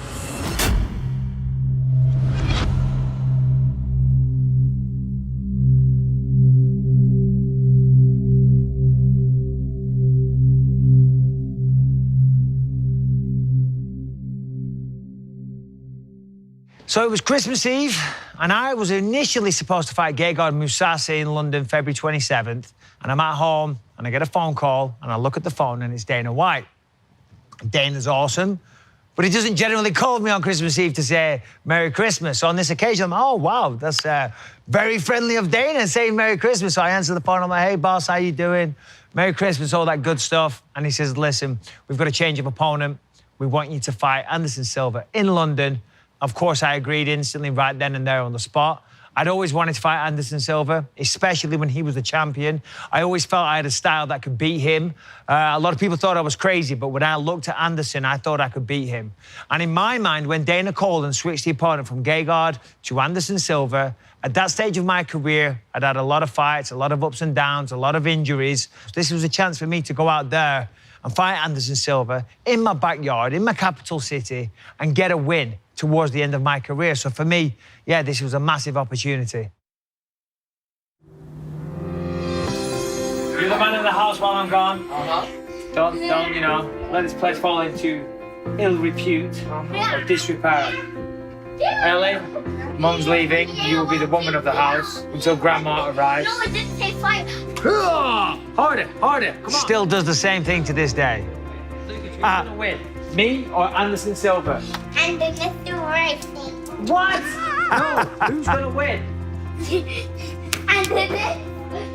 Right. Because he's the champion. Whatever it is, if there's a side to take, or if there's anything in life that goes against me, then Lucas will go against me. And he still does it to this day. So, of course, if you ask him then, or you ask him now, who's going to win in a fight, he will always say my opponent, and I love him for it. Anderson Silva's not going to win. Yes, he is. Anderson Silva is not going to win. Right, come here, pal. Let me see if I can pick you up. Hold on. Come on. What's your problem? You're tickling me. I'm not tickling you. Come here. Certainly could not do that now. However, Anderson, be a prick.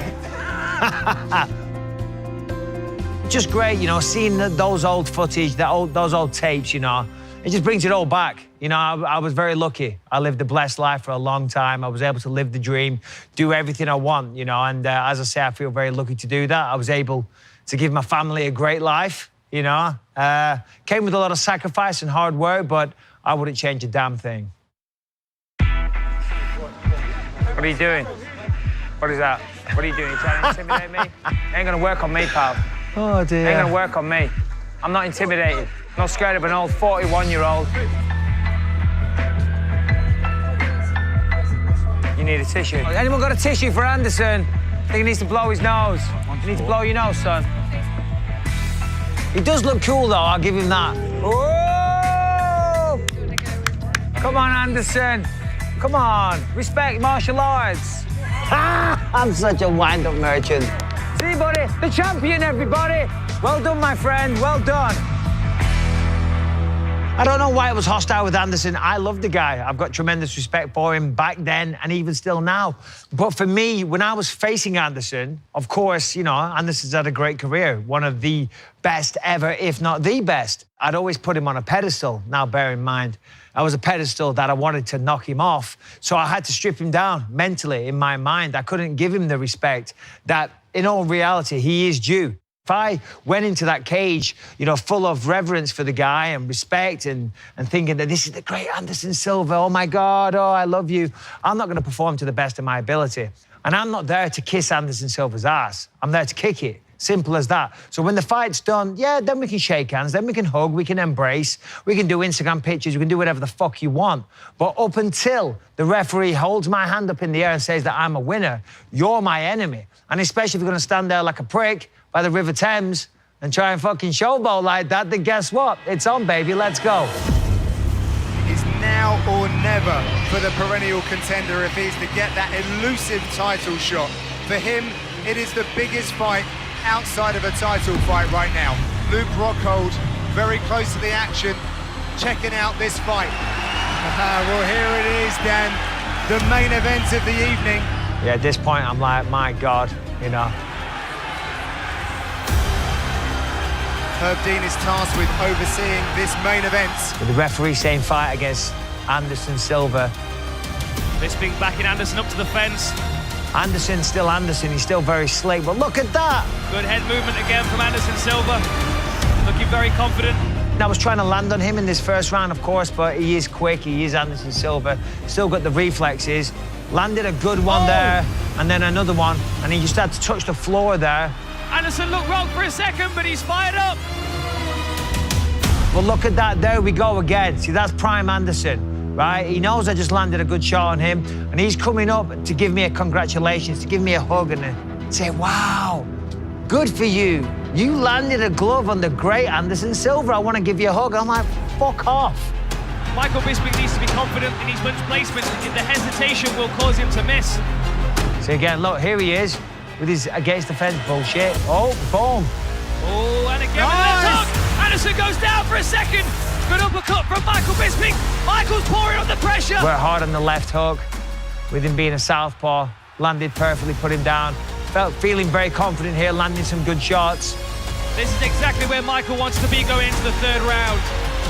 Very good spatial awareness there at the end of that round from Michael Bisping. Yeah, and then from here in round three, it's just a case of just continue what I'm doing. Just keep the focus. The focus is the primary thing. Oh, another good jab from Michael Bisping. Good head movement from Silva that time. You can't allow any external influences to take your eyes off the target. Of course, that is Anderson Silva, and that external influence could be a mouthpiece. That mouthpiece that just hit the floor there. You see Herb Dean just picking it up, and I'm like, you know, they say Brits have bad teeth, but I'd still like to hold on to mine. Oh, very nicely done. Oh, jumping knee. But I'm like, Herb, for fuck's sake, give me the mouthpiece, please. Okay, this eye is jacked, so if I'm over there, like, I don't see my hand, so I don't see Anderson. And then when I looked back, he was in the air, boom, hit me in the face. He knees me, I hit the floor. You can see that. I am not unconscious, I am crawling, I'm getting back to my feet. This narrative that you assholes online say that I was unconscious, shame on you. Shame on you, look. Clearly not unconscious, having a fucking conversation with the referee. I say to him, I'm not out, and he says, yeah, the fight's not over. So put that in your pipe and smoke it.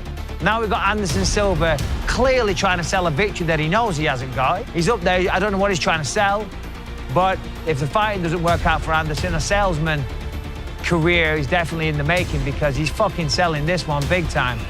But now Bisping has seen his cornerman, Jason Perillo. He knows he is still in the game. He thought he won a fight, but then had to go back into round 4.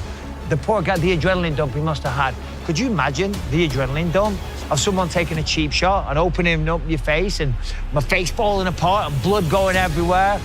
I think that adrenaline dump might be a little bit worse than what Anderson was going through. Bisping forcing Silva's shoulders up against the fence. Michael Bisping is not giving Anderson Silva an inch here. Here we go. This is what we signed up for. Feeling good here, landing some good combos. Anderson knows he's got to put on the pressure a little bit here, though. But again, having a good round, even though my face, as I say, he is falling apart. Michael Bisping is finding his range here. Good head movement here. Possibly looking to find the finish towards the end of this round. A good knee, Michael Bisping pushes him off. Yeah, I was trying to get a finish here because, as I say, you know, the blood was getting bad and it was really restricting my vision. I couldn't really see anything. 5th and final round here in London. Again, I won that round, so I would say I'm up rounds 1, 2, and 4. Anderson Silva versus Michael Bisping. An aggressive Anderson Silva looking for that finish. Once Fires the high again, kick. puts it behind the left hand. Forcing Silva back against the fence once again. Michael Bisping is landing shots here. Oh! Front kick from Anderson Silva. Michael Bisping was wrong, but stays on his feet. Yeah, that was a big one. Beautiful front kick from Anderson there. That's the one that he knocked out Vitor Belfort with. Anderson Silva closes the range. 3 minutes to go. Bisping is hurt. All right, John, steady on, bud. I'm not that hurt. I was hurt, though. Blood everywhere. We're still firing back. As I say, Anderson knew he had to find the finish. This was a tough fight. I mean, this 5th round, you know, it took a lot. It had, you know. Bisping revs up his efforts towards the final bell. Face is falling apart, covered in blood. But I'm in London, the nation's capital, biggest fight of my career. If you think I'm gonna quit, then you're out of your goddamn mind. All 3 judges have scored this contest 48-47 for the winner. At this moment here, I was quietly confident. I thought I might have it, but you never know with the judges. I thought I've definitely got it 4 rounds to 1, possibly 3 rounds to 2.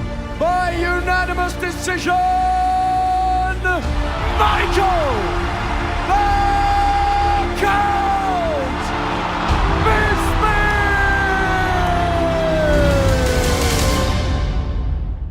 Yeah, no, it felt good. I mean, Anderson Silva is a legend of the sport. I never had any ill-formed opinions of Anderson going into that. In fact, it was the opposite. I had tremendous respect for him. You know, that was by far the biggest win of my career.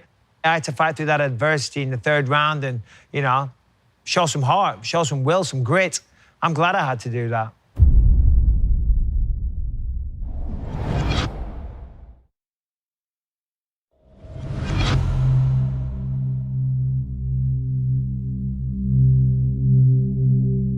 Been working on kind of an acting career for a while, doing auditions, driving up to LA, you know, walking in a room, making a fool like yourself, trying again, audition, audition, audition. That's just the way it goes. And I actually auditioned for a part on Triple X, the new Vin Diesel movie. While I was on set on UFC Tonight, I get a phone call when we went to commercial break from my agent saying, okay, you've got the part, but the only thing is you got to leave this Sunday. I'm like, oh, wow, this Sunday. Okay, well, first off, that's great news. How long's the shoot going to be? And they say 3 months. I'm like, oh, shit. Not sure that's going to go down with the wife too well. So I call her up and I lie, obviously. I tell her, I say, yeah, the shoot's going to be like 2 or 3 weeks tops. I say, oh, great, great, great opportunity. But, you know, things get delayed. Do you know what I mean? The weather, you know, bad traffic, whatever. It is what it is. Just things were just... The shoot just got way behind schedule. Funnily enough, ended up taking 3 months. Couldn't believe it.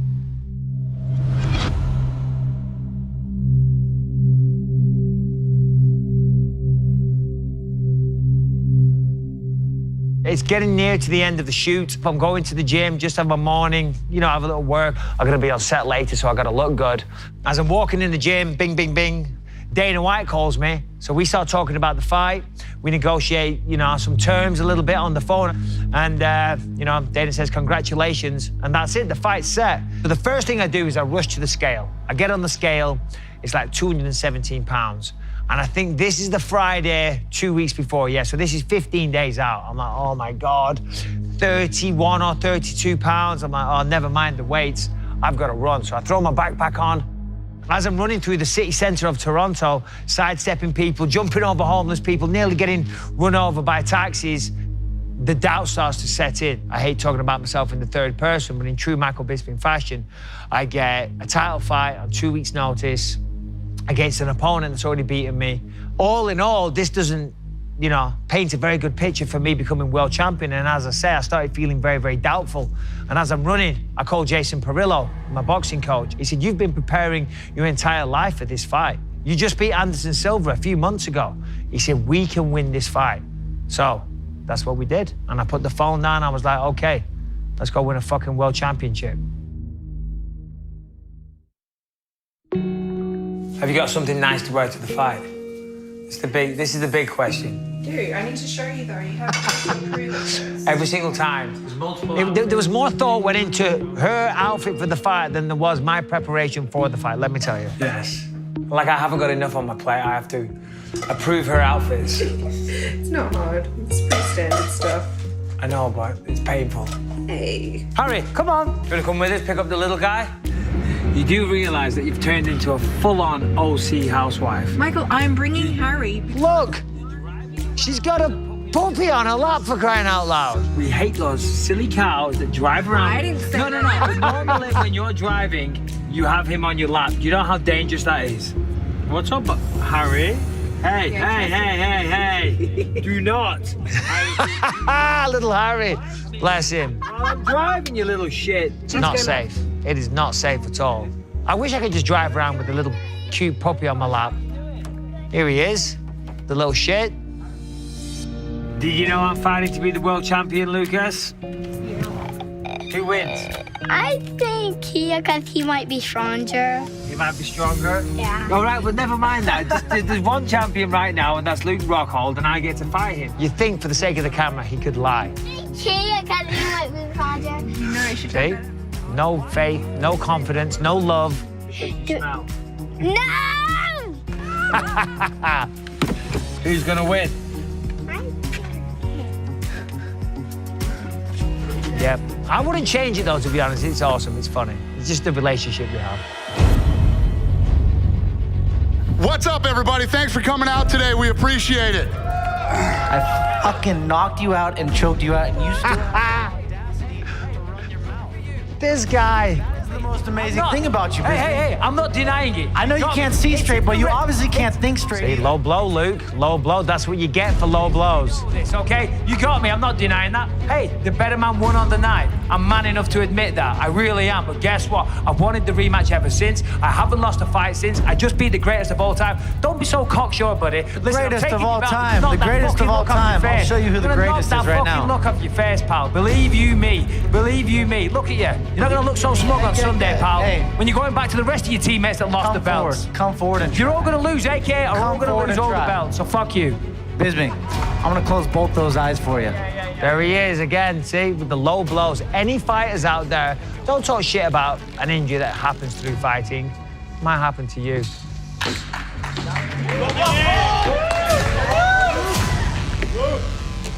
Fucking ass. 2 weeks notice, boys. 2 weeks fucking notice. I'm gonna step off the couch, drinking fucking beer, man. I'm gonna smash your face in. Yeah. Smash your fucking face. I'm gonna finish you in the first round. Really? So you don't have an fuck excuse. off. Look at you. Come on. I want you to have an excuse to go any further. Hey, dude. Fucking around. Yeah, you said that last time. You said that last time, motherfucker. Turn See into you a Saturday, wrestler. everybody. Thank you. You turned into a fucking wrestler. Hey, come on.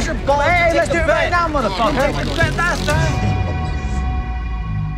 You know, to be honest, I'm sure Luke's a decent guy, but you could see leading up to the fight, he just disparaged my skills so much, you know, and obviously, as a fighter that's dedicated my entire life to fighting, I take that personally.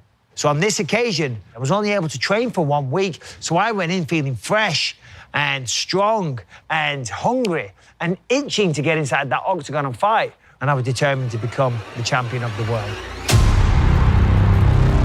Michael Bisping got the opportunity that he's been campaigning for a long, long time. Michael Bisping will now challenge for the UFC middleweight championship of the world. Here we go! Good straight left by Rockhold, and Bisping counters. Believes that counters and the movement are the key to the victory tonight. You'll see the difference in this fight here. If you know how I fight, you can see that when I'm swinging my punches, I'm really putting everything into every shot. That was because I knew look, you can see I'm really rotating my body into every shot. There it is, boom. Bisping caught him with a left!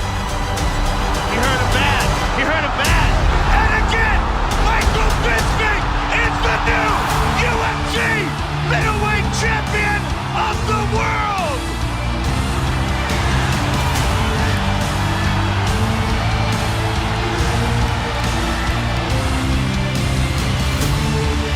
Oh my goodness. That was easy. That was the easiest fight of my life. Wow. Thank you, everybody. He just said that was the easiest fight of my life and held up his mouthpiece. Incredible.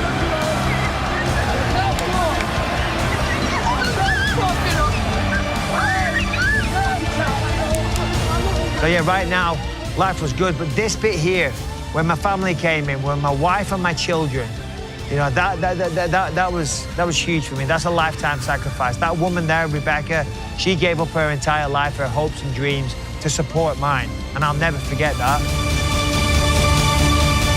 Declaring the winner by knockout and new undisputed UFC middleweight champion of the world, Michael the Count Bisping. I started fighting when I came out of my mother. Why did I say that? I've always been a fighter. It always got me in trouble. But there's nothing I do better in this life than fighting. This woman here supported me every step of the way. If it wasn't for her, my family, my dad, my mother, the support of the UK, everybody here, I could not have done this. I'm an average guy, more than average. This is my dream. Nobody was taking this away from me. Yeah, pretty special moment. I enjoyed it. I feel like the speech wasn't too bad, apart from that one line. You know, what I meant was, since I was born, but still, heat of the moment, just won the title. The lights are making you a little dizzy. I misspoke, but yeah, that was certainly, probably one of the proudest nights of my life, you know, and all that hard work and sacrifice culminated in that one moment, you know. So yeah, that fight, that training camp, that was the easiest of my life. But if it wasn't for all the hard work and sacrifice and blood, sweat, and tears that I put in for a lifetime before it, then none of that would have happened. Hey, somebody give me a beer. Well, if you can't have a beer when you've just won the world title, when can you have one? Yeah, that was one of the best feelings. You know, you're backstage, you're with your friends, you're with your family. You know, my wife, who supported me from day one. Just incredible. You're wearing that all night, huh? Go on. No. I'll get Come on. I'm not going to be Tim Sylvia. Walk around, go to the club with it on. That was always my dream from being a little kid, and it was the Rocky movies and like the ninja movies in the 80s and the Van Damme movies. That inspired me and made me want to be a martial artist and want to be a world champion one day. And you see it on TV, you see it in boxing, you see it in UFC, you see it in movies, you know, and I got to live that, and yeah, very proud of it.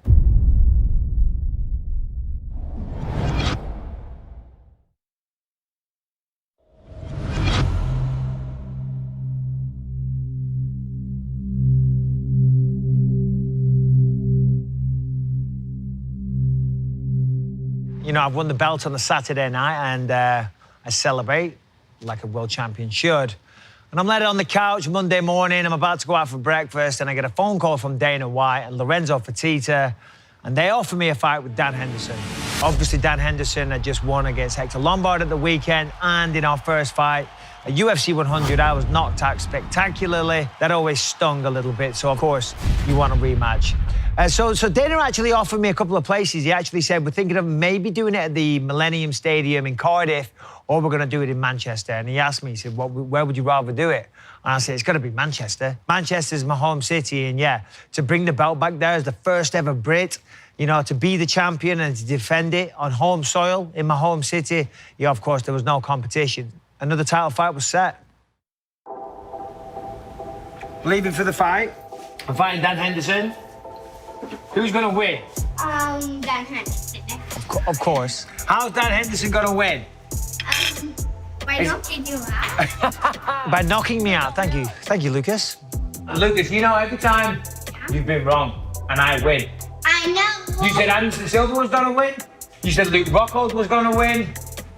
They all lost, by the way, just to clarify. He's got a great sense of humor. I don't know where he gets it from, but yeah, I love it. I love it that he picks my opponents every time. And I do it on purpose because I know he's going to say it. I know these idiots online don't understand. I set him up to the camera because I know he's going to say my opponent, and that's what makes it funny. So all you fucking numbskulls out there that don't realize that that's what's going on, please, just engage your brain a little bit. All right, guys. Well, I guess this is goodbye, everybody. Lucas, you gonna miss Daddy? The driver shit his pants then when the German Shepherd went running over. Come here, any cuddles? Bye. Big cuddles. I love you, buddy. And he wouldn't give me a kiss either. He's only messing now. Come here, darling. Love you, sweetheart. You know, this is always the hardest part, saying bye to your family. I mean, that's why you fight. You do it for your family, and you gotta leave, you gotta say goodbye and see him on the other side. Who's gonna win? I love it. Don't kiss me. Oh, don't worry, pal. I'm gonna kiss you with this. What an asshole. Do a few sit-ups, mate. This stays right here, pal. Yeah. That was a good one by Dan. Manchester! Let's get things started. The UFC middleweight champion of the world. Good times. I mean, look at that. Amazing. Incredible energy. Thank you, Manchester. That's one out, boys. Fat belly to pay the price. Smash your fucking face. Oh, God. Oh, God. It's so embarrassing to listen back. So, Manchester! Who wants to see Hendo get knocked the F out? Manchester, let's fucking do this!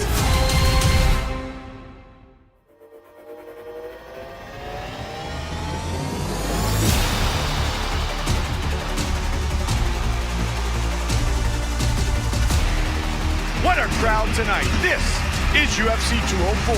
Bisping versus Henderson. I was a little tense.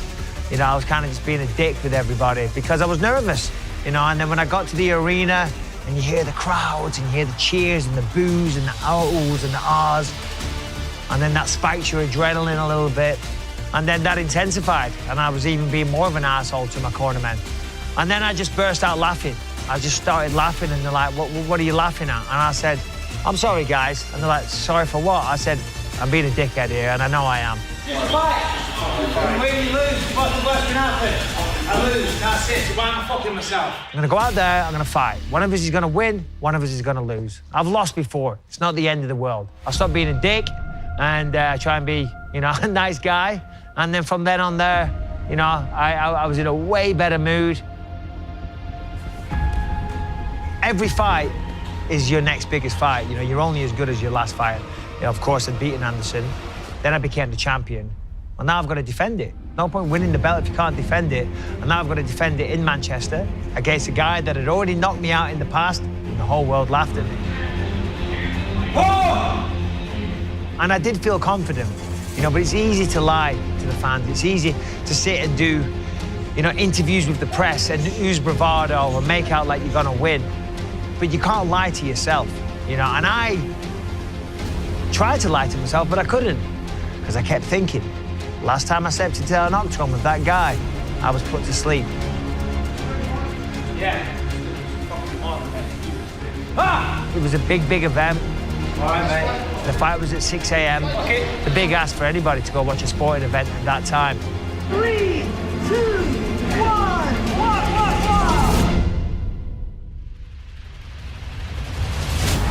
UFC middleweight champion of the world, Manchester's own Michael Bisping. I knew a lot of people were coming to see me defend my title. I don't want people to go home disappointed. I want to give them what they came to see. So that adds a lot of extra pressure. Here we go! Yeah, I mean, it was clear from the start I had a speed advantage. And to be honest, a skill advantage as well. But Henderson, very, very dangerous with that right hand. Excellent idea if he wants to draw out the jab of Michael Bisping and then uncork that right hand. Just misses there. Swing and a miss. He built a career on that right hand. And the whole game plan was, of course, not to get caught with the right hand. But as my old boxing coach used to say, can't go in the rain without getting wet. Oh, he's got the right hand again! Henderson! Looking for the finish! Henderson hits hard, and he put me down there. But to be honest, that one was different. UFC 100, I didn't know what was going on. This one here, I was still there. I still knew what was going on. I'm still fighting, as you can see. And I managed to get myself back to the feet, but not before I took some damage, of course. Wiped the blood from my face. I think I gave him a little smile, said, come on, let's go. Yeah, that was big for him. The left eye of Bisping, right where Henderson wants to put that right hand. I mean, yeah, if you see that left eye is a mess. I only have one good eye, and as the fight was progressing, that eye was getting bigger and bigger and bigger. Nicely done, that rocked him. Very nice. Striking, looking sharp, just too fast for him, to be honest. You know, but Henderson's a veteran, he's very good. You know, he was looking for the opening, he was looking for my reads, trying to see what he would give me. But yeah, I was happy with my performance. The fight going as I thought it would, picking him apart, using the jab to set everything up nicely, mixing in kicks here and there. He rocked him. Here we see he was hurt, putting him under a lot of pressure, but I got a little too overzealous. Oh my! Oh! Again with the right! Chased after him, and once again, boom, catches me with that right hand. Fair play to him. But again, I was able to get guard. This time I knew what was going on. I took the punch a lot better. And again, there is a little narrative out there that people like to say that, oh, Henderson was robbed in that fight. I am sorry. You cannot win a 25-minute fight by landing 2 good punches. And there it is, using that jab just nice in and out. I mean, you got to respect Dan. Dan is tough. Oh, there it is again. Timing that right. That time Michael was able to get out of harm's way more, though. For all the shit I talk, and I'm only messing around, you know, I have respect for Dan. 3rd round was a better round, obviously. Had it got dropped, but if you see that eye, he started to get bigger and bigger. Here we are in 4th round now, still working behind that jab. You see Henderson's looking for that right hand, and he just kind of clipped me with it there, but not landing it flush. Obviously, both of us slowing down here, chopping away with that inside leg kick. 5 minutes remain. Now we're in round 5. I remember at one point my right eye now had swollen up so much I couldn't see out of that eye either. I just had like a little slit of vision. So if I looked directly ahead, I couldn't see Dan. But if I moved around a little bit, I could just see him ever so slightly. And look, gets him there with the right hand. It's inside. 145. The knee. There's a nice flying knee that connected. Dan Anderson goes for some weird Hail Mary thing here in a minute. I'm not sure what this is. They go the distance! I was confident. I knew I'd won this fight. I knew I deserved to win this fight. Judges score the contest 48-47, 48-47, and 49-46 for the winner by unanimous decision and still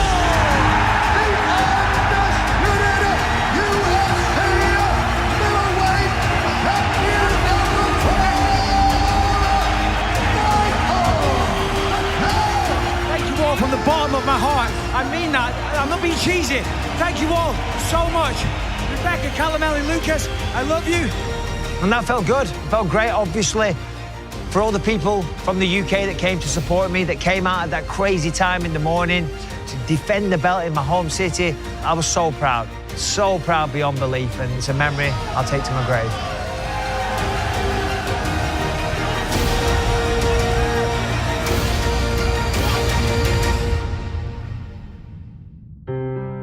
Remember how you used to always pick the opponent to win? Yep. If I was to ask you who's going to win, Dad or Luke Rockholds, who would you say? I would say Luke Rockhold because it's in the rulebook. Because it's in the rulebook? Is there anything else you want to say? Thank you for always trying your best for the family. I love you. See what I mean? Never go on your dad's side. And it makes me really proud that he achieved that, because I know he's been working towards that his entire life. And I remember like the next day at school, my teacher, she had no idea that was my dad, and she had watched it and she saw me there like in the octagon. So yeah, that was pretty crazy. I would just like to say thank you for all the sacrifices you've made throughout your entire life just to give me and our family an amazing and great life and a bright future. Thank you, Ellie. You know, if I'm ever feeling down or, been feeling beat up, I'm not feeling motivated, I think, okay, I can give that little bit more because he did that for us. He did that to provide us a better life and to, set us up for success. So if I could say anything to him, I would just say thank you for working so hard for us, being so selfless, being so, hardworking, just to give us more opportunities in life and to give us a good future. So yeah, just thank you. Thank you, really. Thank you for everything. Thank you just for making life so good. And just, yeah. There we go. 2016 was quite a ridiculous year. And I'm saying that for all the very best reasons. Basically, it was your crazy work ethic, your drive and determination. It all seemed to come together and make for an extremely successful year. We made some amazing memories together as a family, memories we will never forget.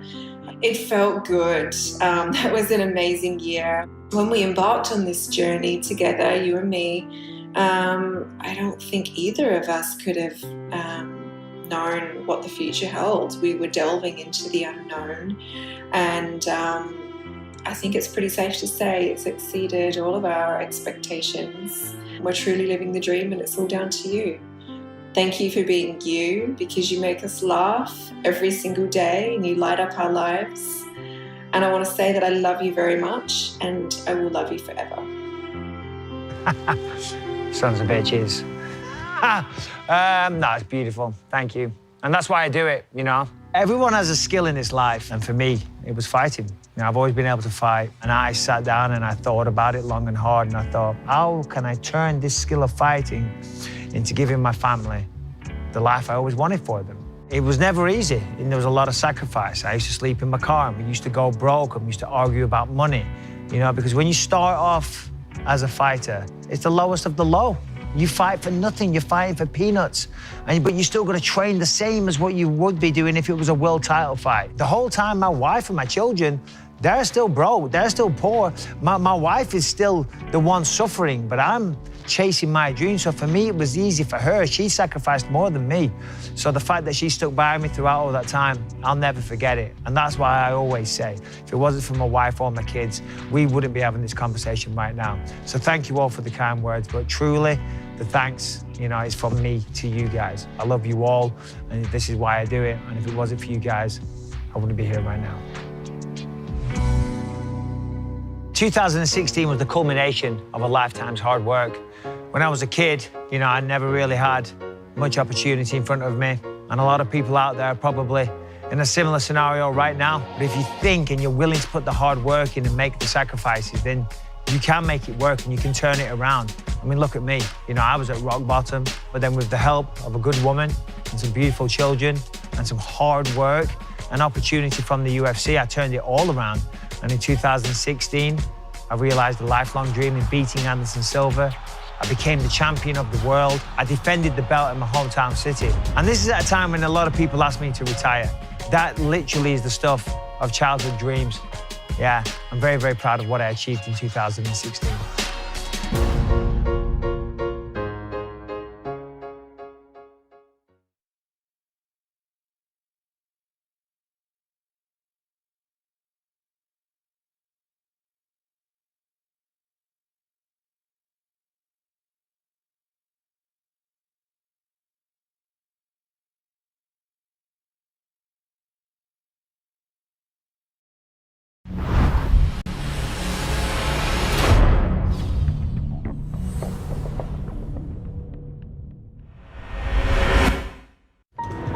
Que momento, Amanda. 3, 2, 1, walk! Yeah, Nunes, get him! Champ is here.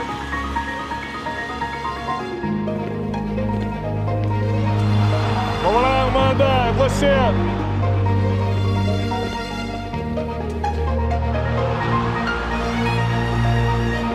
Wow. Beautiful.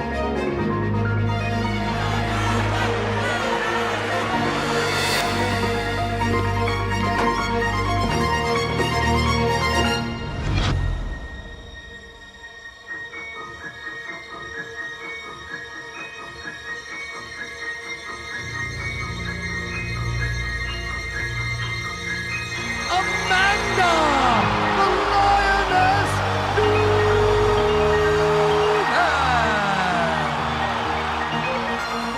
Wow.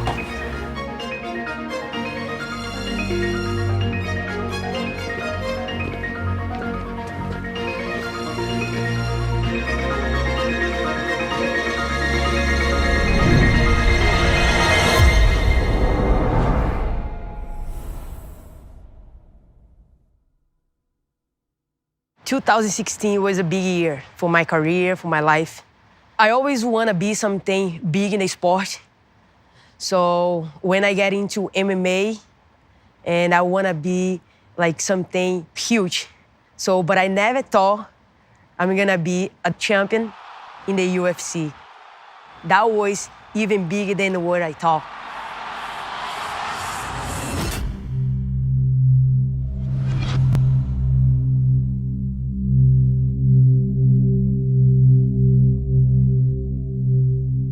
I got a call to fight Valentina. Valentina was a very tough opponent. And I know I'm gonna struggle a little bit, but that's the fight that I needed to have my title shot. Beautiful Las Vegas, Nevada, inside the MGM Grand Garden Arena. This is UFC 196. I love that fight. I was so skinny. Nunes and Shevchenko. Oh, you see, right away I was struggling to get in my timing because I never fight nobody southpaw. She's very light on her feet, Amanda is. So I try to like bounce around, move a little bit, keep throw, punch and kicks to keep her away from me until I get my time back. And Nunes opening up on her. They clinch, nice takedown. But my takedowns, I know I'm gonna get her with the leg trips, that I'm very good at it. And I also know she's very good at scramble. Big shot. And I have to be on top of her. Nicely done with the up kick, pushed her away. Very nicely done by Shevchenko. Sentou, quero respiração primeiro de tudo. Respiração. Você já está na luta, já sentiu.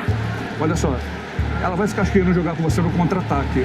Tá entendendo? Era aquele pontapé de trás que você botou o último, foi aquilo ali mesmo. E cortaram pro lado. Só isso. Second round, I still like off. She was starting finding her rhythm too. I have to take her down.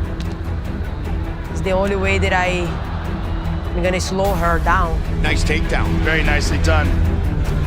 Hammer fist by Nunes.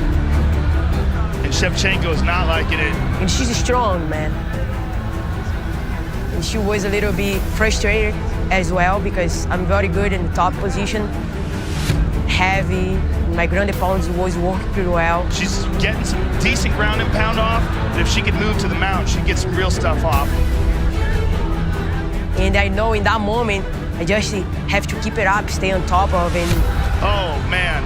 Stay strong and top. She may try to move towards a finish. She's gonna mount her. Because I know my jiu-jitsu was way better than hers. Full control by Amanda Nunes. Oh, she's squeezing across the face. I did a mistake, and when I saw the opportunity, I didn't even like set very well to go. I just went. I mean, Shevchenko does not want to quit, but if Amanda's got a really good squeeze, Nunes is adjusting. She's adjusting the body triangle.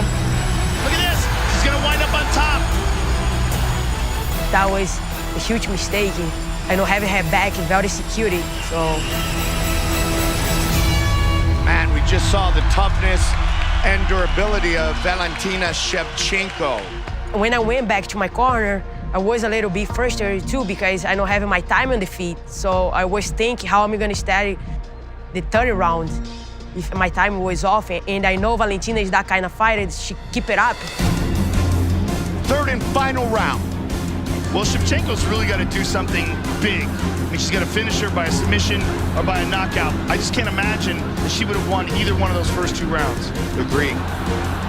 And the third round was off, frustrating, draining me. Pushes away and they're up. But I put in my head like I have to go forward.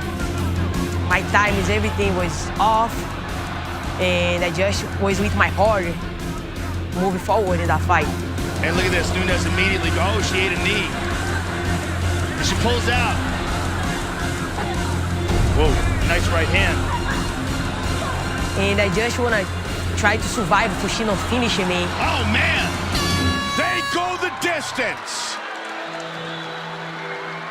But I knew I got the 2 rounds that I needed. The judges scored this contest 29-28, 29-27, and 29-27. And I knew I won that fight. This decision, Amanda! Big fight, big fight. That fight really made me the fighter that I am today. I fought the same day Miesha Tate beat Holly Holm. And I remember I was in the backstage when Miesha passed through. And I remember congratulating her and told her, I'm gonna fight you next.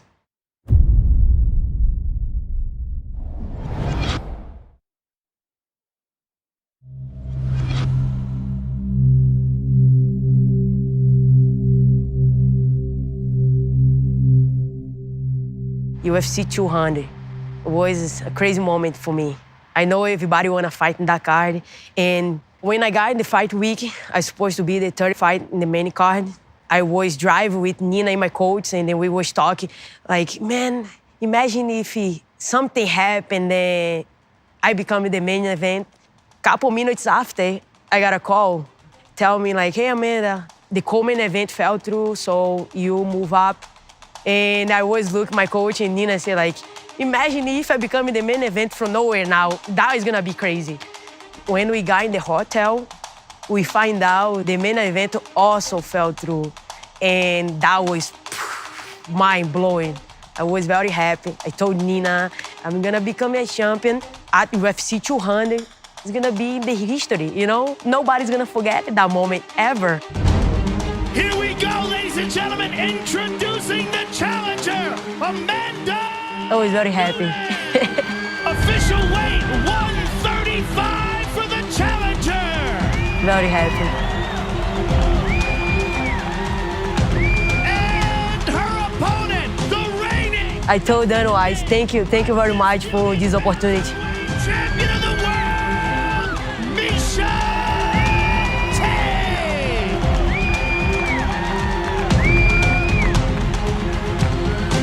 I know she was a little bit nervous at this point because she tried to get it like a little bit intense. That was a surprise, you know? Miesha is never like that. Amanda, you get your shot at the title tomorrow night. Give us your thoughts on this fight. I'm very happy to this moment in my career, and I'm 100% sure I'm gonna take this belt tomorrow. You ready, guys? Awesome. See those moments, pretty cool. Honest, it's like, bring me a lot of memories, and just like, it's a good feeling, you know? I always show I'm gonna get the belt, like, no doubt in my mind. I told them why. The day has finally arrived. Amanda Nunes is the new champion, baby. We are in Las Vegas for the biggest night in UFC history. This is UFC 200, Tate versus Nunes. My family, friends out there, pretty cool to see. Oh, wow. The Lioness, Amanda Nunes. She is vicious and a fantastic finisher. When we see her at her best, she's quick, dynamic, she has lethal striking, and a very high-level black belt. It was awesome to be there. And tonight, Amanda Nunes wants to become the first female champion from Brazil. My sister cried. Here we go! Nunes, she has very fast, very powerful strikes. Finding the jab, I know it's gonna work. Landed pretty well in her nose. There's a nice leg kick. So I know she's gonna try to take me down. If I kick her many times, I was ready to defend as well. And she's out. Nice right hand. And I keep targeting the same spot. I saw her nose already was bleeding. And I saw that is gonna be my target the whole fight. Oh, nice right hand. She stung her with that one. And I just have to capitalize and then keep targeting the same spot over and over.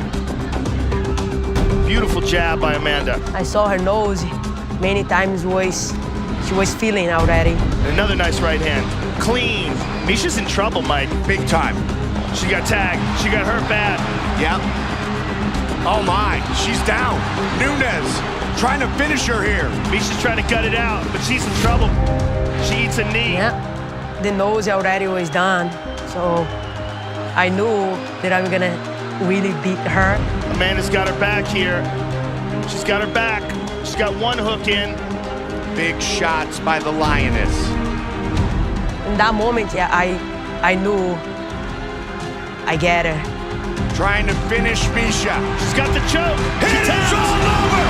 Amanda Nunes is the first female Brazilian UFC champion! Wow. What a dominant victory by Amanda Nunes. Beijinho, little kiss, the love of my life. It was a beautiful performance by Amanda. Awesome. Catel. Awesome. What a moment. Beautiful moment. All the respect for Misha, you know?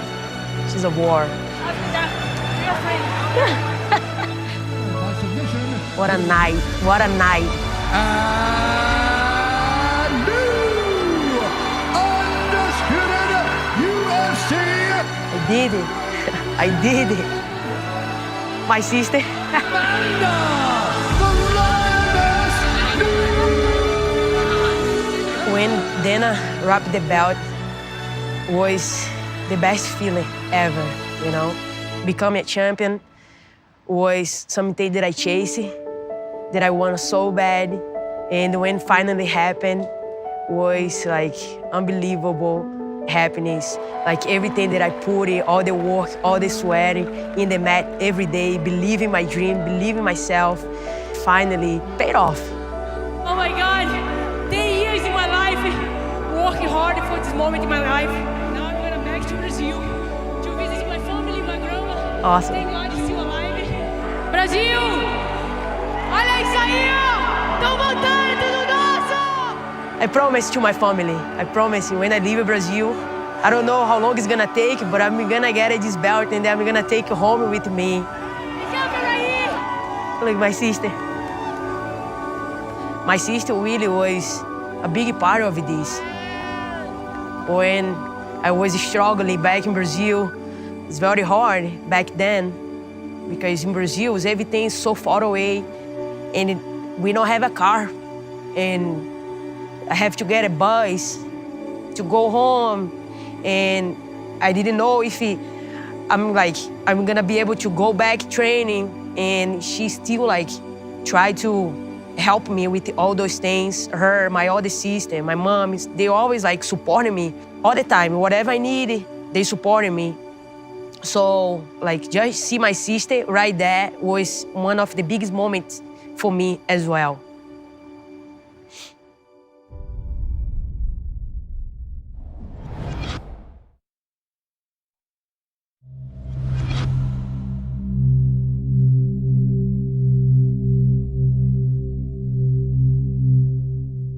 I was walking with my dog, and when I got the call, was Dana White.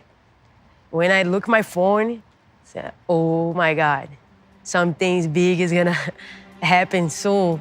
And he told me my defense is gonna be against Ronda. I've been training for Ronda Rousey since I got in the UFC, but I didn't know I'm gonna defend my belt against her. Ladies and gentlemen, introducing the challenger, the former UFC bantamweight champion of the world, Ronda Rousey! And her opponent, the reigning, defending UFC bantamweight women's champion of the So many people always there. Amanda Nunes! Awesome.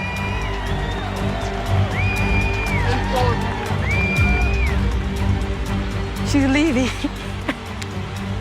You know, when she left, it was a little bit weird because all the fans was there to see her as well, you know?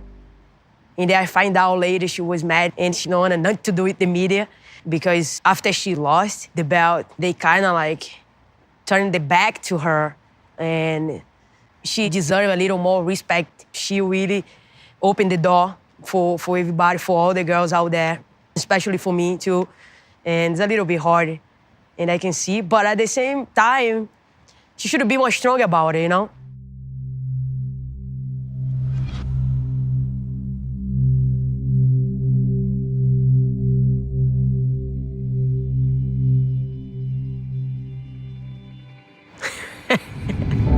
I remember. We were heading to Walmart to get ourselves a Christmas tree for the room. Christmas tree? And I might have to separate from Amanda to buy her like some kind of like maybe small present. I don't want any present. But you're gonna have to let me just go on my own.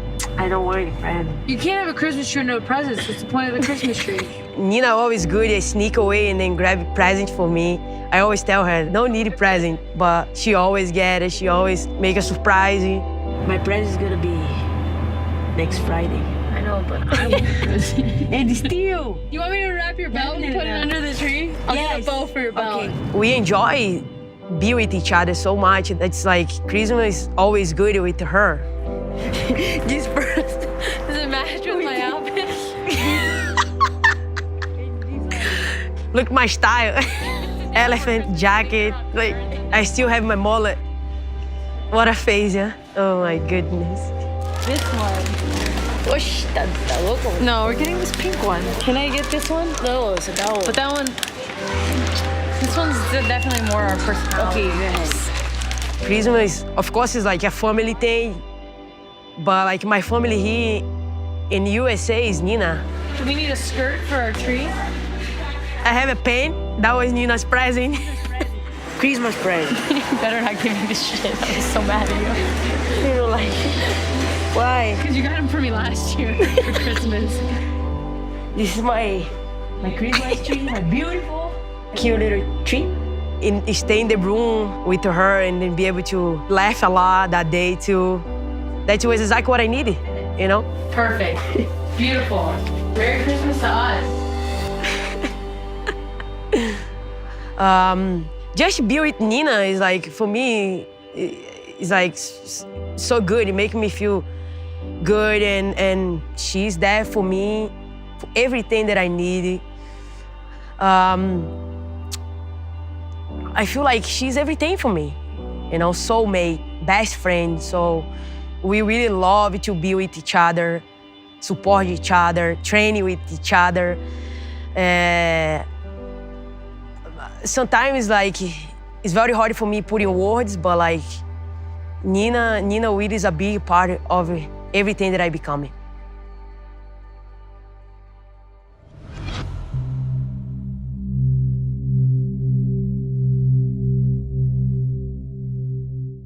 When did you find out that you would not be doing Media Day tomorrow? I find out same day, you guys. Really? Find out, yeah. Ronda, she let me do everything by myself, you know, do social media by myself and go here and there. Like, that was lose your way as well. And she not was there. Everything she do right now is a part of her game. You know, I don't care. This is not gonna affect me anything. I'm ready for this fight. I'm 100% ready for this fight.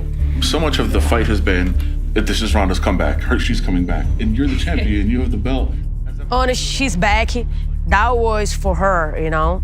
It's like Ronda Rousey is big, but like I was a champion, and I felt like I don't have the respect as a champion, and a lot of people always doubted if I hold on that belt. So that was my next mission, you know, prove that I belong as a champion.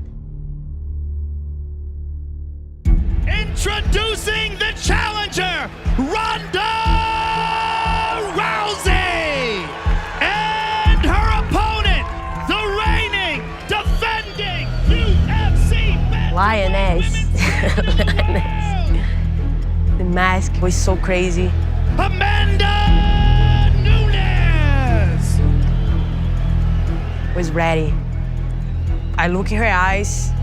I saw she was like fired up, you know, like she always been, and I was ready for that moment. That was pretty crazy and intense. Thank you, ladies and gentlemen. We will see you all tomorrow night. Thank you very much. I felt great, you know, and finally see her. Actually, she looked in shape too, so I knew the next day would be a very good battle between me and her.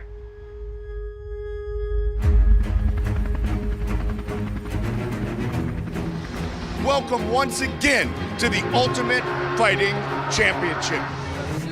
Tonight, inside the brand new T-Mobile Arena, it is UFC 207.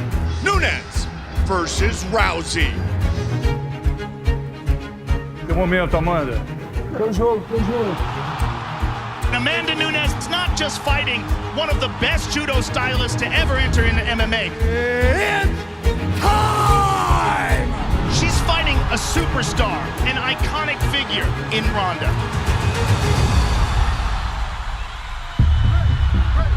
Here we go! Nunes utilizing that reach early. I remember finding my rhythm right away. Oh, she tagged her. I was more fast. And again. Tagged her again. She hurt her. My game plan for that night was strike, you know. Nunes with a big right hand, Mike, and again. Like, I know she's gonna try to clinch, defend the clinch. Ronda's in trouble. Nunes over the top. Big trouble. And keep punching her. Can she finish it right here, right now? She shot her to the body. Ronda is in big trouble, Mike. Nunes' hands are down. She's walking Ronda down. And she saw I'm gonna slow down and just keep it target, keep it driving forward. Big combination! Oh! In that moment, I know it's over. She's stunned. Boom! Hit it to a luger! Just like that! Flawless performance by Amanda Nunes. The mixed feeling was going through right now. I was so happy. A lot of things was going on in my mind. And also, I showed some respect as well for Ronda. Amanda Nunes defends her belt for the very first time. She lit Ronda up like a Christmas tree. Just absolutely stunning. That young Brazilian superstar Very happy. may hold on to that belt I knew that was gonna happen. for a very, very long time. The winner by TKO and still the undisputed UFC bantamweight champion of the world, Very happy. Amanda, the Lioness Nunes. This moment is my moment. She had her time. She did a lot for this sport. Thank you, Ronda Rousey. But right now, I'm the champion, and I'm here to stay. I'm the champion here, Amanda Nunes, the Lioness.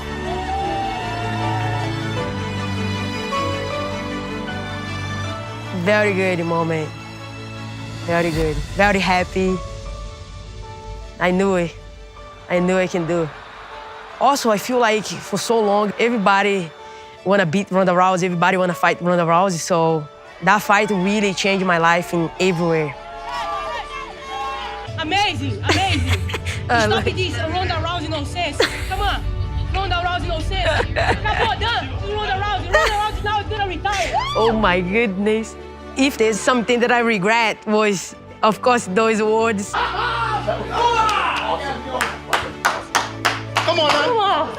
Serious? Calm down now. Calm down. Listen, you did so mad it. at You me. did not know. You knocked her out in a minute. The lioness, Amanda Nunes. All my camping, Ronda, she's back. She's back. She's back. I'm the champion, rapaz. I'm the champion.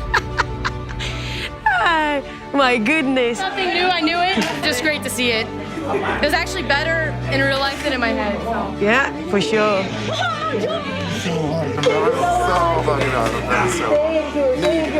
Thank you. That was beautiful. Thank you for your gym for me. Anytime. Thank you so much. Also,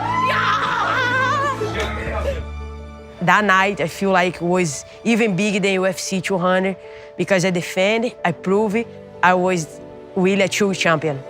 And I saw Dana in Miami one time before I was in the UFC, and I stopped and I talked to him and listen, sign me. I'm gonna be your champion, I'm telling you. And I have the picture that I took, me, him, and Nina, and I showed him the other day, say like, remember, at this day I told you I'm gonna be your champion. And now here I am, you know, not only your champion, but double champion, so even better. Amanda, the lioness, Nunes. 2016 was just the beginning. I beat Valentina, I beat Misha, and I beat Ronda Rousey to defend my belt. And that definitely prepared me to really do great things in my career. But I never thought I would be a double champion in the UFC. Amanda Nunes knocks Chris Cyborg out cold. The first one in the women's MMA. So to be able to shock the world, to be able to put my name in the top of the mountain, it was amazing. She's the best ever. She's incredible. I like to thank a lot of people, you know, my family, my wife, my coach, my gym, the fans, especially my Brazilian fans. É nosso, Braília! É muito importante as pessoas terem orgulho de mim, né? Minha família, os fãs no Brasil. Isso me faz mais forte. É nosso! É nosso! I want to be remembered as the best MMA fighter that ever stepped in the UFC octagon and the greatest of all time.